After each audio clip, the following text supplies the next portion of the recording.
ഇനി താമസിപ്പിക്കല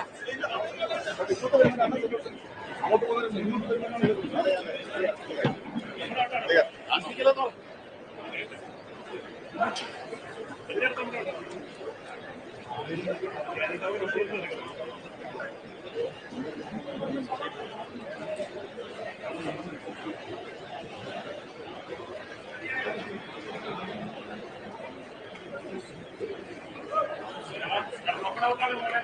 All comrades, standard please.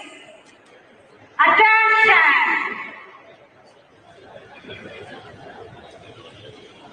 Don't move.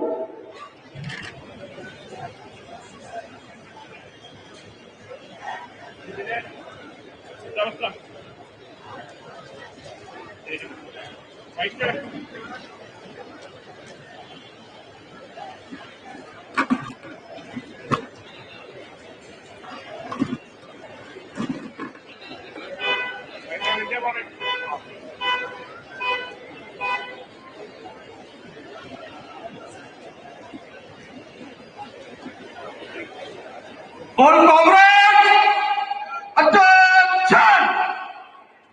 Standard please. Attention! Don't move!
മത്സരം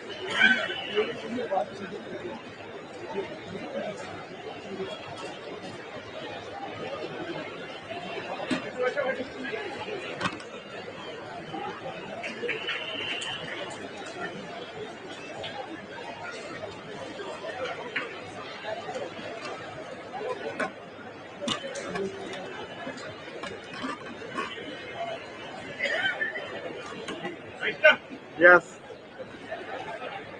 Perdón.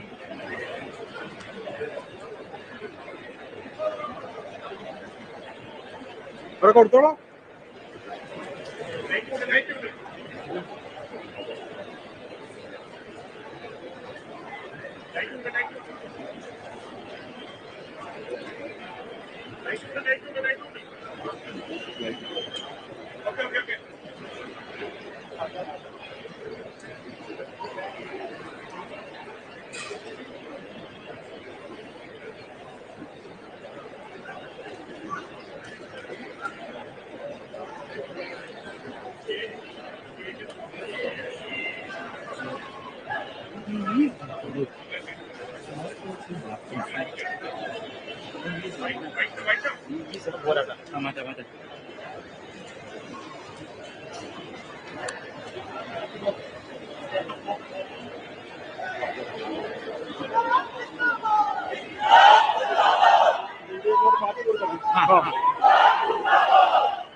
പുറത്തുള്ള ആൾക്കാർ അകത്തേതാണ്.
ആ ഇത് കൊടുക്കൽ കൊടുത്തോ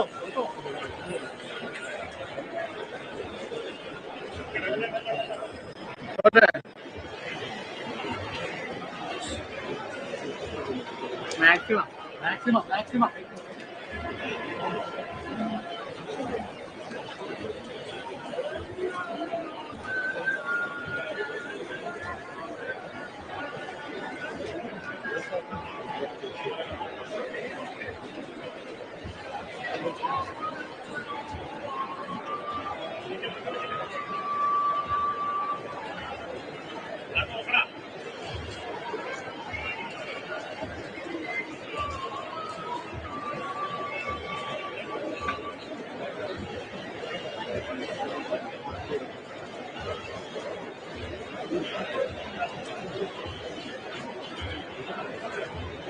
ഏത്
മാറ്റി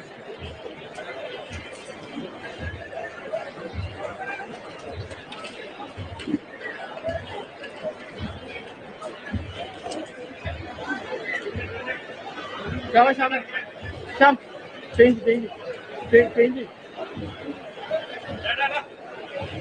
ചേഞ്ച് ഒരു മിനിറ്റ്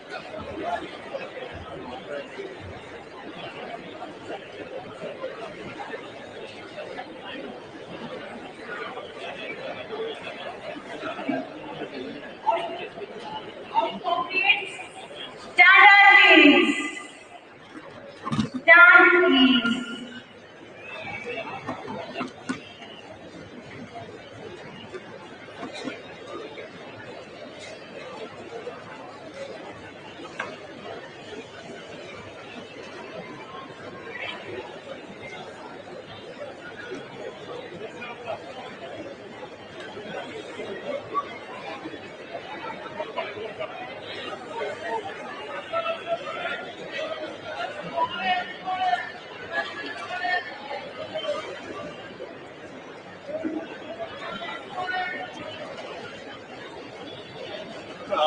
जनताएं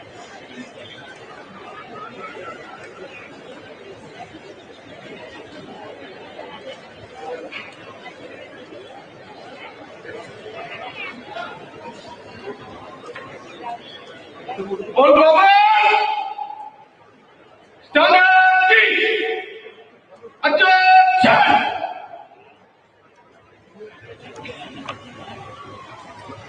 All sit down!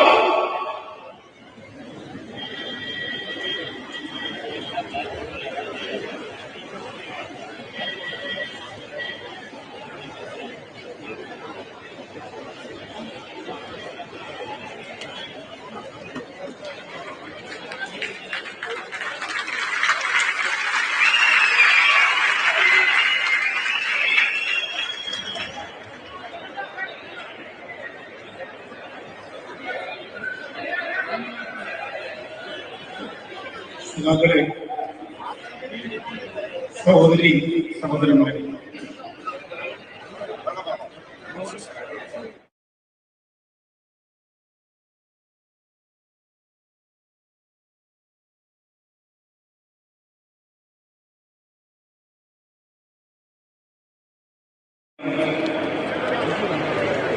നമ്മുടെ രാജ്യത്തിന്റെ ചരിത്രത്തിൽ പുതിയൊരു അധ്യായമാണ് രചിച്ചിരിക്കുന്നത്. 6-ാം തീയതി മുതൽ ഇന്ന് വരെ നടന്ന പ്രതീക സമ്മേളനം അതിൽ രാജ്യത്തിന്റെ വിവിധ ഭാഗങ്ങളിൽ നിന്ന്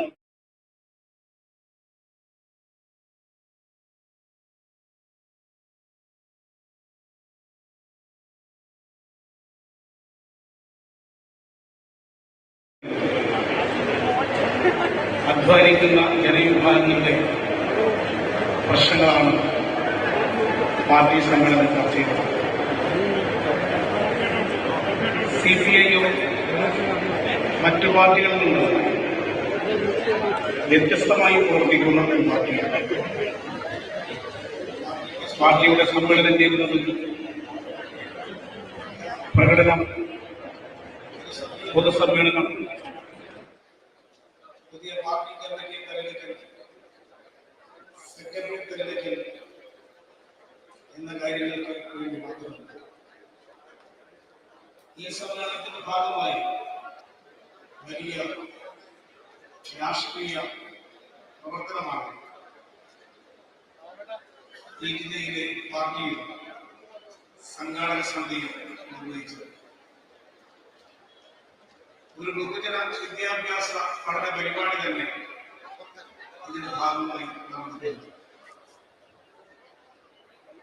ഈ സമ്മേളനത്തിന്റെ സംഘാടനം തന്നെ വ്യത്യസ്തമായിരുന്നു. മുഖ്യമന്ത്രി സഖാവ് പിണറായി വിജയൻ അധ്യക്ഷനായ കേന്ദ്ര സ്വാഗത സംഘത്തിന് പുറമെ എല്ലാ ഇയറുകളിലും സംഘാടക സമിതികളുടെ ലോകരക്ഷാ സംഘാടക സമിതികളുടെ ബ്രാഞ്ചുകളിൽ സംഘാടക സമിതി ജനങ്ങൾ പ്രതിനിധിച്ചു. 4500 സംഘാടക സമിതികളാണ് ഇതിന്റെ ഭാഗമായി ഈ ജില്ലയിൽ എവിടെ സഞ്ചരിച്ചു നോക്കിയാൽ ഈ ഉൾപ്രദേശത്തുകൾ പോയത് ഈ സമ്മേളനത്തിന്റെ സന്ദേശം വിളിച്ചു പറയുന്നതാണ്. എല്ലാ സ്ഥലത്തും സംഘാടക സമിതി അവിടെ ജനങ്ങൾ സംഘടിക്കും. ഇങ്ങനെ പുതുമയാർന്നിരിക്കുന്ന പ്രവർത്തനമാണ് ഈ സമ്മേളനത്തിന്റെ ഭാഗമായി സമ്മേളന നടത്തിപ്പിന് ആവശ്യമായ തുക ഈ ജില്ലയിലെ ജനങ്ങളാണ് പാർട്ടിക്ക് നൽകിയിട്ടുള്ളത്. തൊഴിലാളികൾ അവരുടെ 1 മാസത്തെ വേതനത്തിൽ 10% ഈ സംഘാടക സമിതിയുടെ പ്രവർത്തനത്തിന് വേണ്ടി ഓരോ ബ്രാഞ്ചുകളും നിശ്ചയിച്ച തുക സംഘാടക സമിതി പാർട്ടി മെമ്പർമാർ അവരുടെ വരുമാനത്തിൻ്റെ ഒരു ഭാഗം സംഭാവന നൽകി. ബക്കറ്റ് കലക്ഷൻ വഴി 2 ദിവസം നടത്തിയ പ്രവർത്തനത്തിൽ കൂടിയാണ് ഈ സമ്മേളനത്തിന് ആവശ്യമായിട്ടുള്ള സാമാജിക ഫലത്തിൽ ഈ സമ്മേളനം ജനങ്ങൾ ഏറ്റെടുത്ത സമ്മേളനമാണ്. വിവിധ ഏരിയകളിൽ സംഘടിപ്പിച്ച സെമിനാറിൽ സാർവദേശീയ ദേശീയ കേരള സംഭവം വിശദമായ സംവാദത്തിന് വിധേയമാക്കിയ സെമിനാറുകൾ ഓരോ സെമിനാറുകളിലും ആയിരക്കണക്കിന് ജനങ്ങൾ പങ്കെടുത്ത പാർട്ടി കോൺഗ്രസിനോടനുബന്ധിച്ച് ശാസ്ത്രമേള ഇത്തവണ സംഘടിപ്പിച്ചു. ധർമ്മശാല യുക്തിചിന്തയും ശാസ്ത്രബോധവും ചരിത്രബോധവുമുള്ള ഒരു സമൂഹത്തെ സൃഷ്ടിക്കണം എന്ന ഉദ്ദേശത്തോടുകൂടിയാണ് CPIM പ്രവർത്തിക്കുന്നത്. അതിന്റെ ഒരു തുടക്കമാണ് സംഘടിപ്പിച്ച ശാസ്ത്രമേള. ഇതെല്ലാം പുതുമയാർന്ന പരിപാടികളിൽ കൂടി വനത്തോടെ ജനങ്ങളെ ഈ സമ്മേളനത്തിന്റെ ഭാഗമായി രംഗത്തിറക്കാൻ സാധിച്ചു. മതനിരപേക്ഷതയ്ക്ക് വേണ്ടി, ജനാധിപത്യത്തിന് വേണ്ടി പ്രവർത്തിക്കുന്ന പാർട്ടി CPIM ആണ് എന്ന് മനസ്സിലാക്കുന്ന ജനങ്ങൾ അവരുടെ പ്രസ്ഥാനമായി ഈ പാർട്ടിയെ ഉൾക്കൊള്ളുകയാണ്. ജില്ലയിൽ വളരെ മാർച്ച് കടന്നു വരുന്നതിന് മുമ്പ് തുറന്ന വാഹനത്തിൽ സഞ്ചരിച്ചപ്പോൾ ഓരോ സ്ഥലത്തും കൂടിയ പ്രവഹിച്ച ജനങ്ങൾ അവരെ കണ്ട ആവേശം, ഈ പാർട്ടിയാണ് ഞങ്ങളുടെ പാർട്ടി, ഈ പാർട്ടിയുടെ ലക്ഷ്യം എന്താണ് അവരുടെ മുഖത്ത് പ്രകടമായി കിട്ടുക. ഇതാണ് ഈ പ്രസ്ഥാനത്തിന്റെ ഏറ്റവും വലിയ ശക്തി. ഈ ജില്ലയിലെ കമ്മ്യൂണിസ്റ്റ് പ്രസ്ഥാനം വളർന്നത് എതിർപ്പുകളെ അതിജീവിച്ചുകൊണ്ട് 171 സഖാക്കൾ കണ്ണൂർ ജില്ലയിൽ മാത്രം ഇതിനകം രക്തസാക്ഷികളായി. RSS, BJP സംഘം, കോൺഗ്രസ്, മുസ്ലിം ലീഗ്, SDP തുടങ്ങിയവരുടെ എല്ലാ ആക്രമണത്തിന് വിധേയമാകേണ്ടി വന്ന പാർട്ടിയാണ് CPIM. ഇന്നും ആക്രമണം തുടർന്നുകൊണ്ടിരിക്കുകയാണ്. കേരളത്തിൽ 700-ൽ പരം സഖാക്കളെയാണ് ഇങ്ങനെ കൊലപ്പെടുത്തിയിട്ടുള്ളത്. ഏറ്റവും ഒടുവിൽ തലശ്ശേരിയിലെ ഹരിദാസൻ, RSSകാർ ആ മത്സ്യത്തൊഴിലാളിയെ വീട്ടുപറമ്പിലിട്ട് ഭാര്യയുടെയും കുട്ടികളുടെയും മുമ്പിലിട്ട് ഹരിദാസന്റെ കാല് വെട്ടിയെടുത്തു, മൃഗീയമായി കൊലപ്പെടുത്തി. ജനങ്ങളെ ഭയപ്പെടുത്താനാണ് ഇത്തരം കൊലപാതകം നടത്തുന്നത്. പക്ഷേ ഈ പാർട്ടിയെ ഭയപ്പെടുത്താൻ ഒരു ശക്തിക്കും സാധ്യമാവുകയില്ല എന്ന് തെളിയിച്ച ജില്ലയാണ് ഈ കണ്ണൂർ ജില്ല. എപ്പോഴെല്ലാം ആക്രമണം പാർട്ടിക്ക് നേരിടേണ്ടി വന്നിട്ടുണ്ടോ അപ്പോഴെല്ലാം ഈ ജില്ലയിലെ ജനങ്ങളാണ് ഈ പാർട്ടിയെ രക്ഷിച്ചത്. ജനങ്ങളാണ് ഈ പാർട്ടിയുടെ ശക്തി. അതുകൊണ്ടാണ് CPIMനെ തകർക്കാൻ മറ്റ് ശക്തികൾക്ക് സാധിക്കാത്തത്. ഇനിയും അവർക്ക് ഈ പാർട്ടിയെ തകർക്കാൻ സാധിക്കുകയില്ല എന്നതിന്റെ പ്രഖ്യാപനമാണ് ഇവിടെ നടക്കുന്ന ഈ മഹാറാലി. CPIM നേതൃത്വത്തിലുള്ള സർക്കാർ കേരളത്തിൽ വീണ്ടും അധികാരത്തിൽ വന്നൊരു സാഹചര്യത്തിലാണ് ഈ പാർട്ടി കോൺഗ്രസ് നമ്മൾ ഏറ്റെടുത്തത്. ഇത് കേരള രാഷ്ട്രീയത്തിൽ പുതിയൊരു സ്ഥിതിവിശേഷം ഉണ്ടാക്കിയിട്ടുണ്ട്. നമ്മുടെ ശത്രുവർഗം വളരെ സംഘടിതമായി രംഗത്തിറങ്ങിയിട്ടുണ്ട്. തീവ്ര വലത് ശക്തികൾ നമുക്കെതിരായി പലയിടത്തും യോജിച്ച് പ്രവർത്തിക്കുന്നുണ്ട്. കുത്തക മാധ്യമങ്ങൾ ഒന്നിച്ചു ചേർന്ന് CPIMനെതിരായും ഗവൺമെന്റിനെതിരായും പ്രവർത്തിച്ചുകൊണ്ടിരിക്കുകയാണ്. ഈ പ്രവർത്തനത്തെ അതിജീവിച്ചുകൊണ്ട് വേണം നമുക്ക് മുന്നോട്ട് പോകാൻ.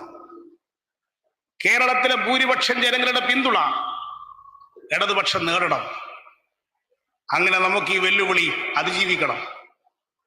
അതിന് നമുക്ക് സാധിക്കും. പിണറായി വിജയന്റെ നേതൃത്വത്തിലുള്ള സർക്കാർ ജനങ്ങൾക്ക് നൽകിയ വാഗ്ദാനങ്ങൾ നടപ്പാക്കും.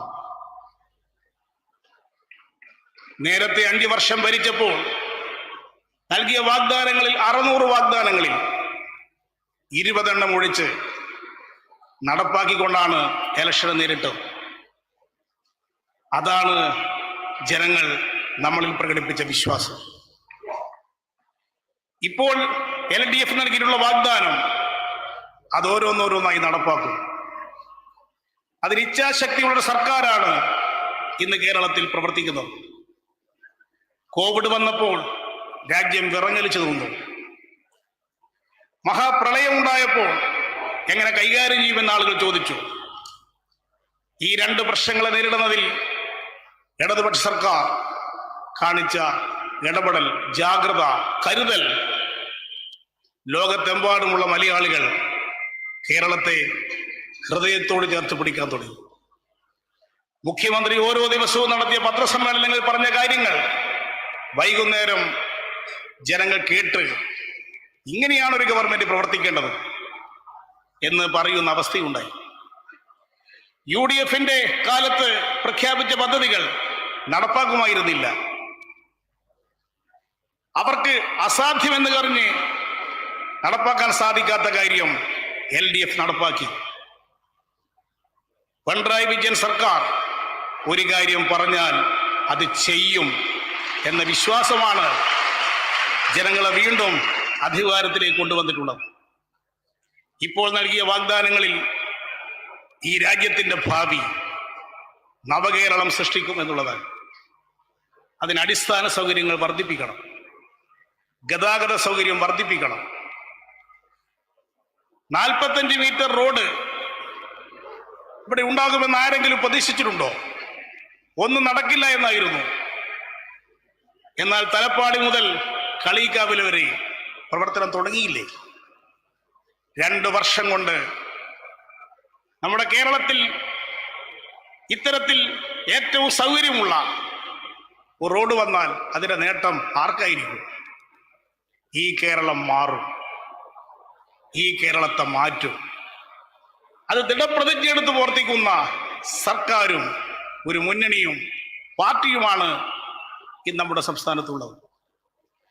ഇപ്പോൾ എല്ലാവരും കൂടി കേന്ദ്രീകരിച്ചിട്ടുള്ളത് ഗവൺമെന്റ് പ്രഖ്യാപിച്ച സിൽവർ ലൈൻ പദ്ധതി അത് നടപ്പാക്കാൻ അനുവദിക്കില്ലെന്നാണ്. എത്ര വാശിയാണ് അവർക്ക്! ഇത് കേരളത്തിന്റെ ഭാവിക്ക് അത്യന്താപേക്ഷിതമായ ഒരു കാര്യമാണ് എന്ന് എല്ലാവരും സമ്മതിക്കും. പക്ഷെ എതിർപ്പിന് കാരണം എന്താണ്? ഈ ഗവൺമെന്റ് പ്രവർത്തിക്കുന്ന കാലത്ത് ഇത് വേണ്ട. അവരുടെ കാലത്ത് ഹൈസ്പീഡാണ് പ്രഖ്യാപിച്ചത്, അതവർക്ക് നടപ്പാക്കാൻ കഴിഞ്ഞില്ല. നമ്മളതിന് പിന്തുണ കൊടുത്തു, ഇത് വരട്ടെ എന്ന് പറഞ്ഞു. ഇപ്പോൾ എതിർക്കുന്നതിന്റെ പിന്നിൽ രാഷ്ട്രീയമാണ്. BJPയും കോൺഗ്രസും ഒന്നിച്ചു ചേർന്ന് സമരം ചെയ്യുകയാണ്. ഒരു കോലീബി സഖ്യം വിപുലമായ രൂപത്തിൽ ഇവിടെ പ്രവർത്തിക്കുകയാണ്. ഇത് നമ്മുടെ ഗവൺമെന്റിനെ തകർക്കാനാണ്. ഇവരുടെ പ്രചരണം കേട്ടാൽ തോന്നും കേരളത്തിലെ ഭൂമി ആകെ എടുക്കാൻ പോവുകയാണെന്ന്. സഖാക്കളെ, 1383 ഹെക്ടർ ഭൂമി മാത്രമാണ് ഇതിനു വേണ്ടി എടുക്കാൻ പോകുന്നത്. ആ പ്രദേശത്തുള്ള ജനങ്ങൾക്ക് ഭൂമി വിട്ടുകൊടുക്കുമ്പോൾ ഉണ്ടാകുന്ന പ്രശ്നം, അവരുടെ കൂടെ സർക്കാർ ഉണ്ടാകും, പാർട്ടി ഉണ്ടാകും, LDF ഉണ്ടാകുമെന്ന് പ്രഖ്യാപിച്ചു. അതുകൊണ്ട് അവരെ ഇളക്കിവിട്ട് ഈ പദ്ധതി അട്ടിമറിക്കാം എന്നവർ കരുതരുത്. ഇവിടെ അംബാനിയോ അദാനിയോ ടാറ്റയോ ആണ് ഒരു സ്വകാര്യ റെയിൽവേ ലൈൻ സ്ഥാപിക്കുന്നതെങ്കിൽ ഇവരെല്ലാം അതിനെ പിന്തുണക്കുമായിരുന്നു. കേന്ദ്ര ഗവൺമെന്റ് ഇപ്പോൾ 400 റെയിൽവേ സ്റ്റേഷനുകളാണ് വിൽക്കാൻ തീരുമാനിച്ചിട്ടുള്ളത്. 90 പാസഞ്ചർ ട്രെയിനുകൾ വിൽക്കുകയാണ് BJP. 1400 കിലോമീറ്റർ ട്രാക്കാണ്, റെയിൽവേ ട്രാക്കാണ് വിൽപ്പനക്ക് വെച്ചിരിക്കുന്നത്. ഗുഡ് ഷെഡുകൾ വരെ വിൽക്കുന്നു. എല്ലാം സ്വകാര്യവൽക്കരിക്കുന്നു. ഇവിടെ പൊതുമേഖലയിൽ ഒരു റെയിൽവേ ലൈൻ വരുമ്പോൾ അതിനെ എതിർക്കുന്നു. ഇവർ കോർപ്പറേറ്റുകൾക്ക് വേണ്ടി പ്രവർത്തിക്കുന്നവരാണ്. അതുകൊണ്ടാണ് ഇതിനെ എതിർക്കുന്നത്. അതുകൊണ്ട് ഇത് തുറന്നു കാണിച്ച് നമുക്ക് ഈ പദ്ധതി നടപ്പാക്കണം. ഇതിനെതിരായി വരുന്ന കാര്യം ജനങ്ങളുടെ അടുത്ത് പോയി വിശദീകരിച്ച് തെറ്റിദ്ധാരണ ഉള്ള ആരെങ്കിലും ഉണ്ടെങ്കിൽ തെറ്റിദ്ധാരണ മാറ്റിക്കൊടുക്കണം. അതിന് പാർട്ടി പ്രവർത്തകന്മാർ ഈ സമ്മേളനത്തിന് ശേഷം സജീവമായി രംഗത്തിറങ്ങണം. കേരളത്തിലെ ജനങ്ങൾ മഹാഭൂരിപക്ഷം ഈ പദ്ധതിക്ക് അനുകൂലമാണ്. അവരെ അണിനിരത്തിക്കൊണ്ട് ഈ പദ്ധതി നടപ്പാക്കാൻ സാധ്യമാകുന്ന എല്ലാ കാര്യങ്ങളും ഈ കേരളത്തിൽ ചെയ്യും എന്ന് അവർ മനസ്സിലാക്കുന്നതാണ് നല്ലത്. അവർ ഒറ്റപ്പെടും. അവരെ കൂടെ നിൽക്കുന്നവർ തന്നെ ഈ പദ്ധതിയെ അനുകൂലിച്ചുകൊണ്ടിരിക്കുകയാണ്.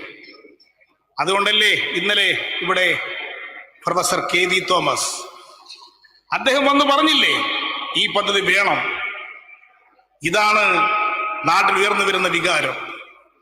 അതുകൊണ്ട് നാനാവിധമായ പ്രവർത്തനങ്ങൾ പാർട്ടി ഏറ്റെടുക്കേണ്ടുന്ന സന്ദർഭത്തിലാണ് ഈ പാർട്ടി കോൺഗ്രസ് ഇവിടെ നടന്നിരിക്കുന്നത്. ഇവിടെ ഈ റാലിയിൽ എത്തിച്ചേർന്ന എല്ലാവർക്കും സ്റ്റേഡിയത്തിലെത്താൻ ഇപ്പോഴും കഴിഞ്ഞിട്ടില്ല. ധാരാളം പേർ ഇവിടെ ഉള്ളതിനേക്കാൾ കൂടുതൽ ആളുകൾ പുറത്തു നിൽക്കുകയാണ്. നമ്മൾ പ്രതീക്ഷിച്ചതിനേക്കാൾ ആളുകളാണ് ഇവിടെ എത്തിച്ചേർന്നിട്ടുള്ളത്. അതുകൊണ്ട് പുറത്ത് അത് കേൾക്കാൻ ഉള്ള സൗകര്യങ്ങൾ ചെയ്തു കൊടുത്തതുകൊണ്ട് പരമാവധി എല്ലാവരും ഇതുമായി സഹകരിക്കണം എന്ന് അഭ്യർത്ഥിക്കുകയാണ്. നമുക്ക് പാർട്ടിയുടെ ഇന്ത്യയിലെ സമ്പന്നതരായ നേതാക്കന്മാരാണ് ഇവിടെ ഒത്തുകൂടിയിട്ടുള്ളത്. ഈ സമ്മേളനം ഉദ്ഘാടനം ചെയ്യുന്നത് CPIMന്റെ ജനറൽ സെക്രട്ടറിയായി വീണ്ടും തെരഞ്ഞെടുക്കപ്പെട്ട സഖാവ് സീതാറാം യെച്ചൂരിയാണ് ഈ സമ്മേളനം ഉദ്ഘാടനം ചെയ്യാൻ പോകുന്നത്. സ്വാഗത സംഘത്തിന് വേണ്ടി സഖാവ് സീതാറാം യെച്ചൂരിയെ ഞാൻ ഈ സന്ദർഭത്തിൽ സ്വാഗതം ചെയ്യും. ഈ മഹാസമ്മേളനത്തിൽ അധ്യക്ഷത വഹിക്കുന്നത് സ്വാഗത സംഘത്തിലെ ചെയർമാനും നമ്മുടെ പ്രിയങ്കരനായ മുഖ്യമന്ത്രിയുമായ സഖാവ് പിണറായി വിജയനാണ്. സഖാവിനെ സ്വാഗത സംഘത്തിന് വേണ്ടി ഈ സമ്മേളനത്തിൽ പങ്കെടുത്ത എല്ലാവർക്കും വേണ്ടി സ്വാഗതം ചെയ്യുകയാണ്. ഈ സമ്മേളനത്തിൽ പ്രസംഗിക്കാൻ നമ്മുടെ പ്രിയപ്പെട്ട നേതാവ് വൃന്ദാക്കാരാട്ട് ഇവിടെയുണ്ട്. അവർ ഈ സമ്മേളനത്തെ അഭിസംബോധന ചെയ്യും. ദീർഘകാലം ത്രിപുരയുടെ മുഖ്യമന്ത്രിയായി പ്രവർത്തിച്ച നമ്മുടെ എല്ലാം ബഹുമാനനായ സഖാവ് മണിക് സർക്കാർ ഈ സമ്മേളനത്തിൽ പങ്കെടുക്കുന്നുണ്ട്. അദ്ദേഹം ഈ സമ്മേളനത്തെ അഭിസംബോധന ചെയ്യും. പശ്ചിമ ബംഗാളിലെ പാർട്ടി സെക്രട്ടറിയായി തിരഞ്ഞെടുക്കപ്പെട്ട സഖാവ് മുഹമ്മദ് സലീം ഈ സമ്മേളനത്തിൽ പങ്കെടുക്കുന്നുണ്ട്. അദ്ദേഹം ഈ സമ്മേളനത്തെ അഭിസംബോധന ചെയ്യും. ഇന്ന് സമ്മേളനം തിരഞ്ഞെടുത്തിരിക്കുന്നത് 17 പോളിറ്റ് ബ്യൂറോ അംഗങ്ങളെയാണ്. ആ 17 പേരും ഇവിടെ വന്നിട്ടുണ്ട്. 17 പേരും പ്രസംഗിക്കാൻ തുടങ്ങിയാൽ നമുക്ക് രാവിലെ വരെ പിരിയാൻ സാധിക്കാത്ത അവസ്ഥയായിപ്പോൾ. അതുകൊണ്ട് എല്ലാവരും ഈ സമ്മേളനത്തിൽ പ്രസംഗിക്കുന്നില്ല. പ്രസംഗിക്കാൻ നിശ്ചയിച്ചിട്ടുള്ള എല്ലാവരുടെയും പ്രസംഗം കേട്ട് മാത്രമേ എല്ലാവരും പിരിയാൻ പാടുള്ളൂ. ഇത് ഏറ്റവും വലിയ രാഷ്ട്രീയ സമ്മേളനമാണ് ഇവിടെ നടക്കുന്നത്. ഈ സമ്മേളനത്തിന്റെ വിജയത്തിന് വേണ്ടി സഹകരിച്ച എല്ലാവരോടും ഈ സന്ദർഭത്തിൽ സ്വാഗത സംഘത്തിന് വേണ്ടി നന്ദി പറയുകയാണ്. വിവിധ രീതിയിൽ ഈ സമ്മേളനത്തെ സഹായിച്ചവരുണ്ട്. മാധ്യമങ്ങളോട് ഒരു വാക്ക്, നിങ്ങൾ പലതും എഴുതി, ചിലവരെ എഴുതി,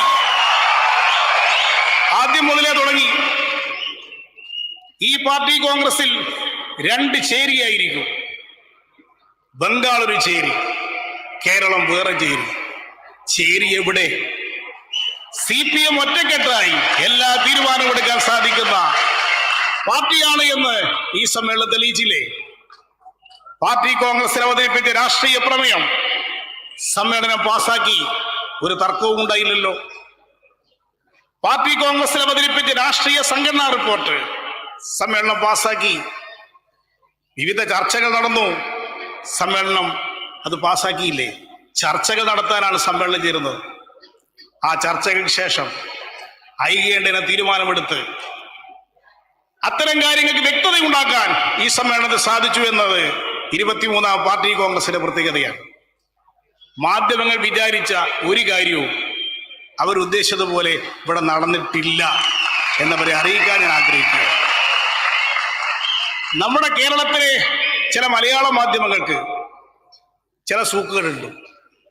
ആ സൂക്കേട് അടുത്ത കാലത്തൊന്നും മാറാൻ പോകുന്നില്ല. അവരുള്ളിടത്തോളം കാലം അത് തുടരുകയും ചെയ്യും.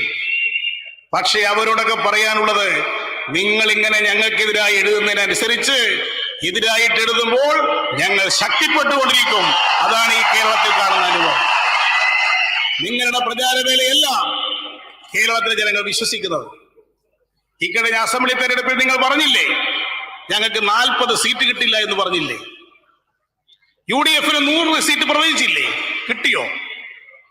BJPക്ക് 35 ആകുമെന്ന് പറഞ്ഞവരില്ലേ? കിട്ടിയോ? അതുകൊണ്ട് ഈ മാധ്യമങ്ങളുടെ എഴുത്തിന്റെ പിന്നിലല്ല ഈ കേരളത്തിലെ ജനങ്ങൾ പോകുന്നത് എന്നത് ഇപ്പൊ വ്യക്തമായില്ലേ? അതുകൊണ്ട് നിങ്ങൾ ഇനിയും എഴുതണം. നിങ്ങൾ എഴുതുന്നതിനനുസരിച്ച് ഞങ്ങൾ ശക്തിപ്പെട്ടുകൊണ്ടേയിരിക്കും. അതുകൊണ്ട് മാധ്യമ പ്രചാരവേലയ്ക്ക് വിധേയമാകാൻ അല്ല ഞങ്ങൾ ഉദ്ദേശിക്കുന്നത്. ഞങ്ങൾ ജനങ്ങൾക്കിടയിലേക്ക് പോകാനാണ് ഉദ്ദേശിക്കുന്നത്. ആ ജനങ്ങളാണ് ഈ സമ്മേളനത്തിൽ എത്തിച്ചേർന്നിട്ടുള്ളത്. അവരാണ് ഈ സമ്മേളനത്തിന്റെ വിജയം നിശ്ചയിച്ചിട്ടുള്ളത് എന്ന് ഈ സമ്മേളനത്തിന്റെ ഏറ്റവും വലിയ പ്രത്യേകതയായി ചൂണ്ടിക്കാണിക്കാൻ ഞാൻ ആഗ്രഹിക്കുന്നു. ഇവിടെ പങ്കെടുത്ത എല്ലാ നേതാക്കന്മാരെയും, പോളിറ്റ് ബ്യൂറോ മെമ്പർമാരെയും, നമ്മുടെ ബഹുമാന്യായ മറ്റു നേതാക്കന്മാർ, സഖാവ് SRP ഉൾപ്പെടെയുള്ള നേതാക്കന്മാർ ഈ സ്റ്റേജിലുണ്ട്. സഖാവ് ഭീമൻ ബാസു ഉണ്ട്. ഇങ്ങനെ എല്ലാ പ്രധാനപ്പെട്ട നേതാക്കന്മാരും ഇന്നിവിടെ പങ്കെടുക്കുന്നുണ്ട്. ഇങ്ങനെ നമ്മുടെ രാജ്യം അറിയപ്പെടുന്ന കമ്മ്യൂണിസ്റ്റ് നേതാക്കന്മാരെ എല്ലാം കാണാനും കൂടെ ഒരു അവസരം കൂടിയായി ഇത് നമുക്ക് മാറ്റാൻ സാധിച്ചു. സഖാക്കളെ, ഞാൻ കൂടുതൽ കാര്യങ്ങൾ പറയുന്നില്ല. മറ്റുള്ളവരെല്ലാം ഇവിടെ പ്രധാനപ്പെട്ട കാര്യങ്ങൾ പറയാൻ വേണ്ടി സ്റ്റേജിൽ ഇരിക്കുകയാണ്. ഈ സമ്മേളനം വിജയിപ്പിച്ച എല്ലാവരോടും ഒരിക്കൽ കൂടി നന്ദി പറഞ്ഞുകൊണ്ട്, എല്ലാവരെയും ഈ സമ്മേളനത്തിന് വേണ്ടി സ്വാഗതം ചെയ്തുകൊണ്ട്, ഈ മഹാസമ്മേളനത്തിൽ അധ്യക്ഷത വഹിക്കാൻ സഖാവ് പിണറായി വിജയനോട് അഭ്യർത്ഥിച്ചുകൊണ്ട് ഞാൻ എൻ്റെ വാക്കുകൾ നിർത്തുന്നു. അഭിവാദ്യമില്ല.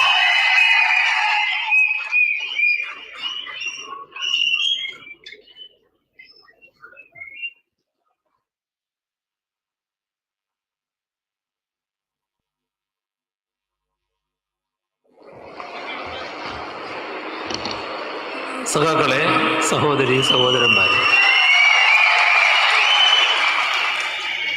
അധ്യക്ഷ പ്രസംഗം പിന്നീടാകാം എന്നാണ് കരുതുന്നത്. നമ്മുടെ പാർട്ടിയുടെ ജനറൽ സെക്രട്ടറിയായി വീണ്ടും തിരഞ്ഞെടുക്കപ്പെട്ട സഖാവ് സീതാറാം യെച്ചൂരി ഈ സമ്മേളനം ഉദ്ഘാടനം ചെയ്യും. അതിനായി അദ്ദേഹത്തെ ക്ഷണിക്കുക.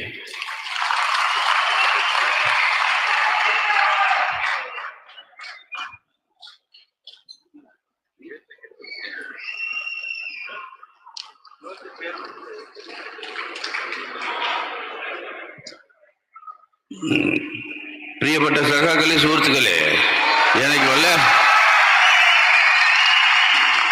எனக்கு மலையாளம் அறியல. என் மாதൃഭാഷ தெலுங்கானா. அதுக்கு தான் நான் இங்கிலீஷில் சம்சாரிக்கிறேன்.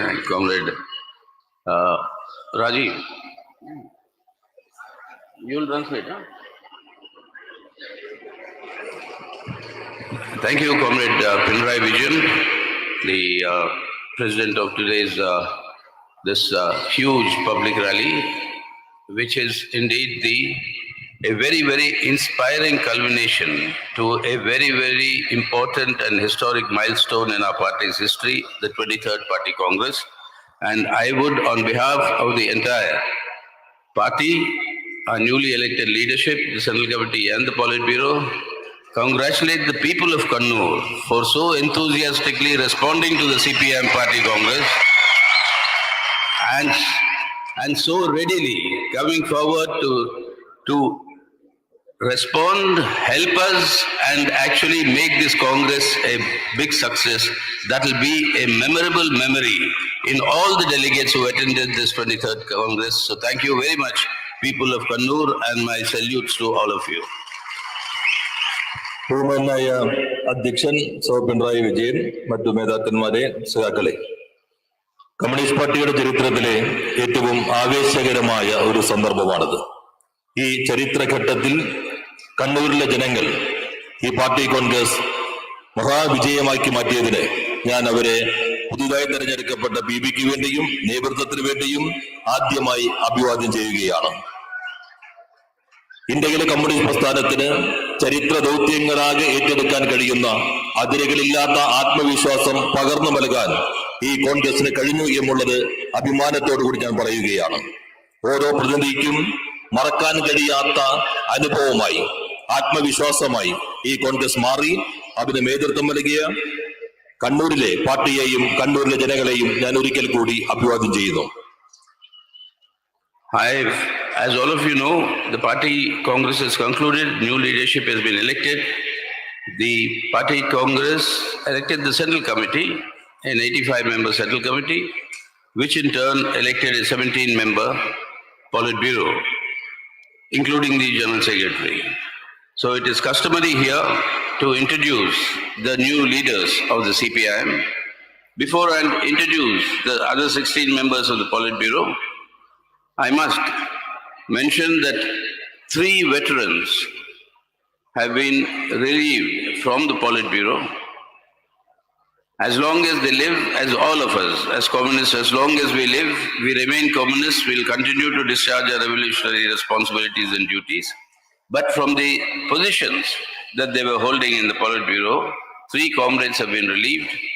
First of all, I'd like to introduce them, expressing our revolutionary gratitude for the work they have done in shaping the party so far and to continue to be a source of inspiration to all of us.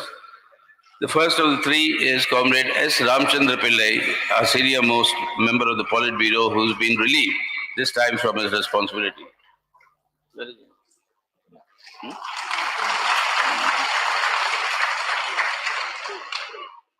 Then our veteran Comrade Biman Basu. സഖാക്കളെ, ഈ party Congress പുതിയ കേന്ദ്ര കമ്മിറ്റിയെയും 85 കേന്ദ്ര കമ്മിറ്റിയെയും 17-അംഗ polit bureau general secretary ഉൾപ്പെടെ 17-അംഗ polit ബ്യൂറോയെയും തെരഞ്ഞെടുത്തിട്ടുണ്ട്. അത് ഞാൻ സഖാക്കളുടെ മുൻപ് പരിചയപ്പെടുത്താൻ ആഗ്രഹിക്കുന്നു.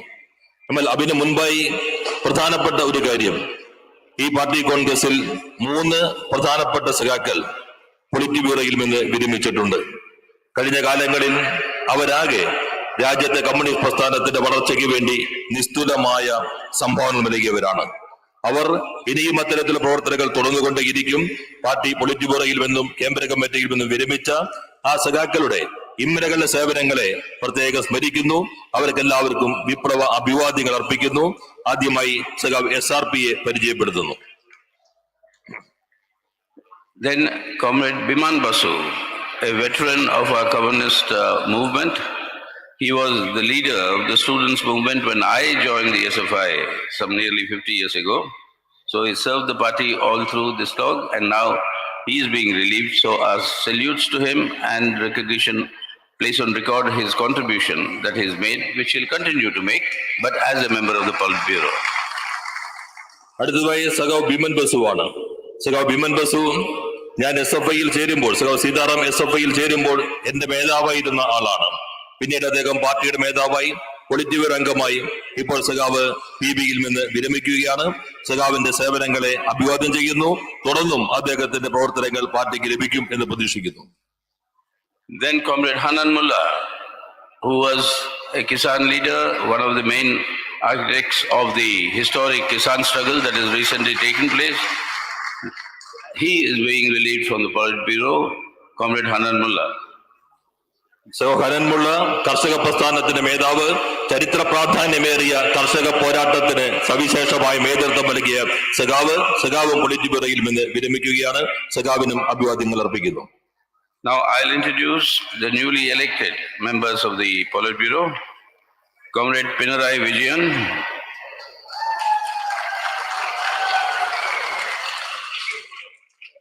Comrade 𝒂𝒆𝒏𝒕. Comrade Kodiyeri Balakrishnan.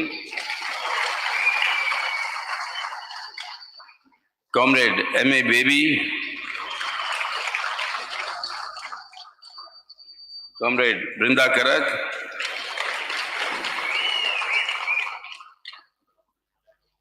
Comrade Subhashni Ali. Comrade Muhammad Salim.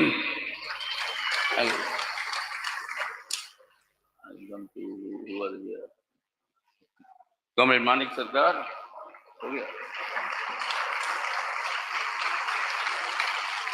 Comrade Suryakant Mishra.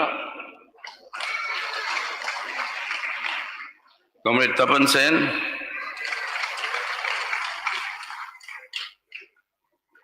Comrade Nilotpal Basu. Comrade G. Ramakrishnan.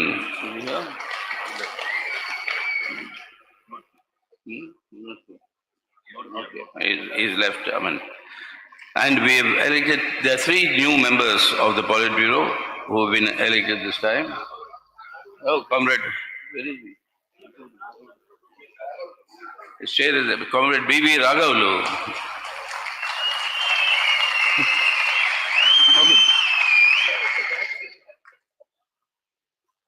Three members of the new members of the Politburo who have been elected. That is Comrade A. Vijayaraghavan.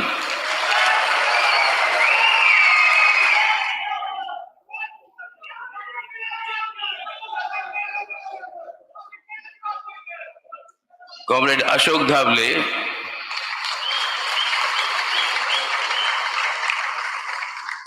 And Comrade Ramchandra Dome.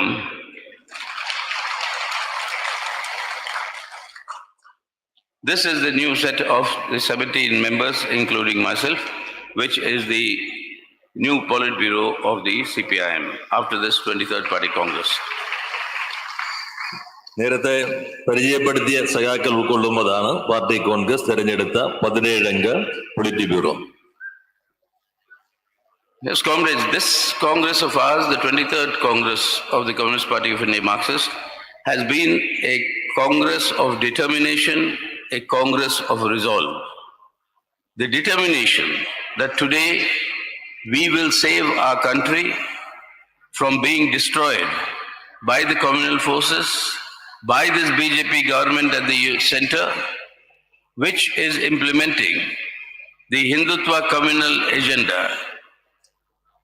aggressively implementing the Hindutva communal agenda of the fascistic RSS.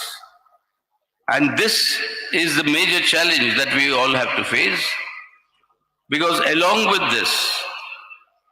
this government at the center is pursuing unbridled neoliberal economic policies, looting the country's national assets, indiscriminately privatizing all public sector and all national assets,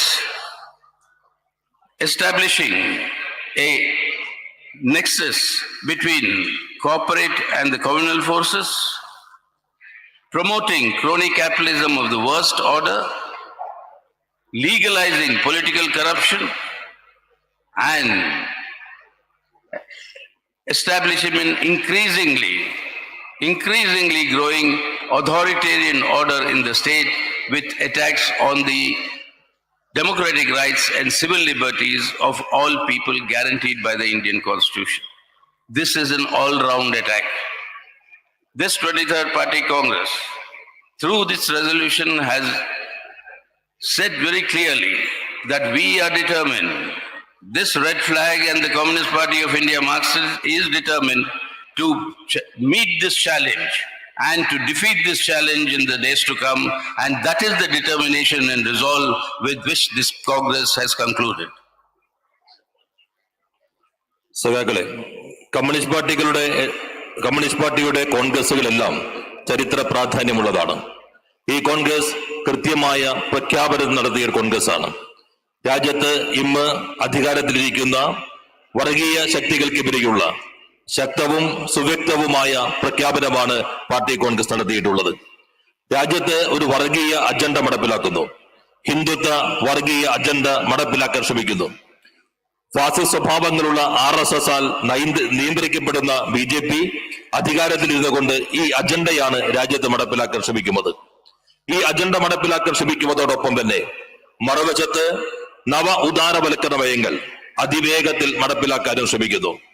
അതിന്റെ ഭാഗമായി രാജ്യത്തിന്റെ സമ്പത്ത് ആസ്തികൾ കൊള്ളയടിക്കുന്നു, പൊതുമേഖലയെ നിർവീര്യമാക്കുന്നു, അത് സ്വകാര്യവൽക്കരണത്തിന് പാകമാകുന്ന രൂപത്തിൽ മാറ്റി തീർത്തു കൊടുക്കുന്നു.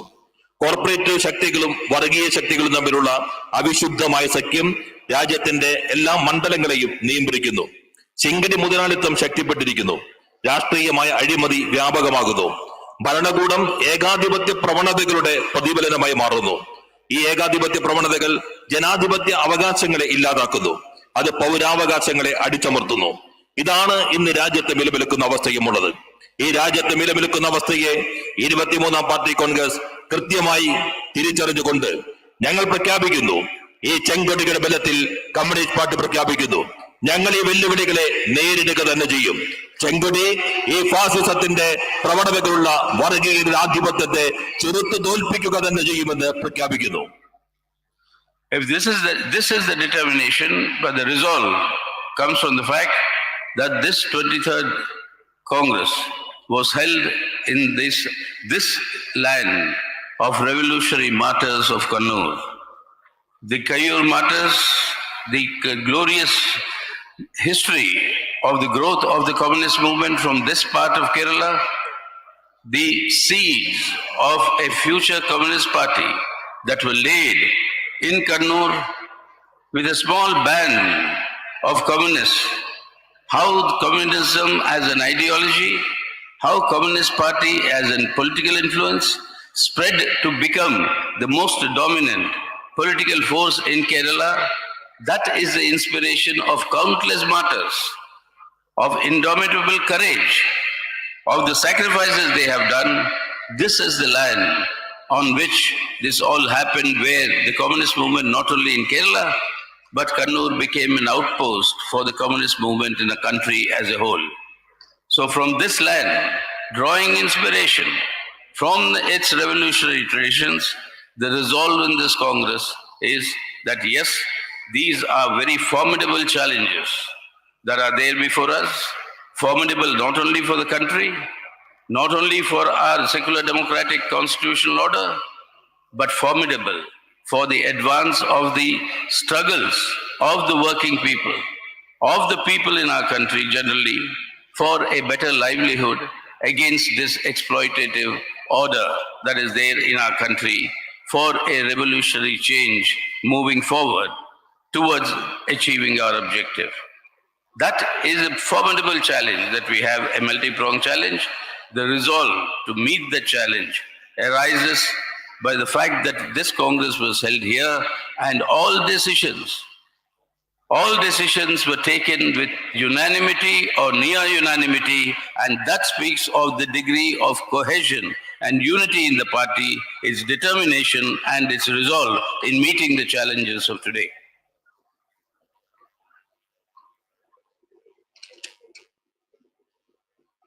സഖാക്കളെ, ഈ പ്രഖ്യാപനമാണ് ഞാൻ സൂചിപ്പിച്ച പോലെ ഈ പാർട്ടി കോൺഗ്രസ് നടത്തിയിട്ടുള്ളത്. 23-ാമത്തെ പാർട്ടി കോൺഗ്രസ് നടക്കുന്ന ഭൂമികയ്ക്ക് ഒരു സവിശേഷതയുണ്ട്. ഈ ഭൂമിക കണ്ണൂരിന്റെ ഭൂമി, വിപ്ലവ രക്തസാക്ഷികളുടെ മരിക്കാത്ത മഹത്തായ ചരിത്രത്തിന്റെ ഭൂമിയാണ്. ഇതാണ് കയ്യൂരിന്റെ മണ്ണ്. ഇതാണ് മഹത്തായ രക്തസാക്ഷികളുടെ ജീവസമർപ്പണത്തിന്റെ ചരിത്രമുള്ള മണ്ണ്. കണ്ണൂരിൽ ഒരു ചെറിയ സംഘം കമ്മ്യൂണിസ്റ്റ് പാർട്ടി രൂപീകരിച്ചു. ഈ കേരളത്തിനകത്തെ ചെറിയ സംഘം രൂപീകരിച്ച കമ്മ്യൂണിസ്റ്റ് പാർട്ടി കമ്മ്യൂണിസ്റ്റ് പ്രത്യയശാസ്ത്രത്തെ ഈ സംസ്ഥാനത്താകെ വ്യാപിപ്പിച്ചു. കമ്മ്യൂണിസ്റ്റ് പാർട്ടി കേരളത്തിലാകെ വ്യാപിച്ചു. ഈ കണ്ണൂരിന്റെ മണ്ണിൽ കെട്ടിപ്പിടുത്ത ആ ചെറിയ പാർട്ടിയാണ് കേരളത്തിലാകെ ആവേശം വിതറിക്കൊണ്ട് അതിരുകളില്ലാത്ത രൂപത്തിൽ തൊഴിലാളികളെയും മറ്റ് വർഗവിഭാഗങ്ങളെയും സംഘടിപ്പിച്ചുകൊണ്ട് കേരളത്തിൽ ഏറ്റവും വലിയ പാർട്ടിയായി മാറിയത്. ഈ ഭൂമി കണ്ണൂരിലുള്ളത് കേരളത്തിന് മാത്രം ആവേശം നൽകുന്ന ഇടമല്ല. ഇപ്പൊ രാജ്യത്തെമ്പാടുമുള്ള തൊഴിലാളി വർഗ പ്രസ്ഥാനത്തിന് അതിരുകളില്ലാത്ത ആവേശം പകരുന്ന മണ്ണാണ് കണ്ണൂരിന്റെ മണ്ണിയുമുള്ളത്. ഈ മണ്ണിൽ നടന്ന ഈ കോൺഗ്രസ് എല്ലാ വെല്ലുവിളികളും ഏറ്റെടുക്കുന്നതിന് വേണ്ടി പാർട്ടിക്ക് കരുത്തു നൽകുന്നതാണ്. നമ്മുടെ രാജ്യം നേരിടുന്ന വെല്ലുവിളികൾ തൊഴിലാളി വർഗത്തിന്റെ മാത്രം വെല്ലുവിളികളല്ല. ഈ രാജ്യത്തിന്റെ മതനിരപേക്ഷ ജനാധിപത്യ അടിത്തറ ഇല്ലാതാക്കാൻ ശ്രമിക്കുന്നു. തൊഴിലാളി വർഗത്തിന് മെച്ചപ്പെട്ട ജീവിതം ഉണ്ടാക്കുന്നതിന് വേണ്ടിയുള്ള പോരാട്ടം ആവശ്യമാണ്. മതനിരപേക്ഷ ജനാധിപത്യ ഭരണഘടനയെ സംരക്ഷിക്കുന്നതിന് വേണ്ടിയുള്ള പോരാട്ടങ്ങൾ ശക്തിപ്പെടേണ്ടതുണ്ട്. ചൂഷണം ഇല്ലാതാക്കുന്നതും വിപ്ലവകരമായ മുന്നേറ്റവും അനിവാര്യമാക്കാൻ നമുക്ക് കഴിയണം. ഇവനുള്ള പ്രവർത്തനങ്ങളാണ് ഈ പാർട്ടി കോൺഗ്രസ് ആവിഷ്കരിച്ചിട്ടുള്ളത്. ഈ വെല്ലുവിളികളാകെ ഏറ്റെടുക്കുമെന്നുള്ള നിശ്ചയദാർഢ്യത്തോടെയുള്ള പ്രഖ്യാപനമാണ് പാർട്ടി കോൺഗ്രസ് നടത്തിയിട്ടുള്ളത്. ഈ പാർട്ടി കോൺഗ്രസിന്റെ സവിശേഷത, ഈ പ്രഖ്യാപനങ്ങളെല്ലാം നടത്തിയിട്ടുള്ളത് ഏകകണ്ഠമായിട്ടാണ്. 23-ാം പാർട്ടി കോൺഗ്രസിന്റെ എല്ലാ തീരുമാനങ്ങളും ഏകകണ്ഠമായിട്ടാണ്. ഇത് ഈ പാർട്ടിയുടെ ശക്തിയുടെ പ്രതിഫലനമാണ്. ഇത് ഈ പാർട്ടി എല്ലാ വെല്ലുവിളികളെയും നേരിടുമെന്നുള്ള പ്രഖ്യാപനത്തിന്റെ ശരിയായ പ്രതിഫലനം കൂടിയാണ്. But when we speak of our determination and resolve, we have the Prime Minister of India who says that the left today has become a marginal force. It is there only in one corner of India, that is Kerala. But at the same time, he adds, though it has become a marginal force, it is a force. It has an ideology that has to be combated and defeated. He, our class enemies, recognize the fact that this ideology is something that is an ideology that will continue to seek the overthrow of this exploitation in our society, to seek the overthrow of this exploitative order.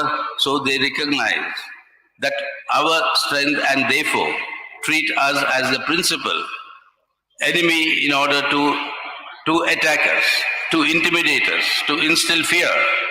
Like you've heard Comrade Kodiyeri talk about that murder that they did in Tellicherry. But that won't deter us. That also has been said.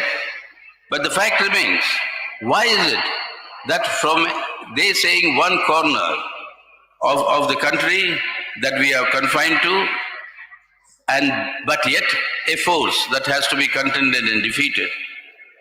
That reminds me of the fact that what you're seeing on the screen there, sometimes you see Marx, Engels, Lenin and Stalin.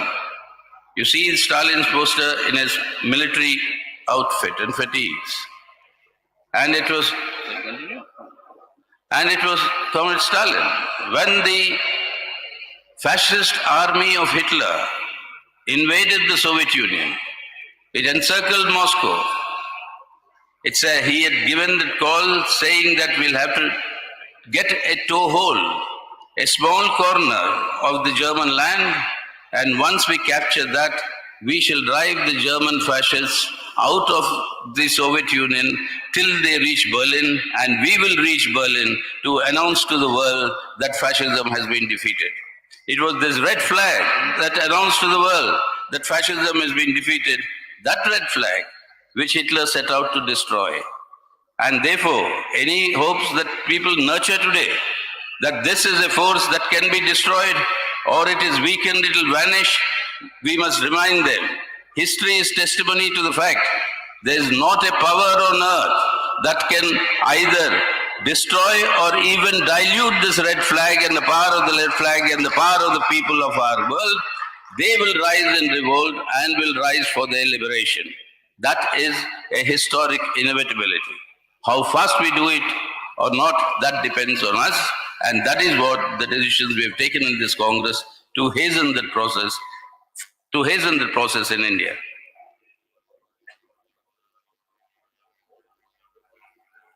സഖാക്കളെ, ഇന്ത്യയുടെ പ്രധാനമന്ത്രി സൂചിപ്പിക്കുകയുണ്ടായി, ഇടതുപക്ഷം ഒരു ചെറിയ മൂലയിലേക്ക് ഒതുങ്ങിയിരിക്കുന്നു.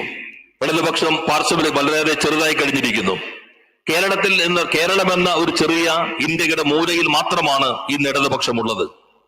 എന്നാൽ ഇത് പറഞ്ഞ പ്രധാനമന്ത്രി അതേസമയം തന്നെ മറ്റൊരു കാര്യം കൂടി സൂചിപ്പിക്കുകയുണ്ടായി. അത് ഈ പ്രത്യയശാസ്ത്രം അവർ ചെറുതാണെങ്കിൽ പോലും ഈ പ്രത്യയശാസ്ത്രം ഏറെ ഭയപ്പെടേണ്ടതാണ്.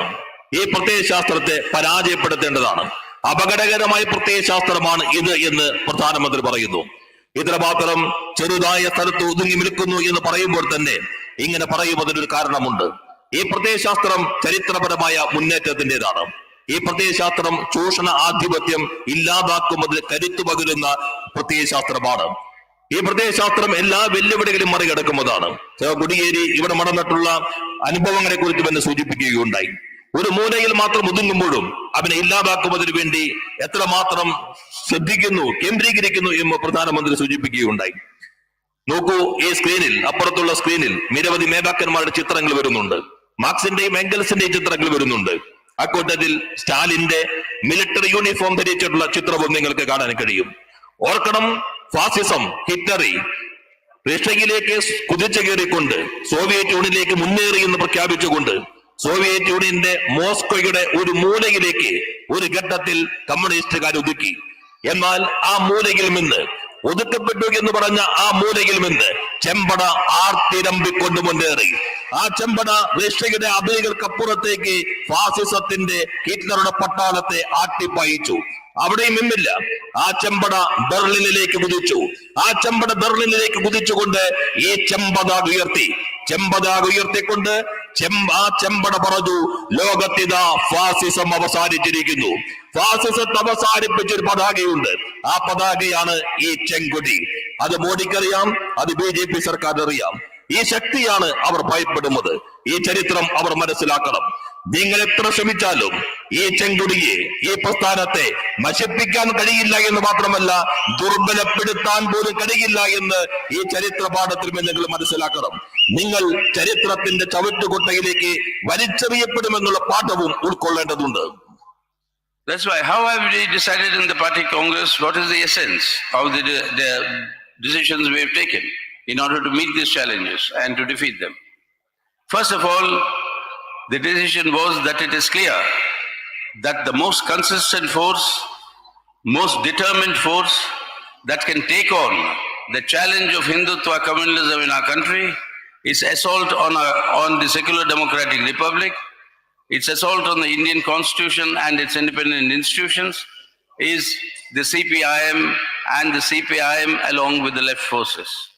So unless the CPIM its strength increases further significantly and its political intervention capacities are significantly enhanced, this challenge cannot be effectively met.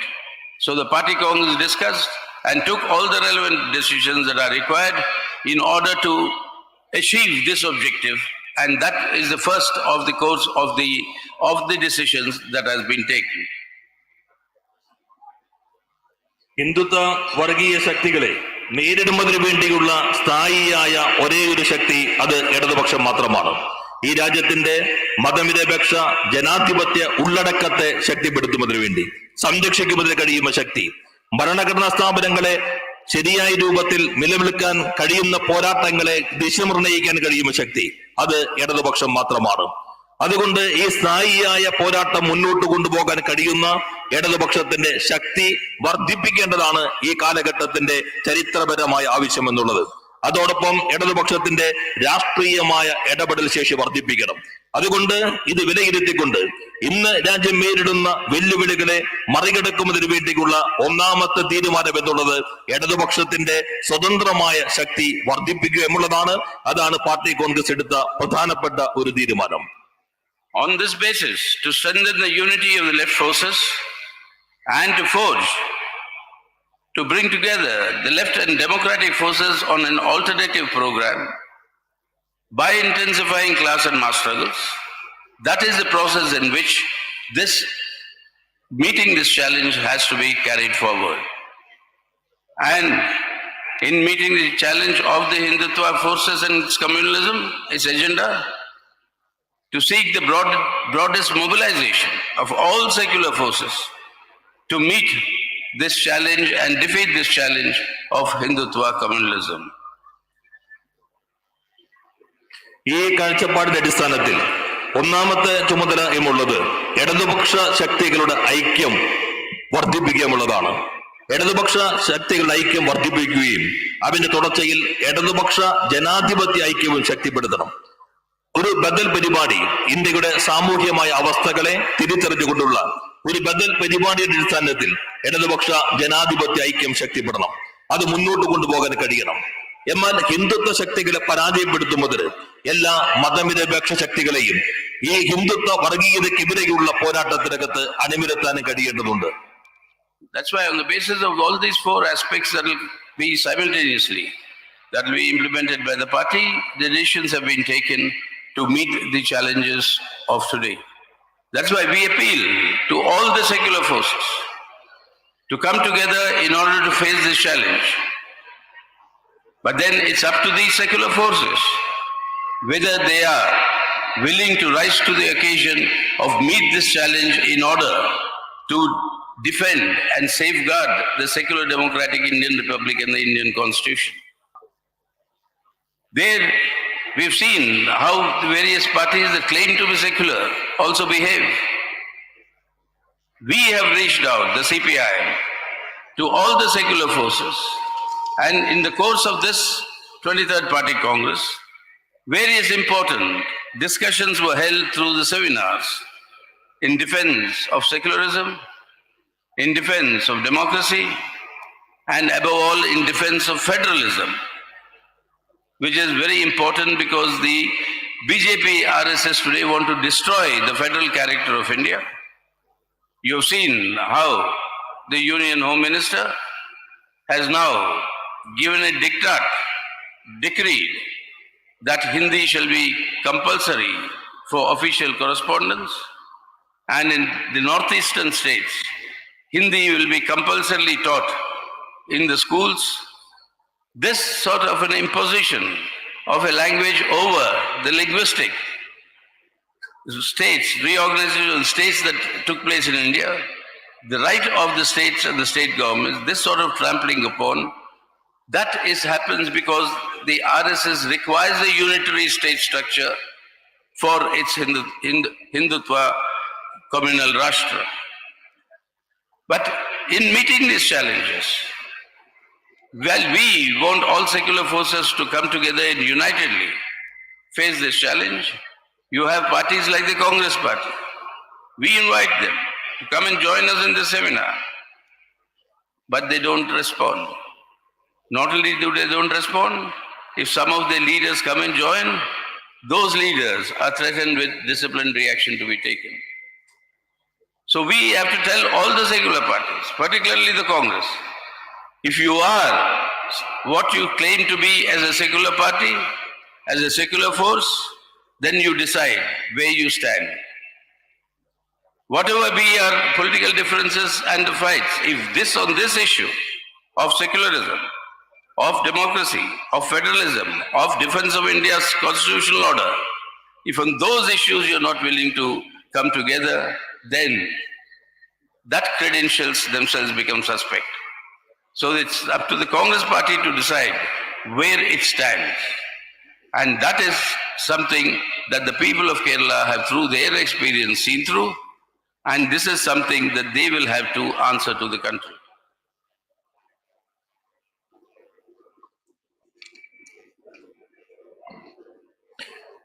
ഈ 4 മാനങ്ങളിലുള്ള വെല്ലുവിളികളെയും ഒറ്റയ്ക്കും ഒന്നിച്ചും നേരിടേണ്ട സമീപനങ്ങളെ കുറിച്ചാണ് പാർട്ടി കോൺഗ്രസ് പ്രധാനമായും ചർച്ച ചെയ്യുന്നത്. അതിന്റെ അടിസ്ഥാനത്തിൽ ഞങ്ങൾ അഭ്യർത്ഥിക്കുന്നത് എല്ലാ മതനിരപേക്ഷ ശക്തികളും ഇന്ന് രാജ്യം നേരിടുന്ന അപകടം തിരിച്ചറിയണം. ഈ സാഹചര്യത്തിനനുസരിച്ച് അവർ ഉയരണം. ഇന്ത്യൻ ഭരണഘടനയെയും മതനിരപേക്ഷതയെയും ഫെഡറലിസത്തെയും പ്രതിരോധിക്കാനുള്ള ഉത്തരവാദിത്വത്തിൽ അവരെല്ലാവരും കൈകോർക്കേണ്ടതുണ്ട്. CPIMന്റെ 23ാം കോൺഗ്രസ് വിവിധ വിഷയങ്ങളെ അധികരിച്ചുള്ള സെമിനാറുകൾ സംഘടിപ്പിക്കുകയുണ്ടായി. മതനിരപേക്ഷത, ജനാധിപത്യം, ഫെഡറലിസം ഇങ്ങനെയുള്ള വിഷയങ്ങളെ ആസ്പദമാക്കിക്കൊണ്ടുള്ള സെമിനാറുകളാണ് ഈ പാർട്ടി കോൺഗ്രസിന്റെ ഭാഗമായി സംഘടിപ്പിച്ചത്. ഫെഡറലിസത്തെ കുറിച്ച് പറയുമ്പോൾ BJP RSS സംവിധാനം ഈ രാഷ്ട്രത്തിന്റെ ഫെഡറൽ സ്വഭാവത്തെ തകർക്കാനാണ് ശ്രമിക്കുന്നത്. കഴിഞ്ഞ ദിവസം രാജ്യത്തിന്റെ ആഭ്യന്തരമന്ത്രി ഒരു പ്രഖ്യാപനം നടത്തുകയുണ്ടായി. അദ്ദേഹത്തിന്റെ തീട്ടൂരം എന്നുള്ളത് എല്ലാ ഔദ്യോഗിക വിനിമയങ്ങൾക്കും ഹിന്ദി ഭാഷ നിർബന്ധമാക്കണമെന്നുള്ളതാണ്. വടക്കേ കിഴക്കൻ സംസ്ഥാനങ്ങളിൽ ഹിന്ദി സ്കൂളുകൾ ഉൾപ്പെടെ പൂർണ്ണമായും നിർബന്ധമാക്കണമെന്നുള്ളതാണ്. ഈ രാജ്യം ഭാഷാടിസ്ഥാനത്തിൽ തീരുമാനിക്കപ്പെട്ട സംസ്ഥാനങ്ങൾ ഉൾച്ചേരുന്ന ഒരു യൂണിയനാണ്. അത്തരത്തിലുള്ള സംസ്ഥാനങ്ങളുടെ ഭാഷാപരമായ അവകാശങ്ങളെ പൂർണ്ണമായും കവർന്നെടുക്കുകയും ഫെഡറൽ ഘടനയെ തകർക്കുകയുമാണ് ഈ പ്രഖ്യാപനം വഴി സർക്കാർ ആഭ്യന്തരമന്ത്രി ശ്രമിക്കുന്നത്. ഇത് ഹിന്ദുത്വ വർഗീയ രാഷ്ട്രത്തിന്റെ ഭാഗമാണ്. ഇന്ത്യയുടെ ഭരണഘടനാപരമായ ഫെഡറൽ ഘടനയുടെ അട്ടിമറിക്കാനുള്ള ശ്രമവുമാണ്. അതുകൊണ്ട് നമ്മൾ മതനിരപേക്ഷ ശക്തികൾ എല്ലാവരും ഒന്നിച്ചു നിൽക്കണം. ഞങ്ങൾ മതനിരപേക്ഷ ശക്തികളോട് ഈ അഭ്യർത്ഥന നടത്തുന്നു. എന്നാൽ നോക്കൂ, ഈ സെമിനാറിൽ പങ്കെടുക്കാൻ പോലും കോൺഗ്രസ് തയ്യാറായില്ല. രാജ്യത്തിന്റെ ഭരണഘടന നേരിടുന്ന വെല്ലുവിളികളെയും മതനിരപേക്ഷതയെയും ഫെഡറലിസത്തെയും കുറിച്ച് ചർച്ച ചെയ്യുന്ന സെമിനാറിൽ പങ്കെടുക്കാൻ കോൺഗ്രസ് തയ്യാറായില്ല എന്ന് മാത്രമല്ല, അതിൽ പങ്കെടുത്ത അവരുടെ നേതാക്കന്മാർക്കെതിരെ അച്ചടക്ക നടപടി സ്വീകരിക്കുന്ന സമീപനമാണ് കേരളത്തിലെ കോൺഗ്രസ് സ്വീകരിച്ചിരിക്കുന്നു എന്ന് നമ്മൾ മനസ്സിലാക്കണം. എവിടെയാണ് നിങ്ങൾ മതനിരപേക്ഷതയിൽ നിൽക്കുന്നത്? നിങ്ങൾ ഒരു മതനിരപേക്ഷ പാർട്ടിയാണ് എന്ന് അവകാശപ്പെടുന്നു. നിങ്ങളുടെ അവകാശപ്പെടലിനൊപ്പമാണോ നിങ്ങളുടെ പ്രയോഗം എന്ന് നിങ്ങൾ തെളിയിക്കണം. രാഷ്ട്രീയമായി അഭിപ്രായ വ്യത്യാസങ്ങൾ ഉണ്ടായിരിക്കാം. എന്നാൽ ജനാധിപത്യവും ഫെഡറലിസവും ഭരണഘടനയും സംരക്ഷിക്കുമെന്ന പോരാട്ടത്തിൽ അത്തരം വ്യത്യാസങ്ങളെല്ലാം മാറ്റിവെച്ചുകൊണ്ട് എല്ലാവരും ഒന്നിച്ച് നിൽക്കണം എന്ന് ഞങ്ങൾ ആഗ്രഹിക്കുന്നു. എന്നാൽ കോൺഗ്രസ് സ്വീകരിക്കുന്ന സമീപനം ഇതാണ്. കോൺഗ്രസ് ആണ് തീരുമാനിക്കേണ്ടത് നിങ്ങൾ എവിടെയാണ് നിൽക്കുന്നത്. നിങ്ങൾ മതനിരപേക്ഷതയ്ക്കൊപ്പമാണോ? അത് ഈ രാഷ്ട്രത്തോട് തുറന്നു പറയാൻ നിങ്ങൾ തയ്യാറാകണം. Finally, comrades, the work that the LDF government has done in its first term on this occasion and now having been re-elected, the pro-people's policies that has been implemented, and as a result of that, people-centric policies, today Kerala has not only the country's highest indicators of human development indices, but it also has a human development indices that match the European countries and in some aspects are much higher. That if this is possible in Kerala as a part of India, if this is possible in Kerala, where people can live harmoniously irrespective of which religion they belong to, whether they are atheist or a religious person, nobody in India, in Kerala questions. This is the only state in the country where anybody can come here, he will not be asked to identify himself on the basis of his religion or caste. He will be treated as a human being, and that is the way it should be, and that is the society. If this is possible in India, why is it not possible elsewhere in India? Why is it not possible that such conditions can be created in other parts of India? That is why these policies, this alternative, as a pro-people alternative, carrying that to the people and saying it is possible. It is possible to create such a society whereby equality, respect, democracy, and tackling the actual issues of people's day-to-day life can be done. It is being done in Kerala, and that is the way we should emulate in other parts of the country. That will be a part of the campaign of the CPIM all over India. They saying that if it's possible in Kerala, why not rest of India? And in that process, target and expose this Modi government that is looting both our country and ruining the lives of our people. അവസാനമായി LDF കേരളത്തിൽ ജനപക്ഷ നിലപാടുകൾ നടപ്പിലാക്കാൻ ശ്രമിക്കുകയാണ്. ഒന്നാം LDF സർക്കാർ ജനപക്ഷ നടപടികൾ അതിശക്തമായി മുന്നോട്ട് കൊണ്ടുപോയി. ഇതിന്റെ ഭാഗമായി കേരളം അഭിമാനകരമായ സ്ഥാനം കൈവരിക്കുകയുണ്ടായി. മാനവ വികാസ സൂചകങ്ങളുടെ കാര്യത്തിൽ രാജ്യത്തിന് മാത്രമല്ല ലോകത്തിന്റെ മറ്റു പല പ്രദേശങ്ങൾക്കും കേരളം ഒരു മാതൃകയാണ്. മാനവ വികാസ സൂചകങ്ങളിൽ യൂറോപ്യൻ രാജ്യങ്ങൾക്കൊപ്പം നിൽക്കാനും ചില സൂചകങ്ങളിൽ യൂറോപ്യൻ രാജ്യങ്ങളെക്കാൾ മികവ് കൈവരിക്കാനും ഈ കേരളത്തിന് കഴിഞ്ഞിരിക്കുന്നതുമുള്ളത് ഏറെ അഭിമാനകരമാണ്. എങ്ങനെയാണ് കേരളത്തിന് ഇത് കഴിയുന്നത്? എന്തുകൊണ്ടാണ് ഇന്ത്യയുടെ മറ്റു പ്രദേശങ്ങൾക്ക് ഇത് കഴിയാതെ വരുന്നത്? കേരളത്തിന്റെ പ്രത്യേകത, കേരളത്തിന് മാത്രമുള്ള ഇന്നത്തെ ഇന്ത്യയിലെ പ്രത്യേകത, മതത്തിന്റെ അതിരുകൾക്ക് അതീതമായി മനുഷ്യരെ സമീപിക്കുന്നതുമുള്ളതാണ്. കേരളം ഇന്ത്യയിലെ മറ്റെല്ലാ പ്രദേശങ്ങളും വ്യത്യസ്തമായി ഇവിടെ ഏതൊരാൾക്കും മതത്തിന്റെ വിഭജനങ്ങളില്ലാതെ കടന്നു വരാമെന്നുള്ളതാണ്. കേരളത്തിലേക്ക് വരുന്ന ഏതൊരാളെയും മതത്തിന്റെ അടിസ്ഥാനത്തിലല്ല മനുഷ്യൻ എന്ന നിലയിൽ പരിഗണിക്കുന്നു എന്നുള്ളതാണ് ഈ നാടിന്റെ ഏറ്റവും പ്രധാനപ്പെട്ട പ്രത്യേകത. ഇത് കേരളത്തിൽ സാധ്യമാകുന്നു, എന്തുകൊണ്ട് ഇന്ത്യയിൽ മറ്റിടങ്ങളിൽ സാധ്യമാകുന്നില്ല? ഇത് രാജ്യമാകെ അറിയേണ്ടതുണ്ട്. അതുകൊണ്ട് തുല്യതയുടെ അടിസ്ഥാനത്തിൽ, ജനാധിപത്യ അവകാശങ്ങളുടെ അടിസ്ഥാനത്തിൽ, മനുഷ്യന്റെ അടിസ്ഥാന പ്രശ്നങ്ങളെ അഭിസംബോധന ചെയ്തുകൊണ്ടുള്ള വികസന സമീപനത്തിന്റെ കാര്യത്തിൽ ഈ ബദൽ സമീപനം ഈ രാജ്യമാകെ അറിയേണ്ടതുണ്ട്. അതുകൊണ്ട് ഇന്ത്യയിലെ മറ്റിടങ്ങളിലേക്ക്, മറ്റ് പ്രദേശങ്ങളിലേക്ക് കേരളത്തിന്റെ ഈ വികസന മാതൃക എത്തിക്കുന്നതിന് വേണ്ടിയുള്ള പ്രചാരവേല ഏറ്റെടുക്കണമെന്നാണ് CPIM കരുതുന്നത്. എന്തുകൊണ്ട് കേരളം, എന്തുകൊണ്ട് മറ്റിടങ്ങളിൽ സംഭവിക്കുന്നില്ല എന്നുള്ളത് മോഡി സർക്കാരിന്റെ ഈ BJPയും തുറന്നു കാണിക്കുന്നതിന് വേണ്ടിയുള്ള പ്രചാരവേലയുടെ ഭാഗമായി നടത്തണം എന്ന ഉത്തരവാദിത്വം CPIM ഏറ്റെടുക്കുന്നു. So finally, my dear comrades and friends, people of Kerala have given immense love to this red flag.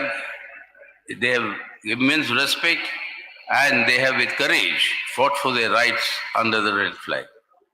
That gives us both not only support but also the confidence that this is possible and this can be taken up in other parts of India.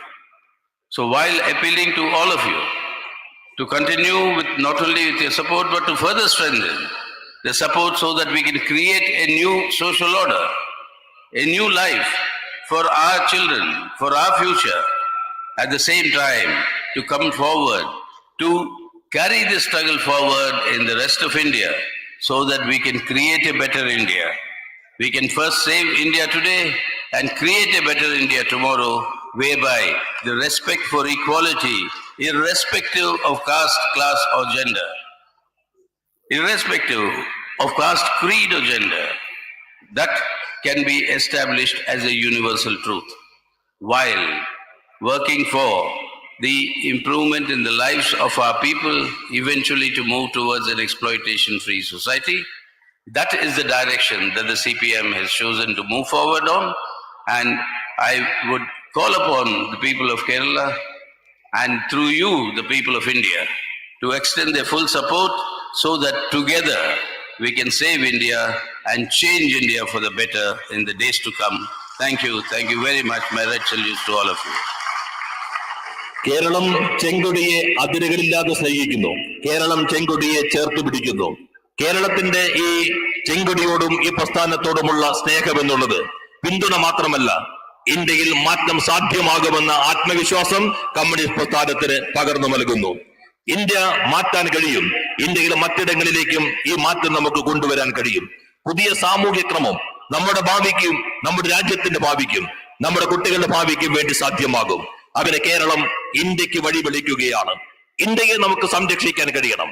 ഇന്ന് ഇന്ത്യയെ സംരക്ഷിക്കുന്നത് നല്ലൊരു India നാളെ കെട്ടിപ്പടുക്കാനുള്ള മുന്നുപാധിയാണ്. മതത്തിന്റെയും ജാതിയുടെയും അതിരുകൾക്കപ്പുറത്തേക്കുള്ള വികാസമായ ലോക തത്വം എന്നുള്ളത് ചൂഷണ വിമുക്തമായ ഒരു ലോകം മനുഷ്യൻ ആഗ്രഹിക്കുന്നുള്ളതാണ്. ആ പോരാട്ടം നമുക്ക് ഒന്നിച്ച് മുന്നോട്ട് കൊണ്ടുപോകാം, ഒന്നിച്ച് ശക്തിപ്പെടുത്താം. നമുക്ക് ഇന്ത്യയെ സംരക്ഷിക്കാം, നമുക്ക് ഇന്ത്യയെ മാറ്റി തീർക്കാം. എല്ലാവർക്കും അഭിവാദ്യങ്ങൾ അർപ്പിക്കുന്നു.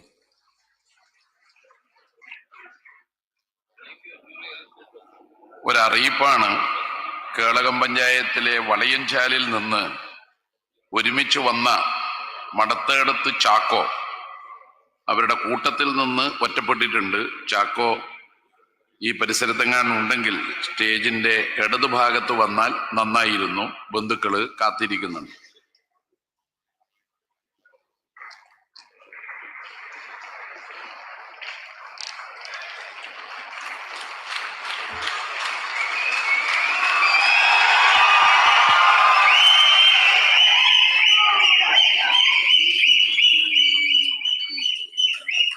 സഖാക്കളെ, സഹോദരി സഹോദരന്മാരെ,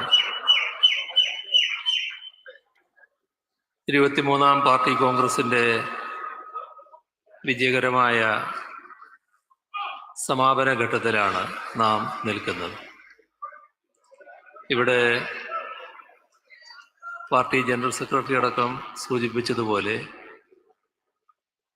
നമ്മുടെ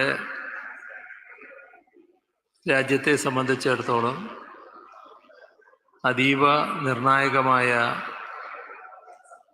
ഒരു പാർട്ടി കോൺഗ്രസ്സാണ് കണ്ണൂരിൽ വെച്ച് നടന്നത്. അത് പൂർണ്ണ വിജയത്തിലായി എന്നത് എല്ലാ രീതിയിലും നമുക്ക് അഭിമാനിക്കാൻ വക നൽകുന്നതാണ്. ഇക്കാര്യത്തിൽ സഹകരിച്ച നാടിൻ്റെ വിവിധ ഭാഗങ്ങളിലുള്ള എല്ലാ വിഭാഗക്കാർക്കും ആദ്യമായും കൃതജ്ഞത രേഖപ്പെടുത്തട്ടെ. ബാങ്ക് വിളി, അതുകൊണ്ട് കുറച്ച് സമയം നിർത്താമോ?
ഇത്തരത്തിൽ വിജയകരമായ സമ്മേളനം പൂർത്തിയാകുമ്പോൾ സ്വാഭാവികമായും എല്ലാവർക്കും അഭിമാനവും സന്തോഷവും ഉണ്ടാകും. പക്ഷെ അതോടൊപ്പം ഞങ്ങളുടെ എല്ലാം മനസ്സിൽ വല്ലാത്തൊരു നീറ്റൽ ഇന്നുണ്ടായ ഒരു സംഭവത്തിൻ്റെ ഭാഗമായി ഉണ്ടായിരിക്കുന്നു. പാർട്ടി കേന്ദ്ര കമ്മിറ്റി അംഗമായിരുന്ന സഖാവ് MC ജോസഫ് ദേഹാസ്വാസ്ഥ്യം മൂലം ഇന്നലെ ആശുപത്രിയിൽ പ്രവേശിപ്പിക്കപ്പെട്ടു. വലിയ തോതിലുള്ള ഹൃദയാഘാതമാണ് പിന്നീട് സംഭവിച്ചത്.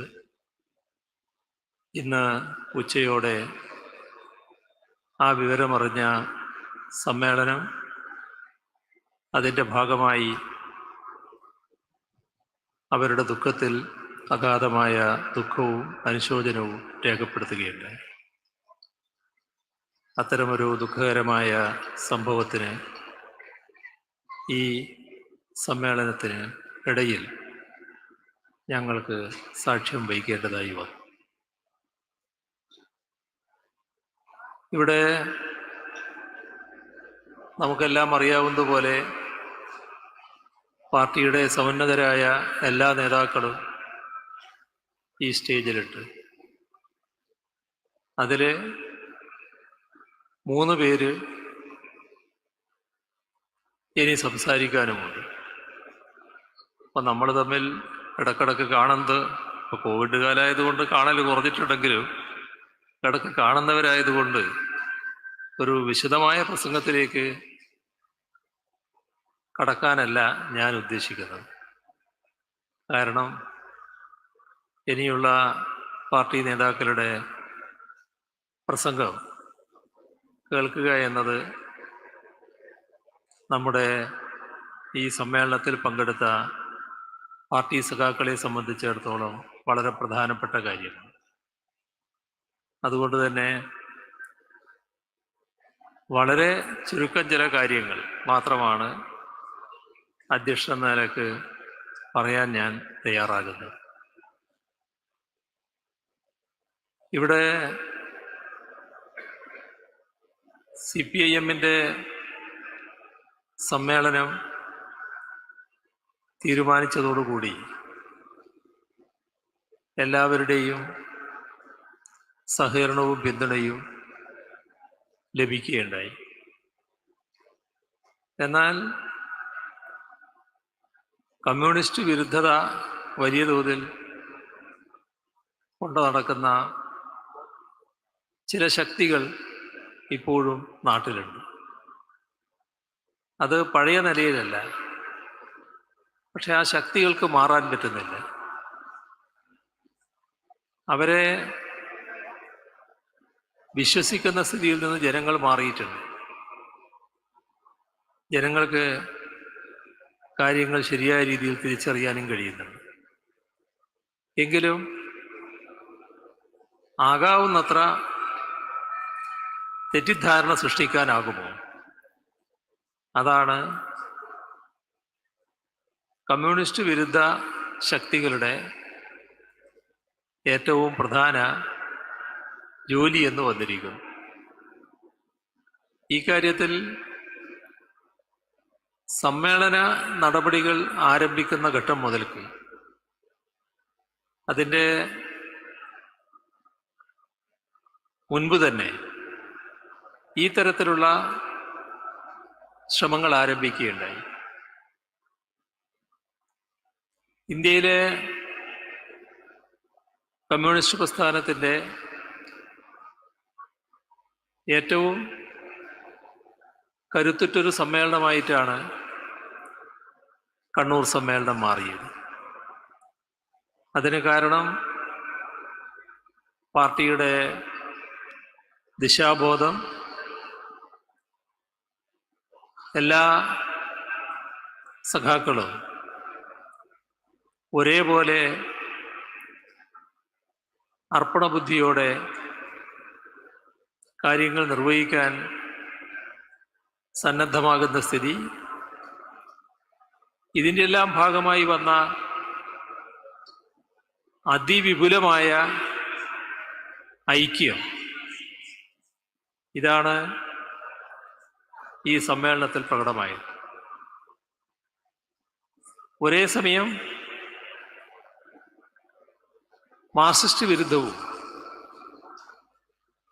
കേരളത്തെ സംബന്ധിച്ചിടത്തോളം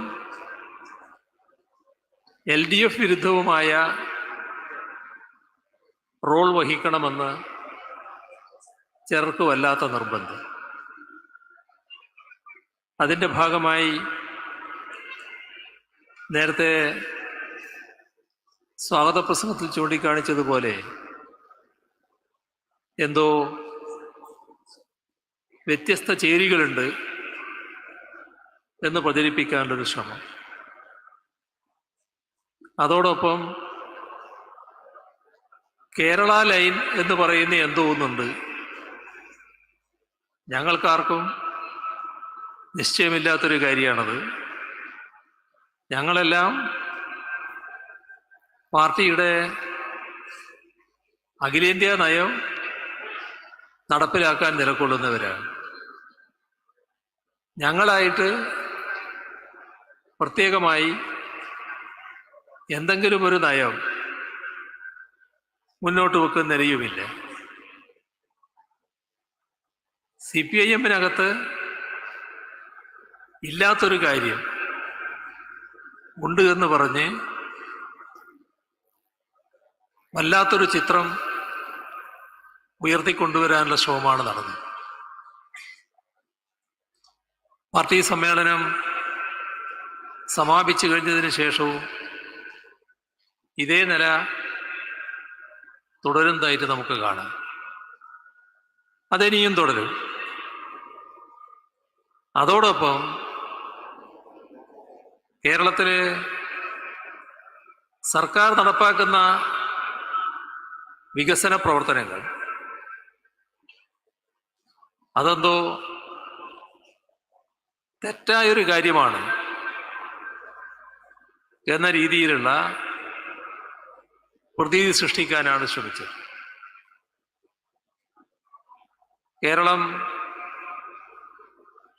മുന്നോട്ട് പോകാൻ പാടില്ല എന്നാണ് ഇവരുടെ ശാഠ്യം.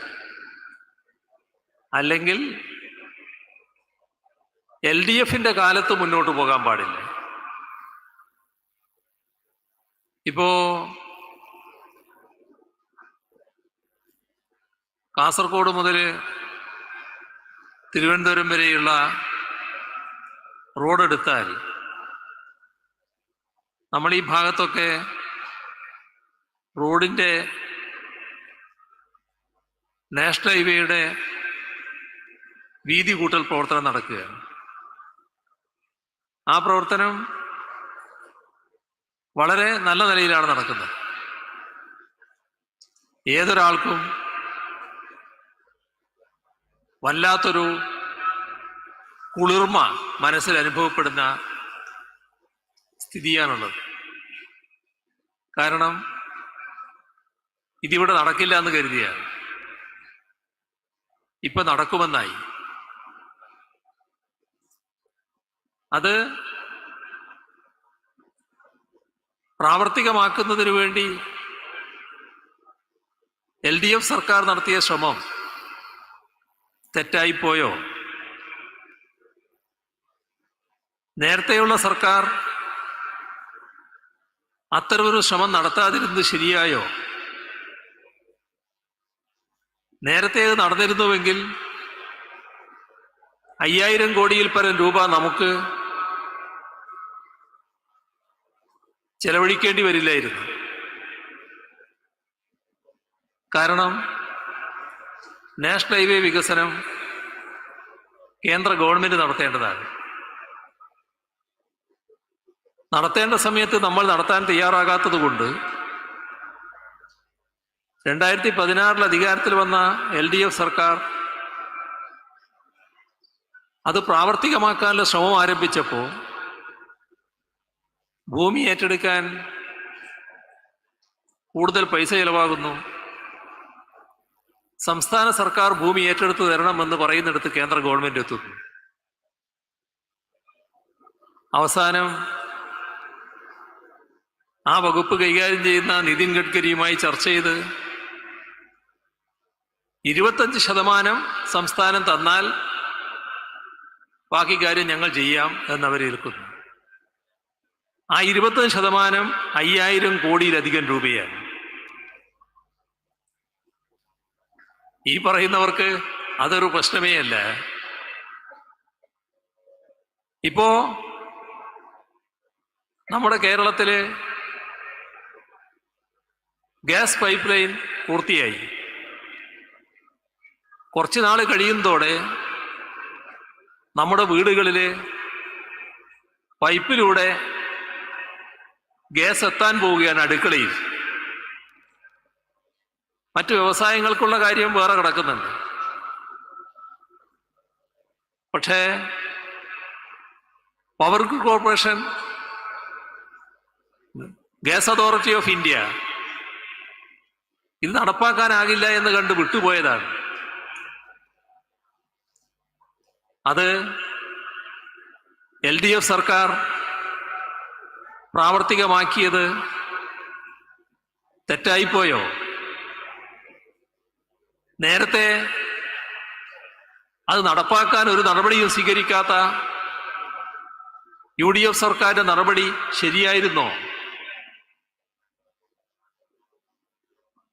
ഇപ്പോ കൂടംകുളത്തുള്ള വൈദ്യുതി എടമൺ കൊച്ചി പവർ ഹൈവേ വഴി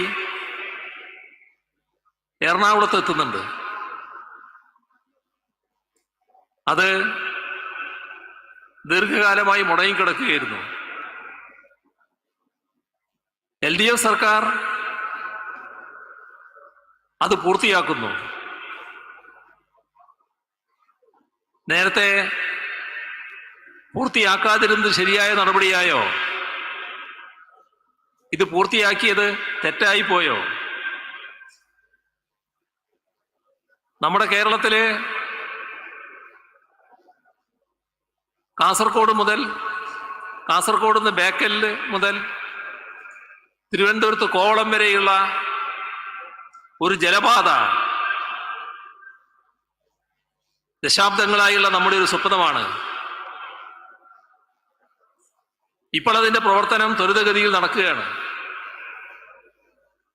ആ പ്രവർത്തനം ത്വരിതഗതിയിൽ നടന്നത് തെറ്റാണോ? ദൈവത്തിന്റെ സ്വന്തം നാട് എന്ന് വിളിപ്പേരുള്ള കേരളത്തിൽ 600ഓളം കിലോമീറ്റർ കേരളത്തിൽ വരുന്ന ഒരു സഞ്ചാരിക്ക് ബോട്ടിൽ സഞ്ചരിക്കാൻ കഴിയുമെന്ന് വരുമ്പോൾ ആ വഴി നീളെ ഒരു 50 കിലോമീറ്ററിനുള്ളിൽ ടൂറിസ്റ്റ് സങ്കേതങ്ങൾ ഒരുക്കി വരുമ്പോൾ കേരളത്തിന്റെ മുഖച്ഛായ തന്നെ മാറില്ലേ? അത് പൂർത്തിയാക്കാൻ ശ്രമിക്കുന്ന LDF സർക്കാരിന്റെ നിലപാട് തെറ്റാണോ? ഇക്കാര്യത്തിൽ ഒരു കാര്യവും നേരത്തെ ചെയ്യാതിരുന്ന UDF സർക്കാരിന്റെ നിലപാട് ശരിയായിരുന്നോ? നാഷണൽ ഹൈവേ വന്നതുകൊണ്ട് മാത്രം കേരളത്തിന്റെ യാത്രാ സൗകര്യങ്ങളാകെ പൂർത്തിയാകില്ലല്ലോ. ഒരു ഭാഗത്ത് മലയോര ഹൈവേ വരുന്നു, വേറൊരു ഭാഗത്ത് തീരദേശ ഹൈവേ വരുന്നു. കിഫ്ബിയിലൂടെ 10,000 കോടിയിൽ പരം രൂപ ഇതിനായി വകയിരുത്തി അത് നടപ്പാക്കാൻ LDF സർക്കാർ ശ്രമിക്കുന്നു. അത് തെറ്റായിപ്പോയോ?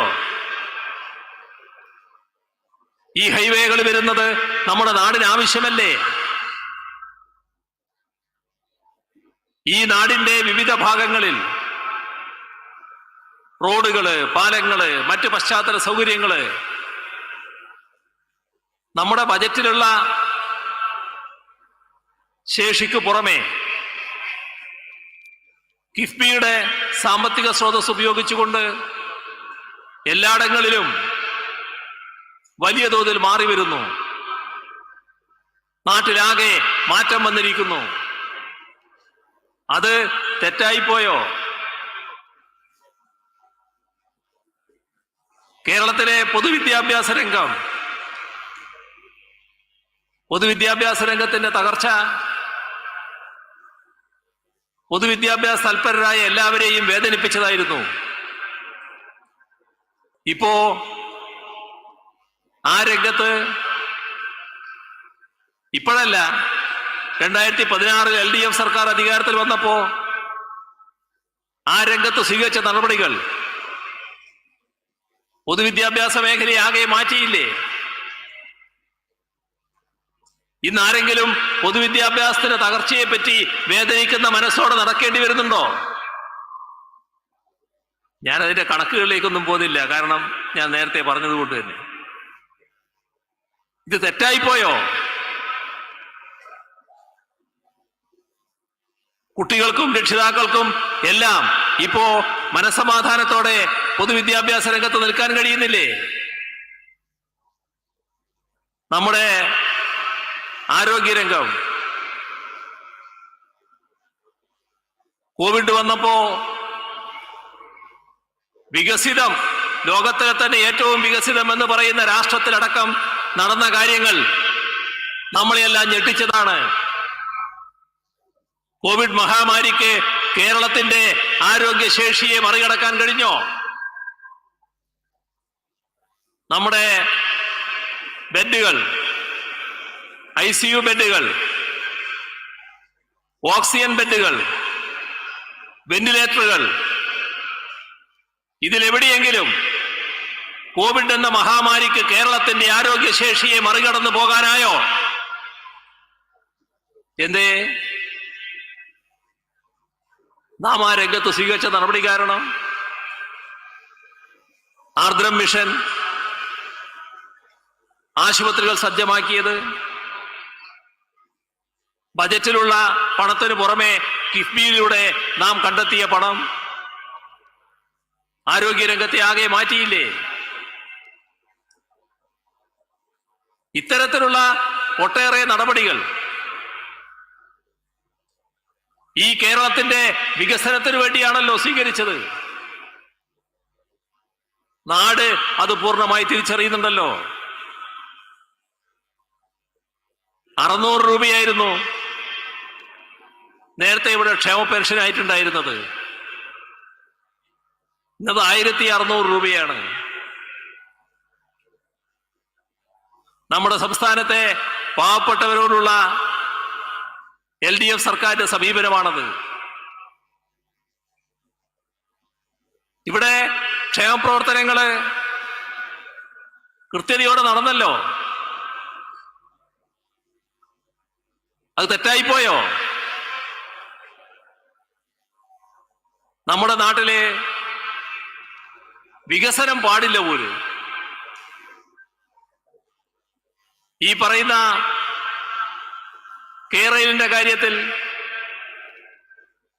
UDF-നാകാം, അവർക്ക് അതിവേഗ റെയിലാകാം. അത്രത്തോളം വേഗത്തിൽ പോയാൽ വളരെ ചുരുക്കം സ്റ്റോപ്പുകളേ ഉണ്ടാവും. അതിനാണ് മാറ്റം വരുത്തിയത്. പക്ഷെ അത് LDF ചെയ്യാൻ പാടില്ല.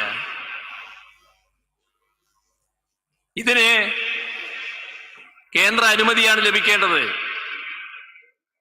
കേന്ദ്ര അനുമതി ലഭിക്കുന്നതിന് വേണ്ടിയാണ്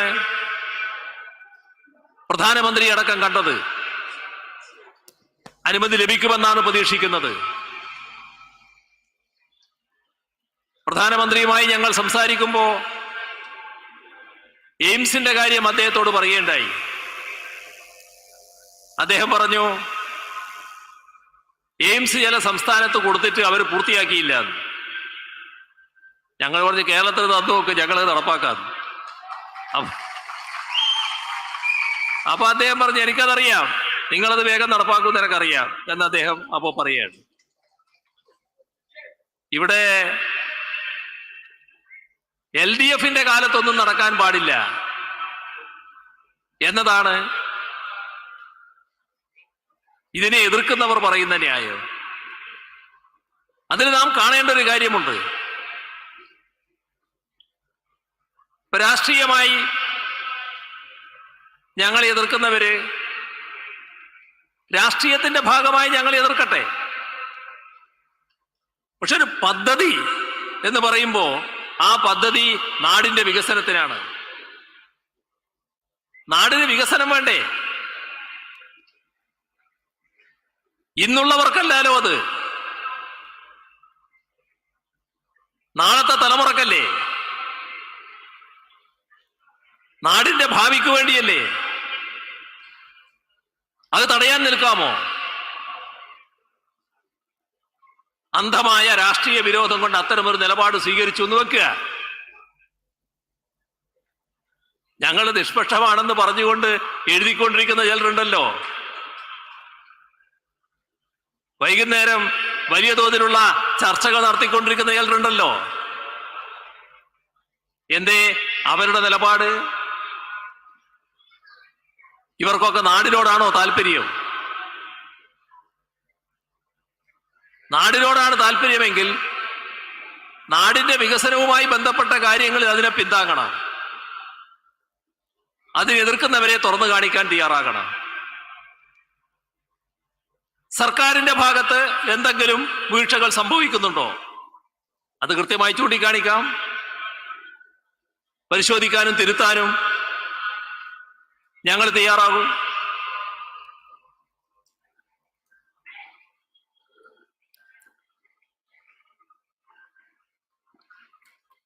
ഒരു സംശയവും ആ കാര്യത്തിലില്ല. ഇപ്പോ റെയിൽ പ്രോജക്റ്റിന്റെ കാര്യത്തില് പരിസ്ഥിതിയുമായി ബന്ധപ്പെട്ട പ്രശ്നമാണല്ലോ കാര്യമായിട്ട് പറയുന്നത്. പരിസ്ഥിതിയുമായി ബന്ധപ്പെട്ട പ്രശ്നങ്ങളിൽ ഇപ്പൊ തന്നെ കാര്യമായ നടപടികൾ സ്വീകരിച്ചിട്ടുണ്ട്. കേരളയിൽ നടപ്പാകുന്നതോടുകൂടി പരിസ്ഥിതിക്കുണ്ടാകുന്ന ഗുണം ഏറ്റവും വലുതാണ്. കാർബൺ ബഹിർഗമന തോത് വലിയ തോതിൽ കുറക്കാൻ കഴിയും. ഇനി എന്തെങ്കിലും പ്രശ്നമുണ്ടോ? അതിന്റെ വിശദമായ പഠനം നടത്തുകയാണ്. ഞങ്ങള് പരിസ്ഥിതി എന്തോ ആയിക്കോട്ടെ, വികസനം മാത്രം മതിയെ ചിന്തിക്കുന്നവരല്ല. അപ്പൊ യഥാർത്ഥത്തിലുള്ള പ്രശ്നം എന്താണ്? ആ പ്രശ്നം പ്രശ്നമായിട്ട് ഉന്നയിക്കുകയാണല്ലോ വേണ്ടത്. നമ്മുടെ നാടിന്റെ വികസനത്തെ തടയുന്നത് നിൽക്കുകയല്ല വേണ്ടത്. എന്ത് നിലപാട് ഇത്തരം ആളുകൾ സ്വീകരിച്ചാലും നാടിന്റെ വികസനത്തിൽ പ്രതിജ്ഞാബദ്ധമായ നിലപാടാണ് LDF-നുള്ളത്, CPIM-നുള്ളത്. അതിന്റെ ഭാഗമായി തന്നെയാണ് കഴിഞ്ഞ പ്രകടന പത്രികയിൽ ഒട്ടേറെ കാര്യങ്ങൾ പറഞ്ഞത്. പ്രകടന പത്രിക ജനങ്ങളെ പറ്റിക്കാനുള്ള ഒന്നല്ല. നേരത്തെ 2016 പുറപ്പെടുവിച്ച പ്രകടന പത്രികയിൽ 600 ഇനമായിരുന്നു. 580 ഇനം നടപ്പാക്കിയ സർക്കാരാണ് കഴിഞ്ഞ LDF സർക്കാർ. അതാണ് ഒരു ഭാഗത്തുകൂടെ കേന്ദ്ര ഏജൻസികള്, മറുഭാഗത്തുകൂടെ ഞങ്ങളെ കയ്യിലാണ് ഈ നാട് മുഴുവൻ എന്ന് അഹങ്കരിക്കുന്ന കുറെ അന്തിച്ചർച്ചക്കാരും പിന്നെ എന്തും എഴുതാൻ തയ്യാറുള്ളവരും എല്ലാം കൂടി വളഞ്ഞിട്ട് ആക്രമിക്കാൻ വന്നപ്പോഴും ജനങ്ങൾ കൃത്യമായ ധാരണയോടെ അവയെല്ലാം അവഗണിച്ച് LDF-ന്റെ കയ്യിൽ വീണ്ടും അധികാരം ഏൽപ്പിക്കുന്ന നില വന്നത്. അത് നാടിന്റെ വികസനത്തിനു വേണ്ടി നിങ്ങൾ ചെയ്തോളൂ കാര്യങ്ങൾ എന്ന് ജനങ്ങൾ വിധിച്ചതാണ്. ആ വിധി അനുസരിച്ച് കാര്യങ്ങൾ നടപ്പാക്കാൻ ഞങ്ങൾ ബാധ്യസ്ഥരാണ്. അത് തടഞ്ഞു കളയാമെന്ന് വിചാരിക്കണ്ട. അങ്ങനെ ഏതെങ്കിലും തരത്തിലുള്ള പിപ്പിടി കാട്ടി അതിന്റെ മേലെ ഭയന്നു പോകുന്നവരല്ല ഞങ്ങളെന്ന് ആദ്യം മനസ്സിലാക്കണം. ഞാൻ കൂടുതലായിട്ടൊന്നും പറയുന്നില്ല. നമുക്ക് നമ്മുടെ നാട് പ്രിയപ്പെട്ടതാണ്. ഇപ്പോ ഉന്നത വിദ്യാഭ്യാസ മേഖല വലിയ തോതിൽ മാറണം. ഒട്ടേറെ നടപടികള് ഈ ബജറ്റിൽ തന്നെ പ്രഖ്യാപിച്ചു. LDF-ന്റെ പ്രകടന പത്രികയിൽ പറഞ്ഞിട്ടുള്ള കാര്യങ്ങള് പലതും നടപ്പാക്കുന്നതിന്റെ നടപടികളിലേക്ക് കടന്നു. പറഞ്ഞാൽ നീണ്ടുപോകുമെന്നുള്ളത് കൊണ്ട് ഞാൻ അതിലേക്ക് ഇപ്പോ കടക്കുന്നില്ല. ഏതായാലും ഈ ഘട്ടത്തില് നമുക്ക് മറ്റ് നേതാക്കളുടെ സംസാരം ദീർഘമായി കേൾക്കാനുള്ളതാണ്. അതുകൊണ്ട് വിശദമായി അത്തരം കാര്യങ്ങളിലേക്ക് ഞാൻ കടക്കുന്നില്ല. നമുക്ക് നമ്മുടെ നാട് പ്രിയപ്പെട്ടതാണ്. ഈ നാട് വികസിക്കണം. നമുക്ക് വേണ്ടിയല്ല, നാളത്തെ തലമുറക്ക് വേണ്ടി, നമ്മുടെ നാടിന്റെ നാളേക്ക് വേണ്ടി. അതിനുവേണ്ടി നമുക്ക് ഒന്നായി നിൽക്കാം, ഒന്നിച്ചു നിൽക്കാം, ഒന്നിച്ചു നീങ്ങാം. അതിനാണ് ഈ പാർട്ടി കോൺഗ്രസ് പൂർണ്ണമായ പിന്തുണ നൽകിയിരിക്കുന്നത്. LDF സർക്കാരിനോട് നിങ്ങൾ ധൈര്യമായി മുന്നോട്ട് പോയിക്കോളൂ എന്നാണ് പാർട്ടി കോൺഗ്രസ് പറഞ്ഞിട്ടുള്ളത്. ആ കരുത്തോടെ, കൂടുതൽ ഊർജത്തോടെ ഈ കേരളത്തിന്റെ വികസന ദൗത്യം ഏറ്റെടുത്തുകൊണ്ട് സർക്കാർ മുന്നോട്ട് പോകും എന്ന് മാത്രം പറഞ്ഞുകൊണ്ട് മറ്റു കൂടുതൽ കാര്യങ്ങളിലേക്ക് കടക്കാതെ അടുത്തതായി സംസാരിക്കാൻ ബൃന്ദ കാരാട്ടിനെ ക്ഷണിച്ചുകൊണ്ട് അവസാനിപ്പിക്കുന്നു. നിങ്ങൾക്കെന്റെ അഭിവാദ്യങ്ങൾ.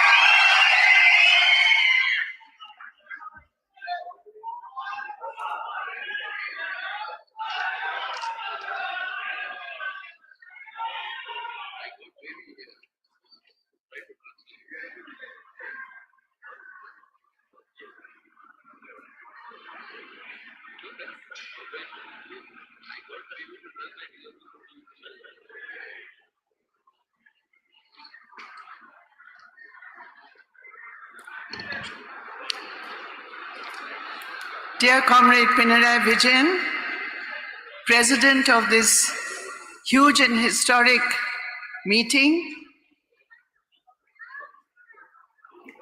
dear Comrade Sitaram Yechuri, our General Secretary, members of the Politburo, the Central Committee, Priyapata Sahodari, Sahodaran Mare, 𝒉𝒂𝒂𝒏𝒂𝒍 BENGAL, I would first like to pay my homage to our dear Comrade MC Josephine. It was such a shocking, unexpected tragedy that happened this morning when we lost our dear comrade. I'm sure that all of us at the party congress who paid homage to her, when we go back to our states, we will hold our condolence meetings, and along with the people of Kerala, and especially the women of Kerala, we will pay our tributes to Comrade Josephine, her work, her contribution to build the women's movement and the left movement. ഈ വമ്പിച്ചതും ചരിത്രപരവുമായ സമ്മേളനത്തിന്റെ അധ്യക്ഷൻ പിണറായി വിജയൻ, പാർട്ടിയുടെ general secretary Sitaram Yechury, കേന്ദ്ര കമ്മിറ്റിയിലെയും PBയിലെയും മെമ്പർമാരെ, സഹോദരി സഹോദരന്മാരെ, ആദ്യമായും ഇന്ന് രാവിലെ അപ്രതീക്ഷിതമായി വന്നു ഭവിച്ച ഒരു ദുഃഖത്തിൽ MC ജോസഫിന്റെ അകാലമായ വേർപാടിൽ അത്യഗാധമായ ദുഃഖം ഞാനിവിടെ രേഖപ്പെടുത്തുകയാണ്. ഞങ്ങൾ സമ്മേളനത്തിന്റെ ഭാഗമായി അവർക്ക് അന്ത്യാഞ്ജലി അർപ്പിക്കുകയുണ്ടായി. അനുശോചന യോഗവും ഞങ്ങൾ നടത്തുകയുണ്ടായി.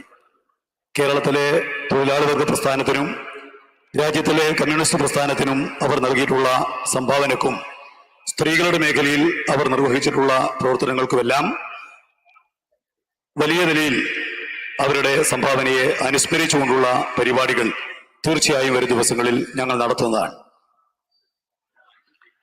We are proud and privileged to be here in Kannur.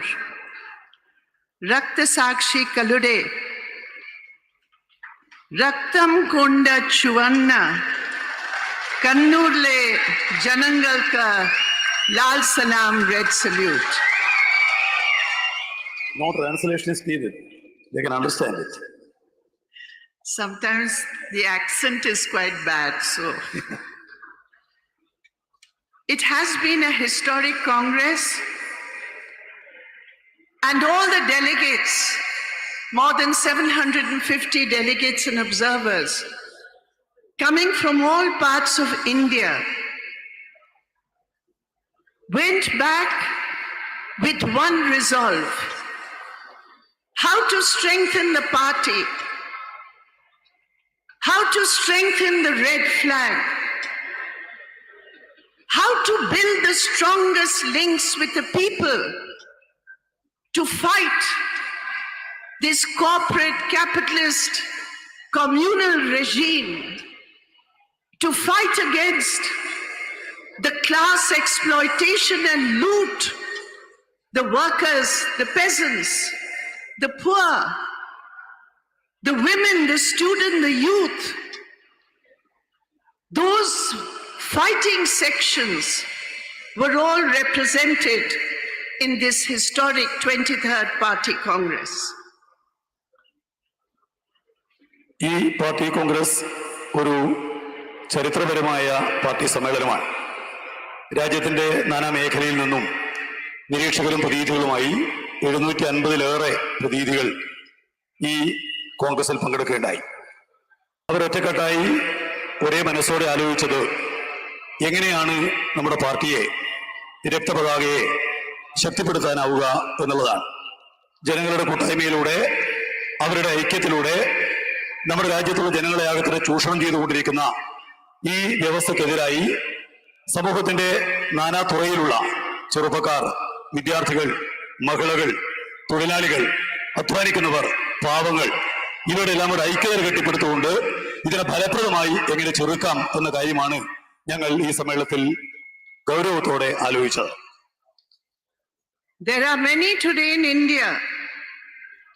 who would like to believe that the left movement, the communist movement, has been weakened. There are many today, those anti-communist forces, who have declared that now the left movement is not there.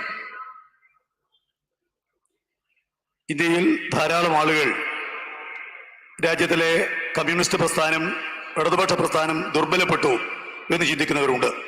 ധാരാളം communist വിരുദ്ധർ ഈ പ്രസ്ഥാന ഭാഗത്തുനിന്ന് ഇല്ലാതായി കഴിഞ്ഞിരിക്കുന്നു എന്ന് ആശ്വസിക്കുന്നവരുണ്ട്. But in this party Congress, we heard about the tremendous struggles which have been fought in the last 4 years under this red flag, under the leadership of the CPIM. So many struggles which have been supported by the CPIM.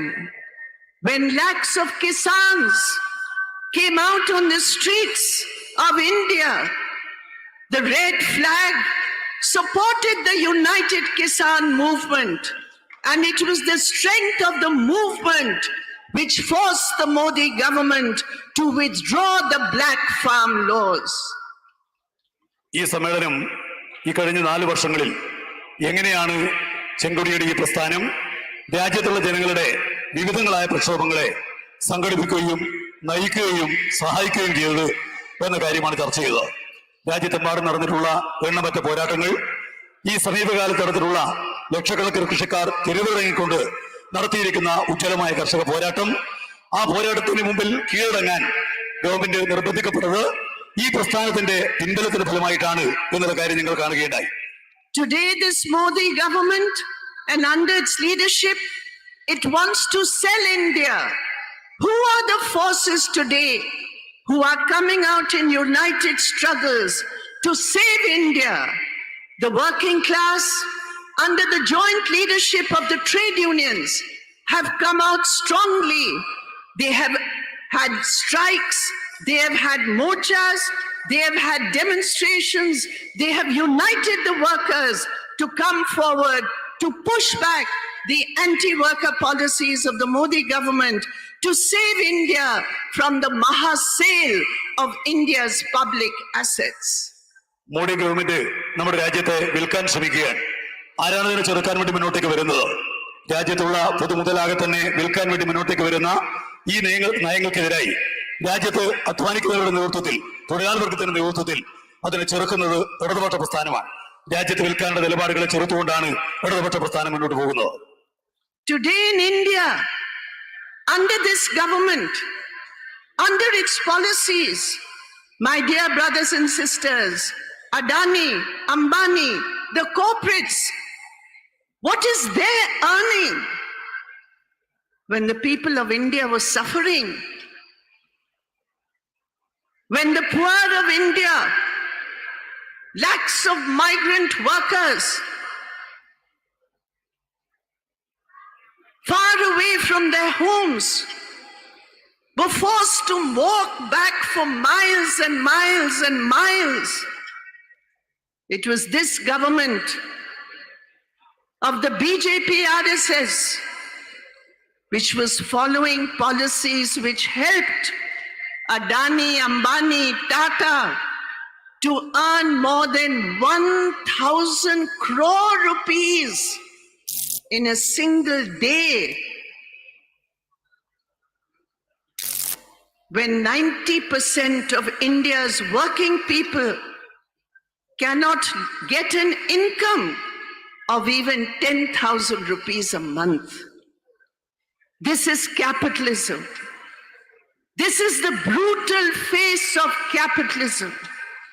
And we are proud that all through India, all through the country, in support of the workers and peasants, in support of the rural poor, in support of the Adivasis, in support of the Dalits, in support of the woman, the widow, who worked from morning till night without any help, We are proud, my dear friends. It was the red flag which came in support of the people, to mobilize the people, to unite the people, and to tell them you are not alone. We are there for the fight to get you your rights, to get you your dignity. ഇന്ത്യയിലെ government ചെയ്തുകൊണ്ടിരിക്കുന്നത് എന്താണ്? അദാനി അംബാനിമാരെ സഹായിക്കുകയാണ് ഈ government ചെയ്തുകൊണ്ടിരിക്കുന്നത്. നമുക്കറിയാം, India രാജ്യത്തുള്ള ജനങ്ങൾ കഷ്ടപ്പാടുകൾ അനുഭവിക്കുകയാണ്. ലക്ഷക്കണക്കിന് വരുന്ന തൊഴിലാളികളാണ് ജോലിയില്ലാതെ സ്വന്തം ജോലി സ്ഥലങ്ങളിൽ നിന്ന് ആട്ടിയോടിക്കപ്പെട്ടുകൊണ്ട് ഈ ഗവൺമെന്റിന്റെ കാലത്ത് കഷ്ടപ്പെടേണ്ടി വന്നിട്ടുള്ളത്. എന്നാൽ അവരെ സഹായിക്കുന്നതിനുള്ള ഒരു നിലപാടും ഈ ഗവൺമെന്റ് സ്വീകരിക്കുന്നില്ല. ഈ ഗവൺമെന്റ് സ്വീകരിക്കുന്നത് അദാനി അംബാനി ടാറ്റമാരെ സഹായിക്കാൻ വേണ്ടിയിട്ടാണ്. നമ്മുടെ രാജ്യത്തുള്ള 90% അധ്വാനിക്കുന്നവർ മാസത്തിൽ 10,000 രൂപ പോലും വരുമാനമില്ലാത്തവരായി നിൽക്കുമ്പോൾ ഈ രാജ്യത്തിലെ സമ്പന്നന്മാരെ കൂടുതൽ സമ്പന്നരാക്കുന്നതിന് വേണ്ടിയുള്ള നിലപാട് അതാണ് മോഡി ഗവൺമെന്റ് സ്വീകരിക്കുന്നത്. ഇത് മുതലാളിത്തത്തിന്റെ ക്രൂരമായ മുഖമാണ്. ഇന്ത്യയിലാകെയുള്ള ജനങ്ങളെ, കഷ്ടപ്പെടുന്ന ജനങ്ങളെ, കൃഷിക്കാരെ, കർഷക തൊഴിലാളികളെ, ഗ്രാമീണ ജനതയെ, ദരിദ്രരെ, ആദിവാസികളെ, സ്ത്രീകളെ, അവരെല്ലാം തന്നെ സംഘടിപ്പിക്കാനും അവരുടെ കൂടെ ഞങ്ങൾ ഉണ്ട് എന്ന് പ്രഖ്യാപിക്കാനും മുന്നോട്ടേക്ക് വരാൻ കഴിഞ്ഞു എന്നുള്ളതിൽ തീർച്ചയായും ഞങ്ങൾ അഭിമാനം കൊള്ളുന്നു. On the one hand, the brutal face of capitalism, the brutal face of neoliberal policies, and on the other hand, the toxic poison of the RSS, its slogan of Hindutva, its slogan of hatred, its slogan of division. That is what India faced in the last 4 years. ഒരു ഭാഗത്ത് മുതലാളിത്തത്തിന്റെ ക്രൂരമായ മുഖം, നവലിബറൽ നയങ്ങളുടെ ക്രൂരമായ മുഖം, മറുഭാഗത്താവട്ടെ രാജ്യത്തുള്ള ജനങ്ങളെ ഭിന്നിപ്പിക്കുന്ന, അവരെ ശത്രുക്കളായി തീർക്കുന്ന വിഷലിപ്തമായിട്ടുള്ള RSSന്റെ വർഗീയ പ്രചാരവേല. ഇതാണ് ഈ രാജ്യത്ത് സംഭവിച്ചുകൊണ്ടിരിക്കുന്നത്. My dear friends, they started with trying to change the basis of citizenship in India. There's a constitution of India. It was born in the cradle of the freedom struggle. And that citizenship is based on the constitution of equal rights. But what did they do? They tried to bring a law, and they brought a law. That law to divide people on the basis of religion, to discriminate on the basis of religion, to exclude the Muslim minority from the same citizenship rights. My dear friends, we are proud not only that the red flag was there in the struggle, but it was the Kerala government, it was the LDF government under Comrade Pinarayi Vijayan who first passed a resolution to say in Kerala that black anti-citizenship communal understanding will never be implemented. The first state to say that, and after that, 10 more states in India followed the Kerala path. നമ്മുടെ പൗരത്വവുമായി ബന്ധപ്പെട്ട അടിസ്ഥാനപരമായ ആശയങ്ങളുണ്ട്. ആ ആശയങ്ങൾ ഉയർന്നു വന്നത് ദേശീയ പ്രസ്ഥാനത്തിന്റെ കാലത്താണ്. ആ ഉയർന്നു വന്ന ആശയങ്ങളാണ് രാജ്യത്തിലെ ഭരണഘടനയുടെ ഭാഗമായി പൗരത്വ നിയമത്തിൽ ഉൾപ്പെട്ടിട്ടുള്ളത്. എന്നാൽ ഈ ഗവൺമെന്റ് ചെയ്യുന്നത് എന്താ? ജനങ്ങളെ മതത്തിന്റെ പേരിൽ വേർതിരിക്കാൻ ശ്രമിക്കുകയാണ്. പൗരത്വം ഉപയോഗിച്ചുകൊണ്ട് ന്യൂനപക്ഷങ്ങളെ പീഡിപ്പിക്കാൻ വേണ്ടി ശ്രമിക്കുകയാണ്. ആരാണ് ഇതിന് എതിരായിട്ട് നിലകൊണ്ടത്? അഭിമാനത്തോടെ പറയാൻ വേണ്ടി കഴിയും, അത് ഞങ്ങളാണ്. ഇവിടെ ഞങ്ങൾ ആ നിലക്ക് മുന്നോട്ട് വരിക മാത്രമല്ല, ഇന്ത്യ രാജ്യത്തിന്റെ ചരിത്രത്തിൽ ആദ്യമായി പിണറായി വിജയന്റെ ഗവൺമെന്റ് ആണ് ഈ നിയമത്തെ തങ്ങൾ അംഗീകരിക്കുന്നില്ല എന്നുള്ള ഒരു പ്രമേയം പാസാക്കാൻ വേണ്ടി മുന്നോട്ടേക്ക് വന്നത്. പിന്നീട് രാജ്യത്തുള്ള 10 ഗവൺമെന്റുകൾ ഈ നിലപാട് സ്വീകരിച്ചുകൊണ്ട് മുന്നോട്ടേക്ക് വന്നു. ഇതിനെതിരായിട്ടുള്ള ശക്തമായ പോരാട്ടം ഇന്ത്യ രാജ്യത്ത് ഇടതുപക്ഷമാണ് നയിച്ചുകൊണ്ടിരിക്കുന്നത്. When using its brute majority in parliament, they wanted to destroy the most beautiful part of India, Kashmir. They are interested in territory, not in people. They wanted to destroy Kashmir by removing, abrogating the special Article 370. We are proud when we heard in this party congress our comrades from Kashmir. We know under the leadership of Comrade Yusuf Tarigami, He was under house arrest for so many months. They tried to browbeat him. But yet, my dear friends, in Kashmir, in that corner of Kashmir, without any compromise, it is the red flag which stood for the rights of the people of Jammu and Kashmir against the communal attack of the BJP. പാർലമെന്റിലുള്ള ഭൂരിപക്ഷത്തെ ഉപയോഗിച്ചുകൊണ്ട് മനോഹരമായ കാശ്മീർ നശിപ്പിക്കാൻ വേണ്ടിയാണ് ബിജെപിയുടെ government ശ്രമിക്കുന്നത്. ആരാണ് അതിനെതിരായി നിലകൊണ്ടത്? രാജ്യത്തിലെ ഭരണഘടനയുടെ ആർട്ടിക്കിൾ 370 നൽകുന്ന പ്രത്യേക അവകാശങ്ങൾ എടുത്തുകളയാനുള്ള നിലപാടുകളുമായി ബിജെപിയുടെ ഗവൺമെന്റ് മുന്നോട്ടേക്ക് വന്നപ്പോ ഞങ്ങൾക്ക് അഭിമാനത്തോടെ പറയാൻ വേണ്ടി കഴിയും, ചെറുക്കാൻ ശ്രമിച്ചത് മറ്റാരുമല്ല, ഞങ്ങളാണ്. കാശ്മീർ സഖാക്കൾ ഈ സമ്മേളനത്തിൽ പങ്കെടുത്തുകൊണ്ട് പറഞ്ഞു, നിങ്ങൾ നമ്മുടെ പാർട്ടിയുടെ നേതൃത്വത്തിൽ യൂസഫ് തരിഗാമി അവിടുത്തെ പാർട്ടി നേതാവാണ്, ഒരുപാട് കാലമായി അദ്ദേഹം അവിടെ വീട്ടുതടങ്കലിലായിരുന്നു. അദ്ദേഹത്തിന്റെ നേതൃത്വത്തിൽ വലിയ നിലക്കുള്ള പോരാട്ടമാണ് കാശ്മീരിനകത്ത് ഞങ്ങൾ സംഘടിപ്പിച്ചത്. കാശ്മീരിന്റെ കാര്യത്തിൽ ഒരു വിട്ടുവീഴ്ചയുമില്ലാതെ ജനങ്ങളുടെ കൂടെ നിന്ന് അവർ നേരിടുന്ന വർഗീയമായിട്ടുള്ള ആക്രമണങ്ങൾക്കെതിരായി ഏറ്റവും ശക്തമായി ജനങ്ങളെ സംഘടിപ്പിക്കാൻ ശ്രമിച്ചത് അഭിമാനത്തോടെ നിങ്ങൾക്ക് പറയാൻ വേണ്ടി കഴിയും, അത് നമ്മുടെ പാർട്ടിയാണ്. You will hear from our comrades from Tripura and Bengal. So I will not go into that. But yes, I want to say that the entire party, and in this party Congress, when we heard that over 250 comrades were butchered in West Bengal by the TMC, in Tripura, our party offices were attacked, our comrades' houses were attacked, in Bengal and Tripura, our women were attacked. And yet, my dear friends, my dear comrades, with the red flag in their hands, our comrades of West Bengal and Tripura are fighting back, they are resisting, and they are building the movement under the leadership of the CPIM. CPIM ബംഗാളിൽ നേരിട്ടുകൊണ്ടിരിക്കുന്ന ആക്രമണങ്ങളെ സംബന്ധിച്ച് ഞാൻ പ്രത്യേകിച്ച് പരാമർശിക്കേണ്ടതില്ല. 250 വരുന്ന സഖാക്കളെയാണ് തൃണമൂൽ കോൺഗ്രസിന്റെ ഗുണ്ടകൾ അവിടെ നഷ്ടപ്പെടുത്തിയത്. ത്രിപുരയിൽ ഞങ്ങളുടെ പാർട്ടി ഓഫീസുകൾക്ക് നേരെ വലിയ ആക്രമണം നടന്നു. വലിയൊരു വിധത്തിലുള്ള ആക്രമണത്തെയാണ് ബംഗാളിലും ത്രിപുരയിലും ഞങ്ങൾ നേരിട്ടുകൊണ്ടിരിക്കുന്നത്. എന്നാൽ അഭിമാനത്തോടെ നിങ്ങൾ പറയട്ടെ, അതിനെ ചെറുത്തുകൊണ്ട് ഈ ചുവന്ന പതാക ഉയർത്തിപ്പിടിച്ചുകൊണ്ട് ബംഗാളിലെ സഖാക്കൾ, ത്രിപുരയിലെ സഖാക്കൾ ഇതിനെതിരായി ശക്തമായ നിലക്കുള്ള പോരാട്ടം അവിടെ ഞങ്ങൾ നടത്തിക്കൊണ്ടിരിക്കുകയാണ്. My dear friends, this has been a period when the worst barbarities have been inflicted on the women of India.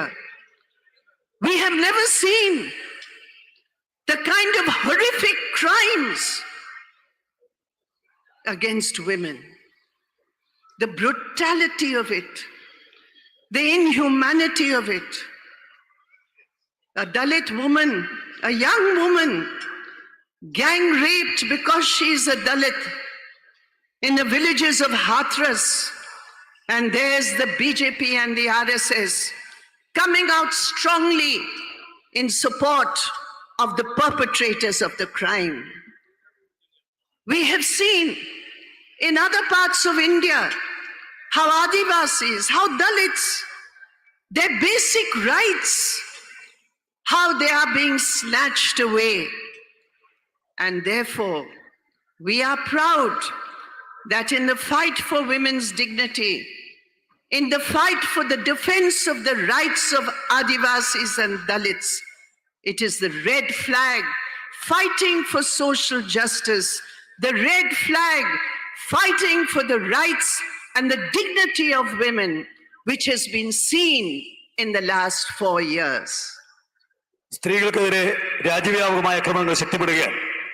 ഇവിടെ വലിയ നിലക്കുള്ള ക്രിമിനൽ നടപടികൾ, അതിക്രൂരമായ നിലക്കുള്ള പീഡനങ്ങൾ സ്ത്രീകൾക്കെതിരെ നടന്നുകൊണ്ടിരിക്കുന്നു. ആരാണ് അതിനെതിരെ ചെറുക്കാൻ മുന്നോട്ടേക്ക് വരുന്നത്? ദളിത് സ്ത്രീകൾ, ആദിവാസി സ്ത്രീകൾ, അവരെല്ലാം വലിയ നിലക്കുള്ള പീഡനങ്ങൾ നേരിടുകയാണ്. ഈ സമീപ ദിവസങ്ങളിലാണ് ഒരു ദളിത് യുവതിയെ കൂട്ടബലാത്സംഗം നടത്താൻ വേണ്ടി ഈ ആളുകൾ മുന്നോട്ടേക്ക് വന്നത്. BJP RSS ശക്തികൾ ആ കുറ്റവാളികൾക്ക് അനുകൂലമായ നിലപാടാണ് സ്വീകരിച്ചത്. എന്നാൽ അവരുടെ കൂടെ നിന്ന് ആദിവാസികളുടെ, ദളിത് സ്ത്രീകളുടെ അടിസ്ഥാന അവകാശങ്ങൾക്ക് വേണ്ടിയുള്ള പോരാട്ടം നയിക്കുന്നത് ഈ ചെങ്കൊടി ഉയർത്തപ്പെടുത്തിയിട്ടുള്ള പ്രസ്ഥാനമാണ്. സ്ത്രീകളുടെ പദവി സംരക്ഷിക്കാൻ, അതുപോലെ തന്നെ പിന്നോക്ക ഭാഗത്തപ്പെട്ട ആദിവാസികൾ, ദളിതർ, അവരുടെ അവകാശം സംരക്ഷിക്കാൻ, സാമൂഹ്യ നീതിക്ക് വേണ്ടി രാജ്യത്താകെ നടക്കുന്ന പോരാട്ടങ്ങൾ ഞങ്ങൾ അഭിമാനത്തോടെ പറയട്ടെ, ആ പോരാട്ടങ്ങളുടെ മുമ്പിൽ ഈ പാർട്ടിയാണ്, ഈ ചെങ്കൊടിയാണ്.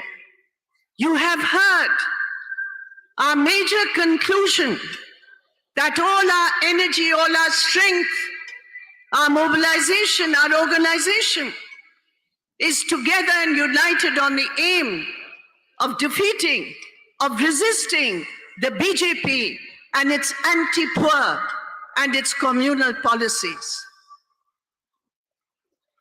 നമ്മുടെ ഏറ്റവും പ്രധാനപ്പെട്ട ചുമതലയും ഉത്തരവാദിത്വവും BJP മുന്നോട്ടേക്ക് വെക്കുന്ന ജനവിരുദ്ധ വർഗീയ നയങ്ങളെ ഫലപ്രദമായി ചെറുത്ത് പരാജയപ്പെടുത്തുക എന്നുള്ളതാണ്.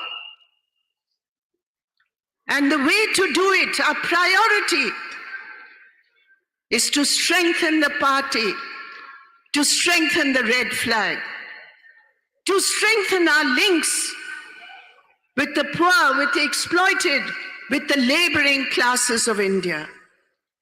And in that struggle, my dear friends, Priyapata Saghagale, in that big struggle,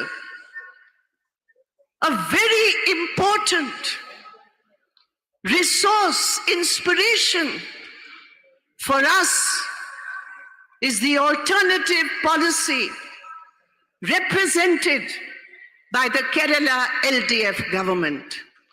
When we talk about our independent strength, when we talk about our alternative vision, here in Kerala we have shown earlier in West Bengal, earlier in Tripura, there were so many important initiatives for the poor that we have taken.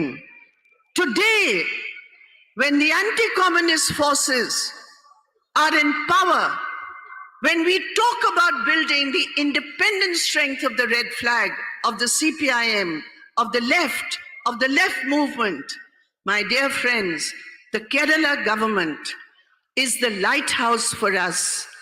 And we are happy and proud that in this party congress, a resolution was unanimously adopted which saluted the LDF government, which saluted the LDF, which saluted the LDF leadership, and most of all, it saluted the people of Kerala.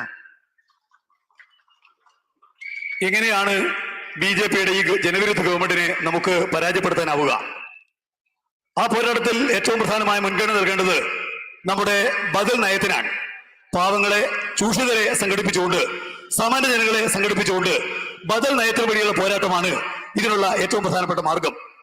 അതിനുവേണ്ടിയുള്ള ബദൽ നയങ്ങൾക്ക് വേണ്ടിയുള്ള സമരത്തിൽ നമ്മുടെ ഏറ്റവും വലിയ ആവേശം, പ്രചോദനം നിങ്ങളുടെ ഈ സംസ്ഥാനമായിട്ടുള്ള കേരളമാണ്. കേരളത്തിലെ LDF ഗവൺമെന്റ് കൈകാര്യം ചെയ്യുന്ന ബദൽ നയങ്ങളാണ്. ഒരു സ്വതന്ത്രമായ നയത്തെക്കുറിച്ച് നാം സംസാരിക്കുമ്പോൾ, രാജ്യത്ത് ഇടതുപക്ഷം മുന്നോട്ടേക്ക് വെക്കുന്ന ബദൽ നയത്തെക്കുറിച്ച് നമ്മൾ സംസാരിക്കുമ്പോൾ ആ കാര്യങ്ങളിൽ ഊന്നൽ കൊടുക്കേണ്ടത് ഈ കേരളത്തിലുള്ള ഗവൺമെന്റിന്റെ നയങ്ങൾക്കാണ്. ബംഗാളിലും ത്രിപുരയിലുമെല്ലാം നേരത്തെ ചില പ്രവർത്തനങ്ങൾ നമ്മൾ നടത്തിയിട്ടുണ്ട്. പക്ഷേ ഇന്ന് രാജ്യത്തിനകത്ത് ഏറ്റവും ഉയർന്നു നിൽക്കുന്നത് ഇടതുപക്ഷ ജനാധിപത്യ വേണ്ടി ഗവൺമെന്റ് നടപ്പിലാക്കുന്ന നയങ്ങളാണ്. വളരെ ആവേശത്തോടെ നിങ്ങൾക്ക് പറയാൻ വേണ്ടി കഴിയും, രാജ്യത്തുള്ള ബദൽ നയങ്ങൾക്ക് വേണ്ടി പോരടിക്കുന്ന ആളുകൾ ഒരു വിളക്കുമാറും കണക്കെ നോക്കിക്കാണുന്നത് ഈ കേരളത്തെയാണ്, കേരളത്തിലെ LDF ഗവൺമെന്റിനെയാണ്. ഒരു പ്രത്യേക പ്രമേയം തന്നെ ഈ വിഷയവുമായി ബന്ധപ്പെട്ടുകൊണ്ട് നമ്മുടെ അഖിലേന്ത്യാ സഭയിൽ അംഗീകരിക്കേണ്ടായി. ഈ കേരളത്തിലെ ബദൽ നയങ്ങൾ നടപ്പിലാക്കുന്ന ഗവൺമെന്റിനെ, അതിന്റെ നേതാവിനെ, LDFനെ ഹൃദയംഗമായി വിഭാഗം ചെയ്യാനുള്ള ഒരു പ്രമേയമാണ് ഈ കാര്യത്തിൽ ഈ കഴിഞ്ഞ 23ാം Congress അംഗീകരിച്ചിട്ടുള്ളത്. And the party congress has resolved to take the achievements of Kerala, to compare what Kerala has done to the rest of the country, to the BJP governments, to the Congress governments, to the governments of other regional parties. We say, look at the Kerala model, look at the Kerala Matrika, look at the Kerala path. Party Congress തീരുമാനിച്ചത് വ്യത്യസ്ത മേഖലയിലുള്ള കേരള ഗവൺമെന്റിന്റെ നയങ്ങൾ രാജ്യത്താകെ പ്രചരിപ്പിക്കാൻ വേണ്ടി കഴിയണമെന്നാണ്. BJP ഭരിക്കുന്ന സംസ്ഥാനങ്ങളിൽ, കോൺഗ്രസ് ഭരിക്കുന്ന സംസ്ഥാനങ്ങളിൽ, അവിടങ്ങളെല്ലാം ഈ നയം നമുക്ക് പ്രചരിപ്പിക്കാൻ വേണ്ടി കഴിയണം. അവിടങ്ങളെല്ലാം നമുക്ക് പറയേണ്ടത് നിങ്ങൾ കേരളത്തെ നോക്കുക, കേരളത്തിന്റെ ബദൽ നയങ്ങൾ നോക്കുക എന്നുള്ളതാണ്. I read in the papers today that the leader of the Congress party in Kerala, he made a remark to say the entire party congress of the CPIM was to forge a line how to ally with the BJP. I don't know, I can't remember his name, but my dear friend, maybe you were looking in the mirror and seeing yourself when you talked about closeness with the BJP and the RSS. As far as we are concerned, as our General Secretary has said, cooperation with all who are prepared to come and join us in our struggle. Cooperation for the class struggle, cooperation for the mass struggle, and cooperation we want for the Kerala model of development.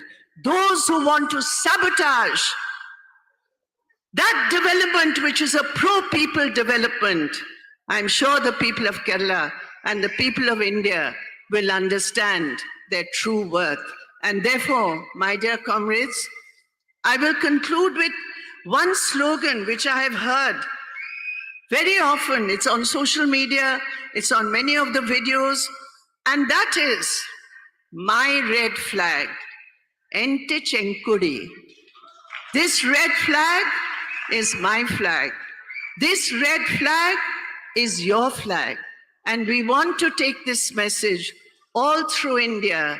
People in Kerala who love that red flag, who sacrificed so much for that red flag. My dear brothers and sisters, this party Congress has determined we will take that message throughout the country. I once again thank the Kerala comrades, the Kannur comrades, and especially, if I may say so, because with Comrade Pinarayi Vijayan's leadership, Comrade Kodiyar's leadership, Comrade 𝑺𝒉𝒂𝒓, day and night along with his comrades, he has worked. So all of us are very grateful to him, to his colleagues, and to all the wonderful volunteers who gave so much of their time and energy to make this party Congress historic, successful, and the resolve and determination to go ahead. Thank you. Lal Salam, Red Salute. കോൺഗ്രസിന്റെ കേരളത്തിലൊരു നേതാവ്, അദ്ദേഹത്തിന്റെ പേര് പരാമർശിക്കാൻ ഞാൻ ആഗ്രഹിക്കുന്നില്ല, ഈ കോൺഗ്രസ് ആലോചിക്കുന്നത് BJP-യുമായി എങ്ങനെയാണ് യോജിക്കാനാവുക എന്നതിനെ സംബന്ധിച്ച് പറയുകയുണ്ടായി. അദ്ദേഹത്തോട് ഒറ്റ കാര്യം മാത്രമേ എനിക്ക് പറയാനുള്ളൂ. നിങ്ങൾ സ്വയം ഒന്ന് കണ്ണാടിയിലേക്ക് നോക്കുക. അപ്പോൾ കാര്യങ്ങൾ നിങ്ങൾക്ക് മനസ്സിലാക്കാൻ വേണ്ടി കഴിയും. ഞങ്ങളുടെ ജനറൽ സെക്രട്ടറി ഇവിടെ പറയുകയുണ്ടായി, ഞങ്ങൾ ഇവിടെ പരിശ്രമിക്കുന്നത് എങ്ങനെയാണ് വർഗസമരം ശക്തിപ്പെടുത്താനാവുക എന്നുള്ളതാണ്, എങ്ങനെയാണ് ജനകീയ പോരാട്ടം ശക്തിപ്പെടുത്താനാവുക എന്നുള്ളതാണ്, ജനകീയ വികസനത്തെ എങ്ങനെയാണ് ശക്തിപ്പെടുത്താൻ വേണ്ടി കഴിയുക എന്നുള്ളതാണ്. ആ കാര്യത്തിൽ ഫലപ്രദമായ നിലക്കുള്ള ഒരു പങ്കാണ് ഈ കേരളം നിർവഹിച്ചുകൊണ്ടിരിക്കുന്നത്. ഇവിടെ സോഷ്യൽ മീഡിയയിലെല്ലാം തന്നെ ഉയർന്നു വന്നിരിക്കുന്ന ഒരു പ്രധാനപ്പെട്ട ആശയം ഞാൻ കാണുകയുണ്ടായി. എന്റെ ചെങ്കൊടി, തീർച്ചയായും അത് എന്റെ ചെങ്കൊടിയാണ്, നിങ്ങളുടെ ചെങ്കൊടിയാണ്, ഈ രാജ്യത്താകെയുള്ള സാധാരണക്കാരുടെ ചെങ്കൊടിയാണ്. ഈ സന്ദേശം രാജ്യത്താകെ എത്തിക്കുന്നതിന് വേണ്ടി നമുക്ക് സാധിക്കേണ്ടതുണ്ട്. അതിനു വേണ്ടിയിട്ടുള്ള വലിയ ജീവത്യാഗം നടന്ന ഒരു മണ്ണാണ് നിങ്ങളുടെ ഈ കേരളം. ഈ സമ്മേളനം ഏറ്റവും വിജയകരമായി സംഘടിപ്പിച്ചത് കേരളത്തിലെ പ്രസ്ഥാനത്തെ, കണ്ണൂർ പ്രസ്ഥാനത്തെ, പ്രത്യേകിച്ച് പിണറായിയുടെയും കോടിയേരിയുടെയും നേതൃത്വത്തിൽ നടക്കുന്ന ഇവിടെ പാർട്ടി ജില്ലാ സെക്രട്ടറി MP ജയരാജൻ എല്ലാ സമയത്തും ഞങ്ങളുടെ കൂടെ ഉണ്ടായിട്ടുണ്ട്. ഈ കോൺഗ്രസിനെ ഒരു ചരിത്ര സംഭവമാക്കി ഏറ്റവും വലിയ വിജയമാക്കി മാറ്റാൻ വേണ്ടി മുന്നോട്ടേക്ക് വന്ന മുഴുവൻ ആളുകളെയും അഭിവാദ്യം ചെയ്യാൻ വേണ്ടി കൂടി ഈ അവസരം ഉപയോഗിച്ചുകൊണ്ട് ഈ പാർട്ടി കോൺഗ്രസിന്റെ വിജയത്തിന് വേണ്ടി പ്രവർത്തിച്ച മുഴുവൻ ആളുകളോടുമുള്ള നന്ദി പ്രകാശിപ്പിച്ചുകൊണ്ട് നമുക്ക് ഒറ്റക്കെട്ടായി മുന്നേറാം എന്ന് മാത്രം സൂചിപ്പിച്ചുകൊണ്ട് ഞാൻ എന്റെ വാക്കുകൾ അവസാനിപ്പിക്കുന്നു. അഭിവാദ്യങ്ങൾ.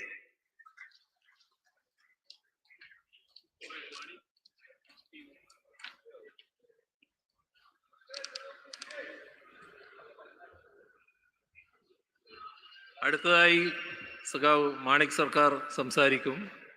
അദ്ദേഹത്തെ പ്രത്യേകമായി വിശേഷിപ്പിക്കേണ്ട കാര്യമൊന്നുമില്ലല്ലോ, എല്ലാവർക്കും അറിയാവുന്നതാണല്ലോ. സഖാവ് മാണിക് സർക്കാരിനെ ക്ഷണിക്കുന്നു.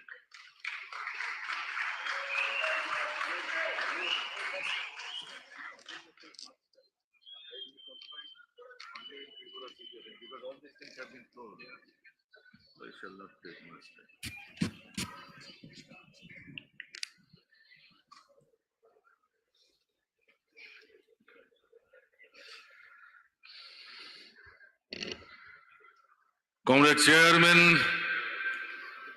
of this mass meeting organized in connection with our 23rd Party Congress held here in Kannur, and the Politburo members sitting on the dais, Central Committee members, respected elders, mothers and sisters, brothers and friends, at the outset, I would like to convey my heartfelt greetings on behalf of the fighting people of Tripura to all of you. ബഹുമാനായ അധ്യക്ഷൻ, ഈ വേദിയിലിരിക്കുന്ന പാർട്ടിയുടെ PB അംഗങ്ങൾ, CC അംഗങ്ങൾ, പ്രിയമുള്ള സഹോദരി സഹോദരന്മാരെ, മാതാപിതാക്കളെ, പ്രിയമുള്ള സുഹൃത്തുക്കളെ, ആദ്യമായി ഈ മഹാസമ്മേളനത്തിൽ പങ്കെടുക്കുന്ന എല്ലാവർക്കും ഹൃദയംഗമായ ആശംസകൾ അർപ്പിക്കുന്നു. ത്രിപുരയിലെ പോരാട്ടത്തിൽ നിൽക്കുന്ന സഹാക്കളുടെ ഉൾപ്പെടെ പേരിൽ ആശംസകൾ അർപ്പിക്കുന്നു. I am not going to take much of your time. Within a very few minutes, I would like to tell something what is going on there in Tripura. Because from the party Congress, the political resolution which has been accepted, main call to the democratic minded people of our country, secular minded people of our country, obviously of course communist and lefts, that BJP has to be isolated and defeated because they are destroying everything. You have listened from our General Secretary in his introductory remarks. So keeping that in mind, I will tell something what is going on there in Tripura under BJP regime. പ്രിയമുള്ളവരെ, ഞാൻ അധികം സമയമെടുക്കുന്നില്ല. ചെറിയ ചില കാര്യങ്ങൾ മാത്രമാണ് പറയുന്നത്. നമ്മുടെ രാഷ്ട്രീയ പ്രമേയത്തെ സംബന്ധിച്ച് നിങ്ങൾ മനസ്സിലാക്കിയിട്ടുണ്ട്. നമ്മുടെ പാർട്ടി ജനറൽ സെക്രട്ടറിയോട് സംസാരിച്ച് പറഞ്ഞു, നമ്മുടെ രാജ്യത്തെ ജനാധിപത്യം തകർക്കുന്ന, മതനിരപേക്ഷത തകർക്കുന്ന, രാജ്യത്തെ ആകെ തകർക്കുന്ന നിലപാടുമായി മുന്നോട്ട് പോകുന്ന BJPയുടെ സമീപനങ്ങളെ പറ്റി. Now it is a pertinent question to the people of Tripura that whether Tripura is part and parcel of India. That is the pertinent question. Why? Because the constitution of India does not work there in Tripura under BJP regime. Opposition are being threatened like anything. You have listened? Comrade 𝒉𝒂𝒂𝒍 has mentioned how our party officials, our supporters, families, democratic minded people are being attacked there. Not the Communist Party of India Marxist. Of course, it is in their focus. Other democratic forces too. Even, I am not hesitating to say, even Congress, they are also under attack. Though I must tell, BJP government could not come in Tripura in the last assembly election if Congress directly or indirectly should not extend that supporting hand to dislodge the left-front government and also helping BJP to come over there. Now they are also being attacked. Tripura ഇന്ത്യയുടെ ഭാഗമാണോ എന്ന ചോദ്യം തന്നെയാണ് ഇന്ന് ഏറ്റവും പ്രധാനമായി നമ്മുടെയൊക്കെ മുന്നിൽ സംശയമായി ഉയരുന്നത്, ചോദിക്കാനുള്ളത്. കാരണം മറ്റൊന്നുമല്ല, നമ്മുടെ ഇന്ത്യയുടെ ഭരണഘടന, അതിന്റെ നിയമങ്ങൾ ഒന്നും നടപ്പിലാക്കപ്പെടാത്ത സ്ഥിതിയിലേക്കാണ് ത്രിപുരയിൽ കാര്യങ്ങൾ പോകുന്നത്. അവിടെ ജനാധിപത്യം നടക്കണമെന്ന് ആഗ്രഹിക്കുന്ന ജനാധിപത്യ വിശ്വാസികളായ ആളുകൾ, CPIM പ്രവർത്തകർ മാത്രമല്ല, ഇടതുപക്ഷ പ്രവർത്തകർ, CPIM പ്രവർത്തകർ, ജനാധിപത്യ വിശ്വാസികളെല്ലാം ആക്രമണത്തിന് വിധേയമായിക്കൊണ്ടിരിക്കുകയാണ്. അത് ഇത്തരം ഒരു അവസ്ഥ ഉണ്ടായതിനെ പറ്റി തുറന്നു പറയാതിരിക്കാൻ എനിക്ക് കഴിയില്ല. അത് കോൺഗ്രസിന്റെ സമീപനമാണ് ഇത്തരം ഒരു കാര്യത്തിലേക്ക് എത്തിച്ചത് എന്നുള്ളത് തുറന്നു പറയാൻ ഞാൻ ആഗ്രഹിക്കുന്നു. കാരണം കോൺഗ്രസ് പ്രവർത്തകർ അവിടെ അറിഞ്ഞുകൊണ്ടും അറിയാതെയും എല്ലാം ചെയ്ത പ്രവർത്തനം നടത്തിയില്ലായിരുന്നെങ്കിൽ ഇന്ന് ഈ ഒരു അവസ്ഥ ത്രിപുരയിൽ ഉണ്ടാകുമായിരുന്നില്ല. BJPയെ വരാൻ സഹായിക്കുന്ന നിലപാടെടുത്തത് കോൺഗ്രസ് പാർട്ടിയാണ്. You have listened. I have also listened, Comrade Pinarayi Vijayan's speech. He has been dealt the role being played by UDF, led by Congress here, how they have been trying their level best to create trouble against the left front government here under the leadership of Communist Party of India Marxist. Keeping this in mind, I am telling you, the Congress in Kerala, they have not yet realized what they have done in Tripura. In the last assembly election, in earlier assembly election, they secured 40%, more than 40% vote. But in this election, 2018 election, they secured less than 2% vote. Where are those votes gone? BJP, before this 2018 election, they got only 2.5% vote. But this time, 2018, they got 50% vote. Where from they got this vote? From left, only 7 to 8% vote, they are misled. But the large chunk of the vote of Congress, that actually gone in favor of BJP, and thus BJP came to power.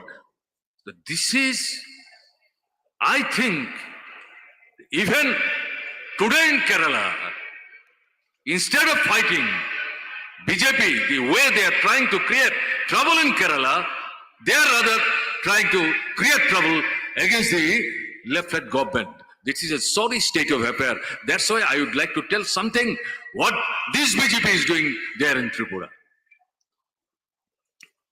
നിങ്ങളിവിടെ കേരളത്തിന്റെ മുഖ്യമന്ത്രി പിണറായി സംസാരിച്ചത് കേട്ട് കാണും. കേരളത്തിൽ UDF ചെയ്യുന്ന പ്രവർത്തനങ്ങൾ, LDFനെ തകർക്കാനും ആക്രമിക്കാനുമായി നടത്തുന്ന ശ്രമങ്ങളെപ്പറ്റി നിങ്ങൾ കേട്ട് കാണും.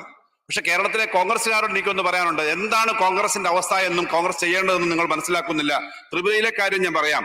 ത്രിപുരയിൽ കോൺഗ്രസിന്റെ കഴിഞ്ഞ 2018 മുമ്പുള്ള 2 തെരഞ്ഞെടുപ്പിലും കോൺഗ്രസിന് 40% വോട്ട് കിട്ടുമായിരുന്നു. എന്നാൽ 2018 തെരഞ്ഞെടുപ്പിൽ കോൺഗ്രസിന്റെ വോട്ട് വലിയ തോതിൽ കുറഞ്ഞു. 2% വോട്ട് മാത്രമായി കോൺഗ്രസിന് തകർച്ചയുണ്ടായി. എന്നാൽ BJPക്ക് 2018 മുമ്പുള്ള തെരഞ്ഞെടുപ്പിൽ 2.8% വോട്ട് മാത്രമായിരുന്നു ഉണ്ടായിരുന്നത്. എന്നാൽ 2018 50%-ലധികം വോട്ട് വാങ്ങിയിട്ടാണ് BJP അധികാരത്തിലേക്ക് വന്നത്. ഇടതുപക്ഷത്തിന്റെ കുറച്ച് വോട്ട് പോയിട്ടുണ്ട്. 7% മുതൽ 10% വരെ വോട്ട് കുറഞ്ഞിട്ടുണ്ട്. എന്നാൽ കോൺഗ്രസിന്റെ വോട്ട് ആകെ പോയി. ഇത് കാണിക്കുന്നത് കോൺഗ്രസ് എന്ന് പറയുന്ന പ്രസ്ഥാനം തകരുകയും BJP മുന്നോട്ട് വരികയും ചെയ്തു. കേരളത്തിൽ ഇടതുപക്ഷത്തെ തകർക്കാനും ദുർബലപ്പെടുത്താനും ശ്രമിക്കുന്നവര് പകരം അവര് ത്രിപുരയിലുള്ള BJPയുടെ അവസ്ഥയും കോൺഗ്രസിന്റെ അവസ്ഥയും മനസ്സിലാക്കുകയും അതനുസരിച്ച് പ്രവർത്തിക്കുകയുമാണ് വേണ്ടത്. Why I have said that the Constitution of India does not work there in Tripura under BJP regime. During the last 4 years, Panchayat election, urban bodies election, Tripura tribal areas autonomous district council election, and also parliament election, 19th Lok Sabha. In all these elections, voters largely were not allowed to exercise their franchise freely and fearlessly. Broadly, under the leadership of BJP, all these elections have been rigged. In this way, they are trying to destroy the democratic rights, ethos of our country. This is what is BJP. ഭരണഘടനയുടെ അവസ്ഥയും ഭരണ നിയമങ്ങളും എന്തുകൊണ്ട് തകർന്നു എന്ന് പറഞ്ഞത് അവിടുത്തെ കഴിഞ്ഞ നാളത്തെ അനുഭവങ്ങൾ വെച്ചിട്ടാണ്. അവിടെ മുൻപ് പഞ്ചായത്ത് തെരഞ്ഞെടുപ്പ്, ത്രിപുരയിലെ ഓട്ടോണമസ് ജില്ലാ കൗൺസിൽ തെരഞ്ഞെടുപ്പ്, പാർലമെന്റ് തെരഞ്ഞെടുപ്പൊക്കെ സ്വതന്ത്രമായി നടന്ന അനുഭവമാണുള്ളത്. എന്നാൽ ഈ കഴിഞ്ഞ BJP അധികാരത്തിന് വന്നതിന് ശേഷം അവിടെ തെരഞ്ഞെടുപ്പുകൾ സ്വതന്ത്രമായി നടക്കുന്നില്ല. ആളുകൾക്ക് സ്വതന്ത്രമായി വോട്ട് ചെയ്യാൻ പറ്റുന്നില്ല. തെരഞ്ഞെടുപ്പിനെയും ജനാധിപത്യത്തെയും അട്ടിമറിക്കുന്ന തരത്തിലേക്കാണ് BJP ചെയ്യുന്നത്. ഇതാണ് യഥാർത്ഥത്തിൽ BJP. The media, this is the 4th important pillar of our democracy. But under the regime of BJP there in Tripura, right and left, this media is under attack. Physically, more than 40 media persons, they have been attacked. Media houses are being attacked, ransacked, destroyed, looted. No action has been taken so far by the police there in Tripura under the regime of BJP. BJPയുടെ ഈ ഭരണപരമായ കാര്യങ്ങളിലുള്ള ഇടപെടൽ രാഷ്ട്രീയ പ്രവർത്തനത്തിന് മാത്രമല്ല, അവിടുത്തെ മാധ്യമ സ്ഥാപനങ്ങൾ വലിയ ആക്രമണത്തിനാണ് വിധേയമാകുന്നത്. 40 പത്രപ്രവർത്തകരാണ് വളരെ ക്രൂരമായി ഈ കാലഘട്ടത്തിൽ ആക്രമിക്കപ്പെട്ടത്. പത്രസ്ഥാപനങ്ങൾ ആക്രമിക്കപ്പെട്ടു, കൊള്ളയടിക്കപ്പെട്ടു, തകർക്കപ്പെട്ടു എന്നുള്ളതാണ് അവസ്ഥ. പക്ഷേ അതിനൊന്നുമെതിരെ കേസെടുക്കാൻ വേണ്ടി പോലീസ് തയ്യാറാവുന്നില്ല. ആ തരത്തിൽ നിയമവാഴ്ചയില്ലാത്ത തരത്തിലേക്കാണ് BJPയുടെ കീഴിൽ അവിടെ കാര്യങ്ങൾ മുന്നോട്ട് പോകുന്നത്. Crime against women. Every day it is growing like anything. Every day in the state of Tripura, on the national highway, 4 to 5 dead bodies are found. And among them, 1 or 2 women. No inquiry being undertaken. People are informing the police, here is a dead body. Police going there without undertaking any inquiry. Immediately they are making the statement, perhaps this is incident or they have committed suicide. This is what is going on. സ്ത്രീകൾക്ക് നേരെയുള്ള അക്രമം വളരെ രൂക്ഷമായി വർദ്ധിച്ചു വരുന്നൊരവസ്ഥയാണുള്ളത്. എല്ലാ ദിവസവും സ്ത്രീകൾക്ക് നേരെയുള്ള അക്രമങ്ങളെ പറ്റിയുള്ള വാർത്തകൾ കൂടുതലായി വന്നുകൊണ്ടിരിക്കുകയാണ്. അവിടുത്തെ ദേശീയപാതയിൽ, നാഷണൽ ഹൈവേയിൽ സാധാരണ 4-5 ശവശരീരങ്ങൾ, അനാഥ ശവശരീരങ്ങൾ, ജഡങ്ങൾ കാണുന്ന അവസ്ഥയുണ്ട്. അതിനെ സംബന്ധിച്ച് അതിനകത്ത് 1-2 എങ്കിലും സ്ത്രീകളായിരിക്കുന്ന അവസ്ഥയുണ്ട്. ഇതിനെപ്പറ്റി അന്വേഷിച്ചു കഴിഞ്ഞാൽ, അന്വേഷിക്കാൻ ആവശ്യപ്പെട്ടാൽ പോലീസ് വരുന്നു. അതൊരു സാധാരണ സംഭവം അല്ലെങ്കിൽ അപകടമാണ് എന്ന് പറഞ്ഞ് റെക്കോർഡ് ഉണ്ടാക്കുന്നു. ഇത്തരം അക്രമങ്ങളെ പറ്റിയൊന്നും അന്വേഷണം നടക്കുന്നില്ല. അത്തരത്തിൽ സ്ത്രീകൾക്ക് നേരെയുള്ള അക്രമം ഏറ്റവും കൂടുതൽ വർദ്ധിച്ചു വരുന്നതിന്റെ ഉദാഹരണങ്ങൾ ഇവിടെ ഉണ്ട്. Police has become wooden toy in the hands of the BJP government. They are being dictated by the BJP party, by RSS there. The people who have been attacked, whose houses have been looted, arsoned, their means of production, those have been destroyed. Even our mothers and sisters who have been attacked, their chastity have been looted. They cannot go to police station. Even despite all these things with brave, they are going to police station. Most of the police stations, police are not accepting their complaint, taking any record. Rather, they are advising that better you go and minimize all these things.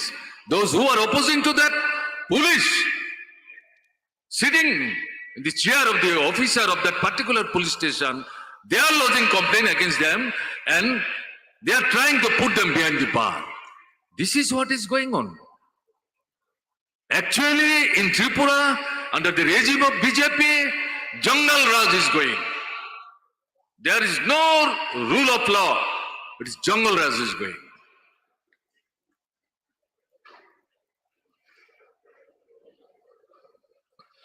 BJP ഭരണത്തിന് കീഴിൽ police മരപ്പാവ് കണക്കെയാണ്. അത് ഒന്നും ചെയ്യുന്നില്ല, ഒരാക്ഷനും എടുക്കുന്നില്ല. എന്ത് പരാതി വന്നാലും അവരുടെ തടവിൽ അവരുടെ ഒരു കളിപ്പാട്ടം പോലെ ഉപയോഗിക്കപ്പെടുന്ന ഒന്നായിട്ട് പോലീസിന് മാറിയിരിക്കുന്നു. ഈ പറഞ്ഞ പരാതികളെ പറ്റിയൊക്കെ ആളുകൾ പരാതി പറഞ്ഞാൽ ഒന്നും ചെയ്യുന്നില്ല എന്ന് മാത്രമല്ല, ആളുകൾ പോലീസ് സ്റ്റേഷനിലേക്ക് പോകാൻ ധൈര്യപ്പെടുന്നില്ല. അത് രാഷ്ട്രീയ കേസുകൾ മാത്രമല്ല, അച്ഛനെയോ അമ്മയോ ആരെങ്കിലും ആക്രമിച്ചാൽ, വീട് കൊള്ളയടിച്ചാൽ, സ്ഥാപനങ്ങൾ കൊള്ളയടിച്ചാൽ, വ്യവസായ സ്ഥാപനങ്ങൾ കൊള്ളയടിച്ചാൽ അതിനൊന്നും പരാതി കൊടുക്കാനായിട്ട് ആളുകൾ പോകാൻ തയ്യാറാവുന്നില്ല. അങ്ങനെ പോയാൽ പോലീസ് അവരുടെ നേരെ വളരെ ശത്രുതാപരമായ നിലപാടാണ് എടുക്കുന്നത്. പലപ്പോഴും ഇത്തരം സ്റ്റേഷനിൽ പോയി ഒരു പരാതി കൊടുത്ത് പോലീസ് ഉദ്യോഗസ്ഥന്മാർ പറയുന്നതിനെതിരായി വല്ലതും വീണ്ടും ശബ്ദമുയർത്തിയാൽ പോലീസ് ഉദ്യോഗസ്ഥന്മാരുടെ നേതൃത്വത്തിൽ ഈ പരാതിക്കാരുടെ പേരിൽ കള്ളക്കേസ് എടുക്കുന്ന നിരവധി സംഭവങ്ങൾ വന്നുകൊണ്ടിരിക്കുകയാണ്. അതുകൊണ്ട് യാതൊരു നിയമവാഴ്ചയും, റൂൾ ഓഫ് ലോ ഇല്ലാത്തൊരു സംസ്ഥാനമായി, കാട്ടു നിയമങ്ങൾ നടത്തുന്ന ഒരു സംസ്ഥാനമായി ഇപ്പോ ത്രിപുര മാറിയിരിക്കുകയാണ്. Congress Provincial Party Office at Agartala that was also attacked by BJP supporters, miscreants I should say. Their leaders, who at one point of time, deserting Congress, formed Trinamool Congress, joined to BJP, helped BJP to form government. They have deserted BJP, returned back to Congress, trying to organize people. At Agartala, their meeting was attacked. The leaders were attacked, physically attacked. Why I am saying all these things?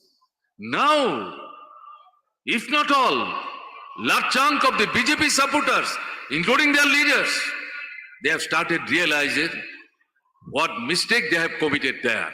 And now, they are also saying, in any case, BJP should be prevented. But the Congress leaders, their workers here in Kerala, whether they are realizing all these things? Have they learned anything from Tripura? What their friends have been saying there in Tripura, in the BJP regime? But you are, without fighting BJP here in Kerala, those who are trying to create trouble ideologically, politically, organizationally, indirectly, with tacit understanding, you are trying to create trouble for the LDF government led by the Communist Party of India Marxist. What sort of stand you are taking? What is this approach? Please, I would approach to the common supporters of Congress and their high command, those who are sitting in Delhi. They should try to realize that one place they are saying something, at the other place they are doing something else. This volte-face will not work. That will not help Congress to regain strength and ground. That's why I have actually referred what is going on there in Tripura. Congress പാർട്ടിയുടെ office, അവരുടെ സംസ്ഥാന committee office, അഗർത്തലയിലുള്ള സംസ്ഥാന committee office പോലും ആക്രമിക്കപ്പെടുകയാണ്. അവിടെ ആ office അടിച്ചു തകർത്തു. അതിന് നേരെ നിരന്തരമായ അക്രമം ഉണ്ടായി. ഇതെല്ലാം BJP നേതൃത്വത്തിലാണ് നടക്കുന്നത്. നേരത്തെ BJP അധികാരത്തിൽ വരാനായിട്ട് അവരെ സഹായിച്ച് തൃണമൂൽ കോൺഗ്രസിനകത്ത് പോയ ആളുകളുണ്ട്. അവരിപ്പോ കോൺഗ്രസിനകത്തേക്ക് തിരിച്ചു വന്ന് കോൺഗ്രസ് പാർട്ടിയായി പ്രവർത്തിക്കുമ്പോൾ അവരെ ആക്രമിക്കുന്നു, ഓഫീസ് ആക്രമിക്കുന്നു. മുൻപ് BJPയെ സഹായിച്ചിരുന്ന ആളുകൾ പോലും ഇപ്പൊ പറയുന്നു, ഞങ്ങൾ ഈ BJPയെ സഹായിച്ചത് അപകടമായി പോയി, തെറ്റായിപ്പോയി, അതുകൊണ്ട് BJP അധികാരത്തിൽ നിന്ന് പുറത്തു പോകണം, ഇവർ തോൽപ്പിക്കപ്പെടണമെന്നുള്ള അഭിപ്രായം പറയുന്നു.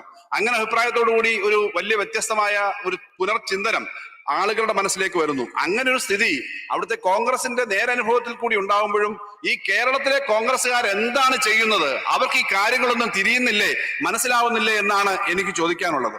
അവരിവിടെ ചെയ്യുന്നത് LDFനെ ഉപദ്രവിക്കാൻ, തകർക്കാൻ, രാഷ്ട്രീയമോ ആശയപരമായോ ഒന്നുമുള്ള കാര്യങ്ങളെ പറ്റി മനസ്സിലാക്കാതെ കേരളത്തിലെ കോൺഗ്രസ്സുകാർ ചെയ്യുന്നത് ഇരിക്കുന്ന കൊമ്പ് മുറിക്കുന്ന ഒരു പ്രവൃത്തിയാണ് എന്നുള്ളത് അവർ മനസ്സിലാക്കേണ്ടതാണ്. ദൗർഭാഗ്യകരമായ കാര്യം, ഡൽഹിയിലിരിക്കുന്ന ആളുകൾ ഇവരുടെ ഈ നിലപാടുകളെ പറ്റി മനസ്സിലാക്കാനും ഇവർക്ക് ഈ കാര്യങ്ങൾ പറഞ്ഞു കൊടുക്കാനുമുള്ള കാര്യങ്ങൾ എടുക്കണം. അതുകൊണ്ട് ആ കാര്യങ്ങൾ ചെയ്യാൻ അവർ തയ്യാറാവുന്നില്ല. ഇത്രയും ഗൗരവതരമാണ് സ്ഥിതി എന്നുള്ളത് കൊണ്ടാണ് ത്രിപുരയിലെ കാര്യങ്ങൾ ഇവിടുത്തെ കോൺഗ്രസ്സുകാർക്കും ഇവിടുത്തെ നാട്ടുകാർക്കും കൂടി മനസ്സിലാവുന്ന തരത്തിലേക്ക് ഞാൻ കാര്യങ്ങൾ പറയുന്നത്. Economic condition is very bad. I am not dealing in detail. Rural and urban poor, no work, no income. They have lost their purchasing capacity. Starvation, half starvation, starvation death, particularly in rural areas and especially in the tribal compact areas. They are selling their offsprings. Their boys are going out of Tripura in search of food and work. They are dying there. Dead bodies also cannot be taken back to their own place of residence in Tripura. That is what is going on. There is no government to take care of all these things. Listen anything. Corruption is going on. Now corruption and the BJP government synonymous. No distinction can be made there. So in this situation, unemployed, whom they promised during last assembly election in their vision document, in every house they will provide one government job. If that is implemented, that will be requiring 7 lakhs employment. We at that point of time told that is a false promise. Now the youth have started realizing, yes, they have been cheated. So in this situation, youth, student, agricultural workers, village poor, urban poor, middle class, employees, teachers, small and petty traders, they all are aggrieved against this government, and they are not allowed to express their mind, organize their protest. All these rights are being actually snatched. Why? It is not the strength of the BJP government there. As party, it is not the strength of the BJP and RSS. That's why right from the beginning, they have resorted this fascistic attack. So, but I would like to tell in a very humble manner, people of Tripura with red flag, they have not bowed down their heads. They are being bleeded like anything.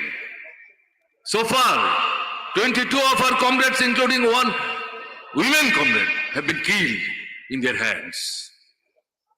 Thousands of have been physically attacked. Even those who are attacked, a section of them cannot go to the hospital. They are also being prevented. So you can realize what is going on there. So in this situation, without bowing down the heads, rather keeping red flag in hands, our people have started coming out on the street. And through this struggle,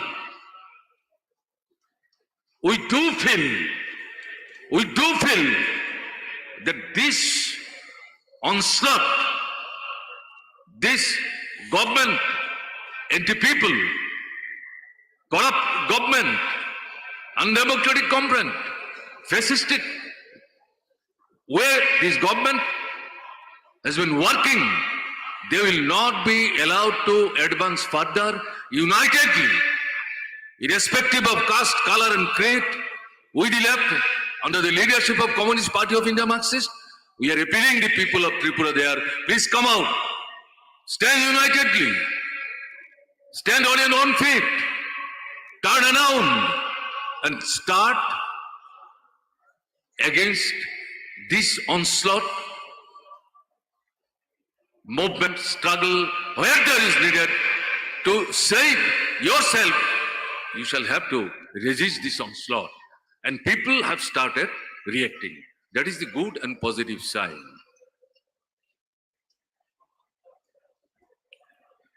ത്രിപുരയുടെ സാമ്പത്തിക നില നോക്കിയാൽ ജനങ്ങളുടെ ജീവിതം കൂടുതൽ ദുരിതത്തിലാവുന്ന തരത്തിലുള്ള തകർച്ചയാണ് നേരിടുന്നത്. ഗ്രാമീണ മേഖലയിൽ വലിയ തോതിലുള്ള തകർച്ചയാണ്, തൊഴിൽ ഇല്ലായ്മ രൂക്ഷമായിരിക്കുന്നു, പട്ടിണിയും പരിവട്ടവുമാണ് ഗ്രാമീണ മേഖലയിൽ പ്രത്യേകിച്ചുമുള്ളത്. ഏറ്റവും വലിയ ദുരിതം ഉണ്ടാകുന്നത് ആദിവാസി മേഖലയിലാണ്. വലിയ അളവ് ആദിവാസികളുള്ള ഒരു സംസ്ഥാനമാണ് ത്രിപുര, ആദിവാസി മേഖലയിലാണ്. അവിടുത്തെ ജനങ്ങൾ അവിടെ ജോലി ഇല്ലാത്തതുകൊണ്ട് പുറത്തേക്ക് ജോലിക്ക് പോകുന്ന തരത്തിലേക്ക് ഉള്ളൊരവസ്ഥയാണ് വന്നിരിക്കുന്നത്. BJPയുടെ അഴിമതിയും കെടുകാര്യസ്ഥതയും ഇത്തരം പ്രശ്നങ്ങൾ കൂടുതൽ രൂക്ഷമാക്കിക്കൊണ്ടിരിക്കുകയാണ്. തെരഞ്ഞെടുപ്പ് സമയത്ത് അവരുടെ വലിയ പ്രഖ്യാപനം ഉണ്ടായിരുന്നു, ഓരോ വീട്ടിലും ഒരു പുതിയ ജോലി വെച്ച് ഞങ്ങൾ നൽകും, ഓരോ വീട്ടിലേക്കും ഒരു ജോലി, അതിനായിട്ട് പുതിയ കോർപ്പറേറ്റ് സംവിധാനങ്ങൾ ഉണ്ടാക്കും. പക്ഷെ ഒരു ജോലിയും ഉണ്ടായില്ല എന്ന് മാത്രമല്ല, ഉള്ള ജോലിയും വരുമാനവും തന്നെ നഷ്ടപ്പെടുന്ന സ്ഥിതിയാണ്. ഇതിനെതിരായിട്ട് ഇപ്പോൾ യുവാക്കൾ ചിന്തിക്കുന്നുണ്ട്, ഇടത്തരക്കാർ, ജീവനക്കാർ, കച്ചവടക്കാർ എല്ലാ വിഭാഗത്തിലും അസംതൃപ്തി ഉണ്ടായി വരുന്നുണ്ട്. ഇതിനെതിരായിട്ടുള്ള വലിയ ഒരു അഭിപ്രായ രൂപീകരണം ഉണ്ടായിക്കൊണ്ടിരിക്കുന്നുണ്ട്. Finally, what അവിടെ 22 സഖാക്കൾ, നമ്മുടെ സഖാക്കളെ കൊല ചെയ്യപ്പെട്ടു. അതിനകത്ത് ഒരു വനിതാ സഖാ ഉൾപ്പെടെ കൊല ചെയ്യപ്പെട്ടു. ആയിരക്കണക്കിന് ആളുകളെയാണ് ആക്രമിക്കുന്നത്. ആശുപത്രിയിൽ പോകാൻ പോലും ആരും തയ്യാറാകുന്നില്ല. ആശുപത്രിയിൽ പോയാൽ പോലും കള്ളക്കേസ് എടുക്കുകയാണ്. ഇപ്പോ ജനങ്ങൾക്ക് ഗതിമുട്ടി ഇത്തരം കാര്യങ്ങളോട് പ്രതിഷേധിക്കാൻ തയ്യാറായി രംഗത്ത് വരുന്നുണ്ട്. CPIM ത്രിപുരയിലെ CPIM കമ്മിറ്റി ആഹ്വാനം ചെയ്തു. ഇത്തരം കാര്യങ്ങൾ നമ്മൾ എതിർത്തേ കഴിയൂ. അത് നേരിട്ട് അനുഭവത്തിൽ വ്യക്തമായതുകൊണ്ട് ജനങ്ങൾ ശക്തമായി പ്രതിരോധിക്കാൻ തെരുവുകളിലേക്ക് വരുന്നുണ്ട്, ശക്തമായ പ്രതിഷേധത്തിന് വേണ്ടി രംഗത്ത് വരുന്നു എന്നുള്ളതാണ് ഏറ്റവും ആശ്വാസകരമായ, ആവേശകരമായ കാര്യം. Finally, what I would like to tell, the struggle which has been unleashed against the misrule of this BJP regime there in Tripura, that cannot be seen in isolation. What is going on throughout the country under the leadership of BJP, dictated by fascist RSS. The call is this: they should be defeated and isolated. The people of Tripura, the struggle what they have been organizing there, it has direct link with this national call. So keeping this in mind, what I would tell, the fight of Tripura, it is part and parcel of the fight against BJP regime throughout the country. We are trying our level best to organize. Tripura alone, in isolation, cannot fight this until and unless democratic forces, left forces, secular-minded people extend their support to the struggling people of Tripura. What you have shown, 8 September 2021, serious fascistic attack came, including they have attacked our party state headquarters. Then from the party central committee, a call was given throughout the party to all our party units, come forward to help the comrades who have been suffering most from Kerala. Unthinkable. At the call of the Communist Party of India, Marxist Kerala State Committee, you have collected more than 6 crores of rupees.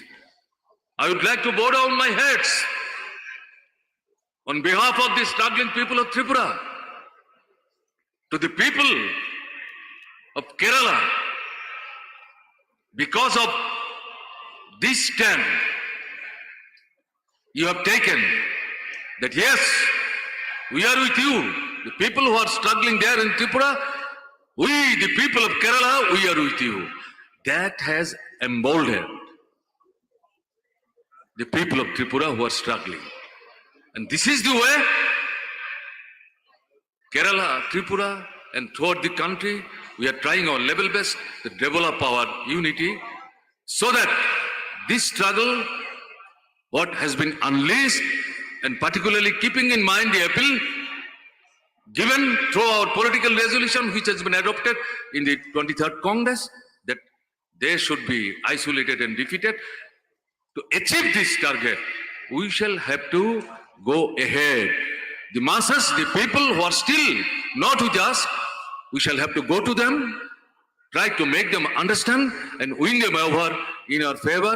And we are definite, the people who are still not coming out, the coming days, gradually, they will also come out, and with this unity, we will be able, with red flag in our hand, to defeat this fascistic force and isolate this fascistic force. With these few words, I would like to conclude. Thank you all.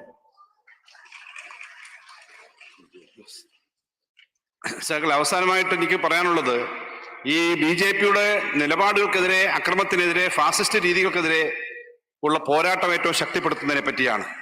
അത് ഒരു ഒറ്റപ്പെട്ട പോരാട്ടമായി ത്രിപുരയിൽ മാത്രം ചെയ്യേണ്ടതാണെന്ന് ഞാൻ കരുതുന്നില്ല. ബി.ജെ.പിയുടെ നയം, അഖിലേന്ത്യാ അടിസ്ഥാനത്തിൽ അവർ സ്വീകരിച്ചിരിക്കുന്ന നയത്തിന്റെ ഭാഗമായിട്ടാണ് അവർ ത്രിപുരയിലും ഇത്തരം കാര്യങ്ങൾ ചെയ്യുന്നത്. അതുകൊണ്ട് ത്രിപുരയിലെ പോരാട്ടവും സമരവും അത് ദേശീയമായി നടത്തേണ്ട ചെറുത്തുനിൽപ്പിന്റെയും സമരത്തിന്റെയും ഭാഗമായിട്ടാണ്. ഇത് ഇത്തരം കാര്യങ്ങളിൽ രാജ്യത്താകെയുള്ള പുരോഗമന പ്രസ്ഥാനം, ഇടതുപക്ഷ പ്രസ്ഥാനം ഇത്തരം കാര്യങ്ങളിൽ സഹകരിക്കുകയും പിന്തുണയ്ക്കുകയും ചെയ്യുന്ന ആവേശകരമായ അനുഭവമാണുള്ളത്. 8 സെപ്റ്റംബർ 8-ന് അവിടെ വലിയ ക്രൂരമായ ഒരു ആക്രമണം നടന്നു. പാർട്ടി CPIMന്റെ സംസ്ഥാന കമ്മിറ്റി ഓഫീസ് ഉൾപ്പെടെ ആക്രമിച്ച സംഭവം വന്നു. അത്തരം അക്രമങ്ങളെ നമ്മുടെ നേരെ വന്ന അക്രമങ്ങൾക്ക് എന്ന സമയത്ത് പാർട്ടി കേന്ദ്ര കമ്മിറ്റി ത്രിപുരയിലെ പാർട്ടിയെയും ജനങ്ങളെയും സഹായിക്കാൻ വേണ്ടി രാജ്യത്തെ വിവിധ സംസ്ഥാനങ്ങളോട്, ഘടകങ്ങളോട് ആവശ്യപ്പെട്ടു.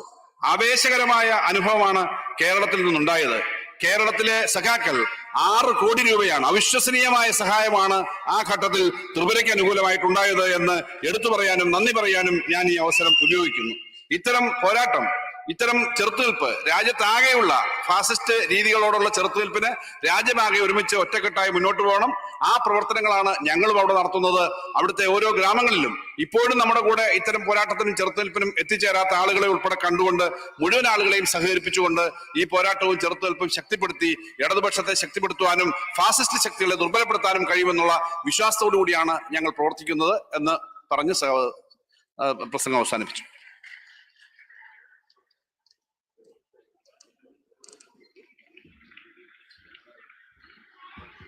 അടുത്തതായി പടിഞ്ഞാറൻ ബംഗാൾ സംസ്ഥാന സെക്രട്ടറിയും പോളിറ്റ് ബ്യൂറോ അംഗവുമായ സഖാവ് മുഹമ്മദ് സലീം സംസാരിക്കും. അതിനായി അദ്ദേഹത്തെ ക്ഷണിക്കുന്നു.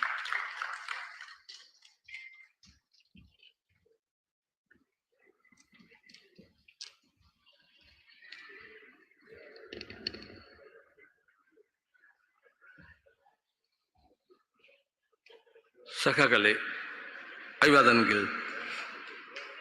Comrade Pinarayi Vijayan, President of this meeting and the Chairman of the Reception Committee, my colleagues in the Politburo and the Cell Committee, dear comrades. First of all, the way you have conducted this party congress, historic 23rd Party Congress,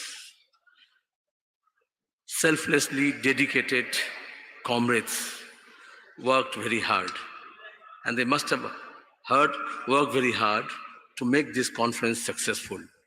I greet and express my gratitude and thanks to the people of Kerala, particularly district of Kannanur, our comrades, our supporters, our activists, our cadres. And this is a land of struggle and sacrifice. During my DFA days, I used to come frequently when series of attacks used to take place on our comrades. I still remember. And I can assure you that the delegates, not only from Bengal, from other parts of the country who have attended this, they are going back rejuvenated, and they will rededicate themselves to build the struggle and build the organization. വേദിയിലുള്ള പ്രിയമുള്ള നേതാക്കന്മാരെ, പ്രിയമുള്ള സഹാക്കളെ, സഹോദരി സഹോദരന്മാരെ, ആദ്യമായിട്ട് ഈ സമ്മേളനം സംഘടിപ്പിച്ച രീതിയെ, അതിനകത്ത് പ്രവർത്തിച്ച സഖാക്കളെ, വാളണ്ടിയർമാരെ, ഇവിടുത്തെ ജനങ്ങളെ ആകെ അഭിവാദ്യം ചെയ്യാൻ ഈ അവസരം ഞാൻ ഉപയോഗിക്കുന്നു. ഡിവൈഎഫ്ഐയുടെ പ്രവർത്തകനായിരിക്കുന്ന സമയം മുതൽ പലതവണ കണ്ണൂരിൽ വരാൻ കഴിഞ്ഞിട്ടുണ്ട്. ധാരാളം നമ്മുടെ സഹാക്കളെ ആക്രമിക്കപ്പെടുന്ന ഘട്ടത്തിൽ ആ സമയം തൊട്ട് വന്ന അനുഭവമുണ്ട്. വളരെ ആവേശകരമായി, കേരളത്തിനാകെ ഇന്ത്യക്കാകെ ആവേശകരമായി തന്നെയാണ് ഇത് സംഘടിപ്പിച്ചിട്ടുള്ളതെന്ന് എടുത്തു പറയാൻ ആഗ്രഹിക്കുന്നു. ഇവിടെ പങ്കെടുത്ത മുഴുവൻ പ്രതിനിധി സഖാക്കളും വളരെ ആവേശത്തോടു കൂടിയിട്ടാണ് ഈ സമ്മേളനത്തിൽ പങ്കെടുത്ത് തിരിച്ചുപോയിട്ടുള്ളത്. ഇവിടെ നിന്നുള്ള കിട്ടിയ ഊർജം രാജ്യത്തെ കമ്മ്യൂണിസ്റ്റ് പ്രസ്ഥാനത്തെ കൂടുതൽ ശക്തിപ്പെടുത്തുവാൻ സഹായകരമായിരിക്കും എന്നുള്ള കാര്യം ഉറപ്പാണ്. The energy you have put to make this party congress successful is sure to be transmitted to our comrades throughout the country. Though it's not a one-day affair, since the pre-independence days, since the beginning of the left movement in this country, particularly in this district, great comrades have built up this movement, mass movement, and taken this ideology and politics to almost all the families and the people of this part of this country. Now, with the successful conclusion of this 23rd Congress, we have a great challenge ahead. We have decided in the party Congress, now we have to implement those decisions at the ground level. On the 75th anniversary of our independence, the entire scheme of things, of our constitutional scheme of things, the legacy and the golden tradition of our freedom struggle, the unity of the people, the parliamentary democracy, the federal structure, the question of secularism, the basic human rights, all are under attack. And we have geared up ourselves. We have decided the party will be second to none to take up these challenges. ഇന്ത്യയിലെ സ്വാതന്ത്ര്യ സമര പ്രസ്ഥാനത്തിന് വലിയ പങ്കുവഹിച്ച, communist പ്രസ്ഥാനത്തിന്റെ പ്രവർത്തനങ്ങളിൽ വലിയ പങ്കുവഹിച്ച കണ്ണൂരിൽ നടന്ന ഈ സമ്മേളനം നമ്മുടെ പ്രവർത്തകർക്കാകെ, പ്രസ്ഥാനത്തിനാകെ ആവേശവും ഊർജവും നൽകുന്ന ഒന്നായിരിക്കും. നമ്മുടെ ഈ സമ്മേളനം 23ാമത് പാർട്ടി കോൺഗ്രസ് ഇവിടെ എടുത്ത തീരുമാനങ്ങൾ കൂടുതൽ ശക്തമായി നമ്മുടെ നാട്ടിലെ പ്രസ്ഥാനത്തെ, പുരോഗമന പ്രസ്ഥാനത്തെ ശക്തിപ്പെടുത്തുമെന്നുള്ള കാര്യം ഉറപ്പാണ്. 75ാമത് സ്വാതന്ത്ര്യത്തിന്റെ 25 വർഷം ആഘോഷിക്കുന്ന വേളയിലാണ് നമ്മൾ മുന്നോട്ട് പോകുന്നത്. ആ സമയത്ത് നമ്മൾ കണ്ടതും വിലയിരുത്തിയതുമായ കാര്യങ്ങൾ നമ്മുടെ രാജ്യത്ത്, നമ്മുടെ ഭരണഘടനയിൽ പറയുന്ന എല്ലാ കാര്യങ്ങളും തകർക്കുന്ന, അടിസ്ഥാന ജനാധിപത്യവും അതുമായി ബന്ധപ്പെട്ട മതനിരപേക്ഷതയും മനുഷ്യന്റെ ആവശ്യങ്ങളും അവകാശങ്ങളും എല്ലാം തകർക്കുന്ന ഒരു നിലപാടിലൂടെയാണ് നമ്മുടെ രാജ്യം ഇപ്പം മുന്നോട്ട് പോകുന്നത്. അത്തരം സമീപനങ്ങളെ ചെറുത്ത് നിർത്ത് ശക്തിപ്പെടുവാൻ വേണ്ടിയിട്ടുള്ള പ്രവർത്തനങ്ങൾ നമുക്ക് ഏറ്റെടുക്കേണ്ടതുണ്ട്. With the Modi II government,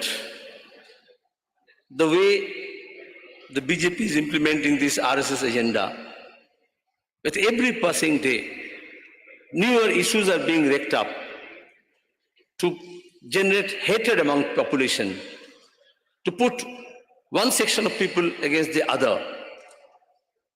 This process of othering is going on every day. The question of their minorities' right to choice, make choice, be their clothing, food, way of worship, everything is now being attacked. Next door in Karnataka, we have seen how this hijab issue has been raked up on the eve of the UP election. When we try to promote girls' education, and Kerala is an example. In Karnataka, we saw how the Muslim girls are being prevented under the guise of this hijab issue from taking the modern education. രണ്ടാം Modi government ബി.ജെ.പിയുടെ നയങ്ങൾ ആർ.എസ്.എസിന്റെ നയങ്ങൾ അതിശക്തമായി നടപ്പിലാക്കാനായിട്ട് ശ്രമിച്ചുകൊണ്ടിരിക്കുകയാണ്. അവര് വെറുപ്പിന്റെ രാഷ്ട്രീയമാണ് എല്ലാ മേഖലയിലും പ്രചരിപ്പിക്കുന്നതെന്ന് നിങ്ങൾക്കറിയാം. ഒരു വിഭാഗം ആളുകളെ മറ്റൊരു വിഭാഗത്തിന് തിരിച്ചുവിടുന്ന പരസ്പരം തിരിച്ചുവിടുന്ന തരത്തിലേക്കുള്ള ഓരോ തരത്തിലുമുള്ള പ്രചരണങ്ങൾ സ്ഥിരമായി നടപ്പിലായിക്കൊണ്ടിരിക്കുകയാണ്. ന്യൂനപക്ഷ വിഭാഗങ്ങൾക്ക് നേരെ നടത്തുന്ന ആക്രമണങ്ങൾ എടുത്തു പറയേണ്ടതാണ്. വേഷത്തിന്റെയും ഭക്ഷണത്തിന്റെയും അവരുടെ സംസ്കാരത്തിന്റെയും ഒക്കെ പേരിൽ ഉണ്ടാക്കുന്ന കലാപങ്ങളുണ്ട്. ഇവിടെ കർണാടകത്തിലെ ഈ അടുത്ത കാലത്തുണ്ടായ സംഭവങ്ങളെ പറ്റി നിങ്ങൾക്കറിയാം. ഹിജാബിന്റെ പേരിൽ, വേഷത്തിന്റെ പേരിൽ ഉണ്ടാക്കുന്ന കലാപങ്ങൾ. കേരളത്തിൽ എത്രയോ മാതൃകാപരമായി നമ്മൾ ഈ കാര്യങ്ങൾ നടത്തുന്നു. ഇവിടെ മതനിരപേക്ഷത എത്രയോ ശക്തമായിട്ടുണ്ട്. അതാ തൊട്ടപ്പുറത്തുള്ള കർണാടകത്തിൽ മുസ്ലിം വിഭാഗത്തിൽപ്പെട്ട പെൺകുട്ടികളെ വിദ്യാഭ്യാസ സ്ഥാപനങ്ങളിൽ പോകുന്നതിൽ ഉൾപ്പെടെ തടയുന്ന തരത്തിലേക്കുള്ള സംഭവങ്ങൾ ഉയർന്നു വന്നുകൊണ്ടിരിക്കുന്നത് നമ്മൾ കാണുകയാണ്. When they started mob lynching of Akhlaq, Junaid, beheading was supposedly the reason. But now, during this Navratri, they want to close the fish market, meat shops. Is this not the interference of individuals' right to have their choice? When the left fight for the right for food, they want to make us fight among ourselves on the basis of what food we undertake. മത്സ്യം വിൽക്കുന്ന കടകൾ അടച്ചുപൂട്ടാൻ, മാംസം വിൽക്കുന്ന കടകൾ അടച്ചുപൂട്ടാനും ഒക്കെയുള്ള തരത്തിലേക്കുള്ള പ്രക്ഷോഭങ്ങളും മറ്റും വരുന്നുണ്ട്. ഭക്ഷണത്തിനുള്ള അവകാശം പോലും ചോദ്യം ചെയ്യപ്പെടുന്ന തരത്തിലേക്ക് കാര്യങ്ങൾ വരുന്നു. ഇതെല്ലാം പരസ്പരം ആളുകൾ പരസ്പര സംഘർഷം ഉണ്ടാക്കാനും രാഷ്ട്രീയ ലാഭത്തിന് ഉപയോഗിക്കുന്നത് എന്നുള്ളതാണ് വസ്തുത. Now I come from Bengal. What you have heard from Comrade Manik Sarkar, what's the terror tactics employed by BJP in Tripura, we have experienced for the last 1 decade. Ransacking our house, falsely implicating our comrades, killing of our comrades, destroying the statues and the martyrs column, flag post. These are all everyday happenings. Even our women folks were not spared. But now it's not only left. No voice of dissent should be heard. This attack on democracy. What we are seeing in Tripura, that was being perpetuated in Bengal as a laboratory to destroy the democratic rights, starting from preventing people in filing nominations till the counting. Even victorious candidates were declared defeated under the pressure of the administration and the Trinamool goons. Manik സർക്കാരോട് സംസാരിച്ചപ്പോൾ ത്രിപുരയിലെ ചില അനുഭവങ്ങൾ പറഞ്ഞിരുന്നു. ഇതുപോലുള്ള അനുഭവങ്ങൾ വളരെ രൂക്ഷമായിട്ട് ബംഗാളിൽ കഴിഞ്ഞ 10 വർഷമായിട്ട് നമ്മൾ അനുഭവിക്കുകയാണ്. നമ്മുടെ വീടുകൾ ആക്രമിക്കപ്പെടുന്നു, നമ്മുടെ ഓഫീസുകൾ തകർക്കപ്പെടുന്നു, ആളുകളെ അടിച്ചോടിക്കുന്നു. ഈ തരത്തിൽ വളരെ വളരെ ശക്തമായ ആക്രമണമാണ് അവിടെ നടന്നുകൊണ്ടിരിക്കുന്നത്. രക്തസാക്ഷി മണ്ഡപങ്ങളും പാർട്ടി ഓഫീസുകളും ഒക്കെ തകർക്കുന്ന തരത്തിലേക്കുള്ള വാർത്തകൾ വന്നുകൊണ്ടിരിക്കുകയാണ്. ജനാധിപത്യം വാസ്തവത്തിൽ ചോദ്യം ചെയ്യും. ജനാധിപത്യം ഇല്ല. എതിരഭിപ്രായങ്ങൾ കേൾക്കാൻ തയ്യാറല്ല. അഭിപ്രായം പറയുന്ന ആളുകളെ അടിച്ചമർത്തുക എന്നുള്ളതാണ് അവിടെ നടക്കുന്നത്. അവിടെ തെരഞ്ഞെടുപ്പുകളില്ല, തെരഞ്ഞെടുപ്പുകൾ കൃത്യമായി നടക്കുന്നില്ല. തെരഞ്ഞെടുപ്പിൽ ജയിച്ച സ്ഥാനാർത്ഥിയെ പോലും ഭരണ സംവിധാനം ഉപയോഗിച്ച് തോറ്റതായി പ്രഖ്യാപിക്കുന്ന തരത്തിലുള്ള കാര്യങ്ങളാണ് ബംഗാളിൽ നടന്നുകൊണ്ടിരിക്കുന്നത്.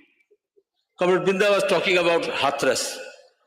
Now every month, almost on a regular basis, we are witnessing such incidents, crimes against women, girl students, aged women in Bengal. And everything is being hushed up. On 5th, when we came here on the eve of the party congress, a student of class 9 in Nadia district, bordering Bangladesh, was gang raped by the son of a Trinamool Panchayat member. And till today it was just no report in the media, no report in the police, no medical test, even no death certificate. She was cremated overnight. And this is happening for last 10 years. Only after these 4 days, since we have started this Pahara public, because the Chowkidar bhi chor hai, and the public is also threatened, terrorized. And the police is not taking action in Bengal. Administration is collapsed. So we have asked our volunteers, red volunteers, left squad people, our young cadres, they will take up these issues and bring it to the fore. And that is how, after 4 days of the incident, now this has been reported and the person is arrested. But till then, nothing, no medical report, no medical test, no FIR. This is the everyday happening. It started with our left cadres, and now every section of the people, mainly the marginalized section, the minorities, the Dalit, the tribals, the weaker section, the disabled, the poorer section, and this class 9 student was the daughter of our landless labor. Those are being subjected to such murderous attack. So വൃന്ദയോട് സംസാരിച്ചപ്പോൾ സ്ത്രീകൾക്ക് നേരെയുള്ള അക്രമത്തെ പറ്റി പറഞ്ഞിരുന്നു. നിരന്തരമായ എത്ര സംഭവങ്ങൾ ആവർത്തിക്കപ്പെടുകയാണ്. ഞങ്ങൾ ഇങ്ങോട്ട് ഈ പാർട്ടി കോൺഗ്രസിന് വരുന്നതിന് തൊട്ടും ഉണ്ടായ ഒരു സംഭവം പറയാം. 9ാം ക്ലാസ്സിൽ പഠിക്കുന്ന ഒരു പെൺകുട്ടി, ആ പെൺകുട്ടിയെ തൃണമൂലിന്റെ പഞ്ചായത്ത് മെമ്പറുടെ മകന്റെ നേതൃത്വത്തിൽ ബലാത്സംഗം ചെയ്തു കൊലപ്പെടുത്തി. ഒരു കേസുമില്ല, പരാതി കൊടുത്തിട്ട് കേസെടുക്കുന്നില്ല, പോസ്റ്റ്മോർട്ടം ഇല്ല, റെക്കോർഡില്ല, മരണ സർട്ടിഫിക്കറ്റ് പോലും കൊടുക്കുന്നില്ല. രാഖി രാമാനം നിർബന്ധിച്ച് ആ കുട്ടിയുടെ ശവശരീരം അടക്കേണ്ടി വന്നു. ഇതിനെതിരായിട്ട് ഒരു നടപടി എടുക്കാത്തതുകൊണ്ട് അവിടുത്തെ കാവല് നിൽക്കുന്ന ചൗക്കിദാർ അല്ലെങ്കിൽ ഉത്തരവാദിത്തപ്പെട്ട ആളുകൾ ഈ കാര്യങ്ങൾ ചെയ്യുന്നില്ല എന്നുള്ളതുകൊണ്ട് ഞങ്ങൾ അവസാനം അവിടുത്തെ പ്രവർത്തകരോട്, ചെറുപ്പക്കാരോട്, നിങ്ങൾ മുന്നോട്ട് വരണം, ഈ പ്രശ്നങ്ങൾ ഉന്നയിക്കണം. 4 ദിവസം നിരന്തരമായ സമരം നടന്നിട്ടാണ് അവസാനം ഈ കേസെടുക്കാൻ വേണ്ടി തയ്യാറായത്. പക്ഷെ രേഖകളൊന്നുമില്ല, പോസ്റ്റ്മോർട്ടം റിപ്പോർട്ടില്ല, ഒന്നുമില്ല. ഇത്തരം സംഭവങ്ങൾ നടക്കുകയാണ്. ഏറ്റവും പിന്നോക്കം നിൽക്കുന്ന ആളുകൾക്ക്, മൈനോറിറ്റി വിഭാഗങ്ങൾക്ക്, ദളിത് വിഭാഗങ്ങൾക്ക് ഒക്കെ നേരെയാണ് ഏറ്റവും കൂടുതൽ ആക്രമണങ്ങൾ നടന്നുകൊണ്ടിരിക്കുന്നത്. The central government is selling all these public sector units. Our rails, our airlines, our banks, our post office, all are subjected to sale. Now in West Bengal, since we don't have rail, the state government is selling tramways. In the entire country, we have only tramways in Calcutta. The tram depots are now being sold out, like the railway stations are being leased. And this is happening on a day-to-day basis. Without going into elaboration, what I say is that I want to reassure you, and through you, to the people of Kerala, as well as all our well-wishers throughout the country, that this challenge is enormous, be it at the national level or at the state level. But we will try to rejuvenate our party, rejig our organization, revamp, and then, of course, recalibrate, so that the glory of Bengal, the glory of the left movement in Bengal, we can regain. And I can assure you, we have firm belief with the activities of the Red Volunteers during the lockdown, the way the student and youth movements are taking up the every issues of unemployment, joblessness, corruption in recruitment, and in the campus, the rights of the students, the way the agriculture workers, the Kisans, the trade unions, and the women organizations, the teachers organizations, the workers and employees organizations, they are taking up. We are sure that it will take time, but it will not be too late when in West Bengal we will be able to overcome these difficulties. കേന്ദ്ര government പൊതുമേഖലാ സ്ഥാപനങ്ങളെല്ലാം വിറ്റുതെളിക്കുന്ന കാര്യങ്ങൾ നമ്മൾ വായിച്ചുകൊണ്ടിരിക്കുകയാണ്. ബംഗാളിൽ അത്രയും പൊതുമേഖലാ സ്ഥാപനങ്ങളെ ഒന്നും വിറ്റുതെളിക്കാനില്ല. അവിടുത്തെ ട്രാം കാർ തന്നെ, പ്രശസ്തമായ ട്രാം തന്നെ അവരിപ്പോൾ വിൽക്കാൻ തീരുമാനിച്ചിരിക്കുന്നു. കേരളത്തിലെ സഹാക്കളുടെ മുമ്പിൽ എനിക്ക് പറയാനുള്ളത്, ബംഗാളിൽ ഇത്തരം കാര്യങ്ങളൊക്കെ നടത്തുന്ന ഈ ഗവൺമെന്റിനെതിരായി അതിശക്തമായ സമരങ്ങളും പോരാട്ടങ്ങളും നടത്തി പാർട്ടിയും സംഘടനയും ശക്തിപ്പെടുത്തിക്കൊണ്ട് അതിശക്തമായി അവർക്ക് നേരെയുള്ള പോരാട്ടം മുന്നോട്ട് കൊണ്ടുപോകാൻ വേണ്ടി ഞങ്ങൾ മുൻകൈ എടുക്കും. ചരിത്രപരമായി ബംഗാളിലുള്ള മഹാചരിത്രം ത്യാഗത്തിന്റെയും സമരത്തിന്റെയും പോരാട്ടങ്ങളുടെയും ആ മഹാചരിത്രം വീണ്ടും ശക്തമായി ഉയർത്തിക്കൊണ്ടുവന്ന് അവിടെ എല്ലാ വിഭാഗം ജനങ്ങളെ, തൊഴിലാളികളെ, അധ്യാപകരെ, ജീവനക്കാരെ, ചെറുപ്പക്കാരെ എല്ലാം സംഘടിപ്പിച്ചുകൊണ്ട് ഉജ്ജ്വലമായ സമരത്തിലൂടെ ഞങ്ങൾ സമയമെടുത്താണെങ്കിലും ഉജ്ജ്വലമായ സമരത്തിലൂടെ, ആ പോരാട്ടത്തിലൂടെ ബംഗാളിന്റെ ആ പഴയകാല പ്രതാപം, ഇടതുപക്ഷത്തിന്റെയും ജനാധിപത്യത്തിന്റെയും പ്രതാപം വീണ്ടെടുക്കാൻ വേണ്ടിയിട്ടുള്ള പ്രവർത്തനങ്ങൾ നടത്തും. അത് വിജയിക്കുമെന്ന് ഉറപ്പ് നിങ്ങൾക്ക് തരുവാൻ ഞാൻ ആഗ്രഹിക്കുന്നു. It's not a question of this party or that party. The entire reactionary forces, the rightist forces of this country, they joined hands to wipe out left movement and particularly CPIM from West Bengal. And they thought that after a decade, banning the politics inside the campus, not allowing strike, not allowing procession or any political activities, not allowing elected trade union to function, they will be able to just wipe out the memory of the left movement. But let's assure, it's not that easy.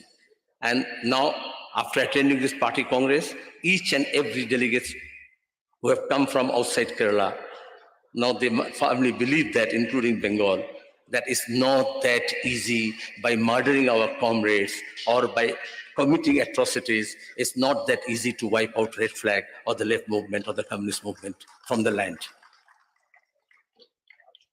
വലതുപക്ഷ ശക്തികളുടെ അതിശക്തമായ കൂട്ടായ പ്രവർത്തനം നമ്മളെ തകർക്കാൻ വേണ്ടിയിട്ട് പ്രവർത്തിക്കുന്നുണ്ടെന്ന് കാണണം. അവർ ക്യാമ്പസുകളിൽ വിദ്യാർത്ഥികൾക്ക് യൂണിയൻ ഉണ്ടാക്കാൻ അനുവാദം കൊടുക്കുന്നില്ല, കോളേജ് യൂണിയൻ ഇലക്ഷൻ ഇല്ല, സംഘടന ഉണ്ടാക്കാൻ സമ്മതിക്കുന്നില്ല, ട്രേഡ് യൂണിയനുകളെ രൂപീകരിക്കാൻ സമ്മതിക്കുന്നില്ല. ഇടതുപക്ഷത്തിന്റെ എന്തെങ്കിലും പ്രവർത്തനം എവിടെയെങ്കിലും ഉണ്ടാവുമെങ്കിൽ അതിനെല്ലാം തകർക്കാനുള്ള ശ്രമമാണ് നടത്തിക്കൊണ്ടിരിക്കുന്നത്. പക്ഷേ ഇടതുപക്ഷം അങ്ങനെ വിട്ടുകൊടുക്കുന്ന ഒരു സമീപനമല്ല സ്വീകരിക്കുന്നത്. അതിനെതിരായിട്ട് ശക്തമായിട്ട് പാർട്ടിയുടെ നേതൃത്വത്തിലുള്ള പ്രവർത്തനം നടക്കുന്നുണ്ട്. പ്രത്യേകിച്ച് സഹാക്കളുടെ ഈ പാർട്ടി കോൺഗ്രസിൽ കണ്ണൂരിൽ വന്ന് പങ്കെടുത്തതിന് ശേഷം കൂടുതൽ ആവേശത്തോടു കൂടിയാണ് ഞങ്ങൾ മുന്നോട്ട് പോകുന്നത്. ഇതിനെല്ലാം നേരിട്ടുകൊണ്ട് ഇടതുപക്ഷം കൂടുതൽ ശക്തമായിട്ട് വരുമെന്നുള്ള ഉറപ്പോടുകൂടിയാണ് ഈ പാർട്ടി കോൺഗ്രസിൽ നിന്നും ഞങ്ങൾ മടങ്ങിപ്പോകുന്നത്. Long live the solidarity of the people, long live the unity of the people, long live the revolution, long live the People's Democratic Revolution, Inqilab Zindabad. നമ്മുടെ ഇടതുപക്ഷത്തിന്റെ ശക്തിയും ജനാധിപത്യവും മതേതരത്വവും സോഷ്യലിസവും എല്ലാം കൂടുതൽ വിജയിക്കുന്ന തരത്തിലേക്ക് ഉള്ള പ്രവർത്തനങ്ങൾ ഏറ്റെടുക്കാമെന്ന് പറഞ്ഞുകൊണ്ട് അതിനെല്ലാം ഏറ്റവും ശക്തമായിട്ട് മുന്നോട്ട് പോകാം എന്ന് പറഞ്ഞുകൊണ്ട് അദ്ദേഹത്തിന്റെ വാക്കുകൾ അവസാനിപ്പിച്ചു. അഭിവാദ്യങ്ങൾ അർപ്പിച്ചുകൊണ്ട് അവസാനിപ്പിച്ചു.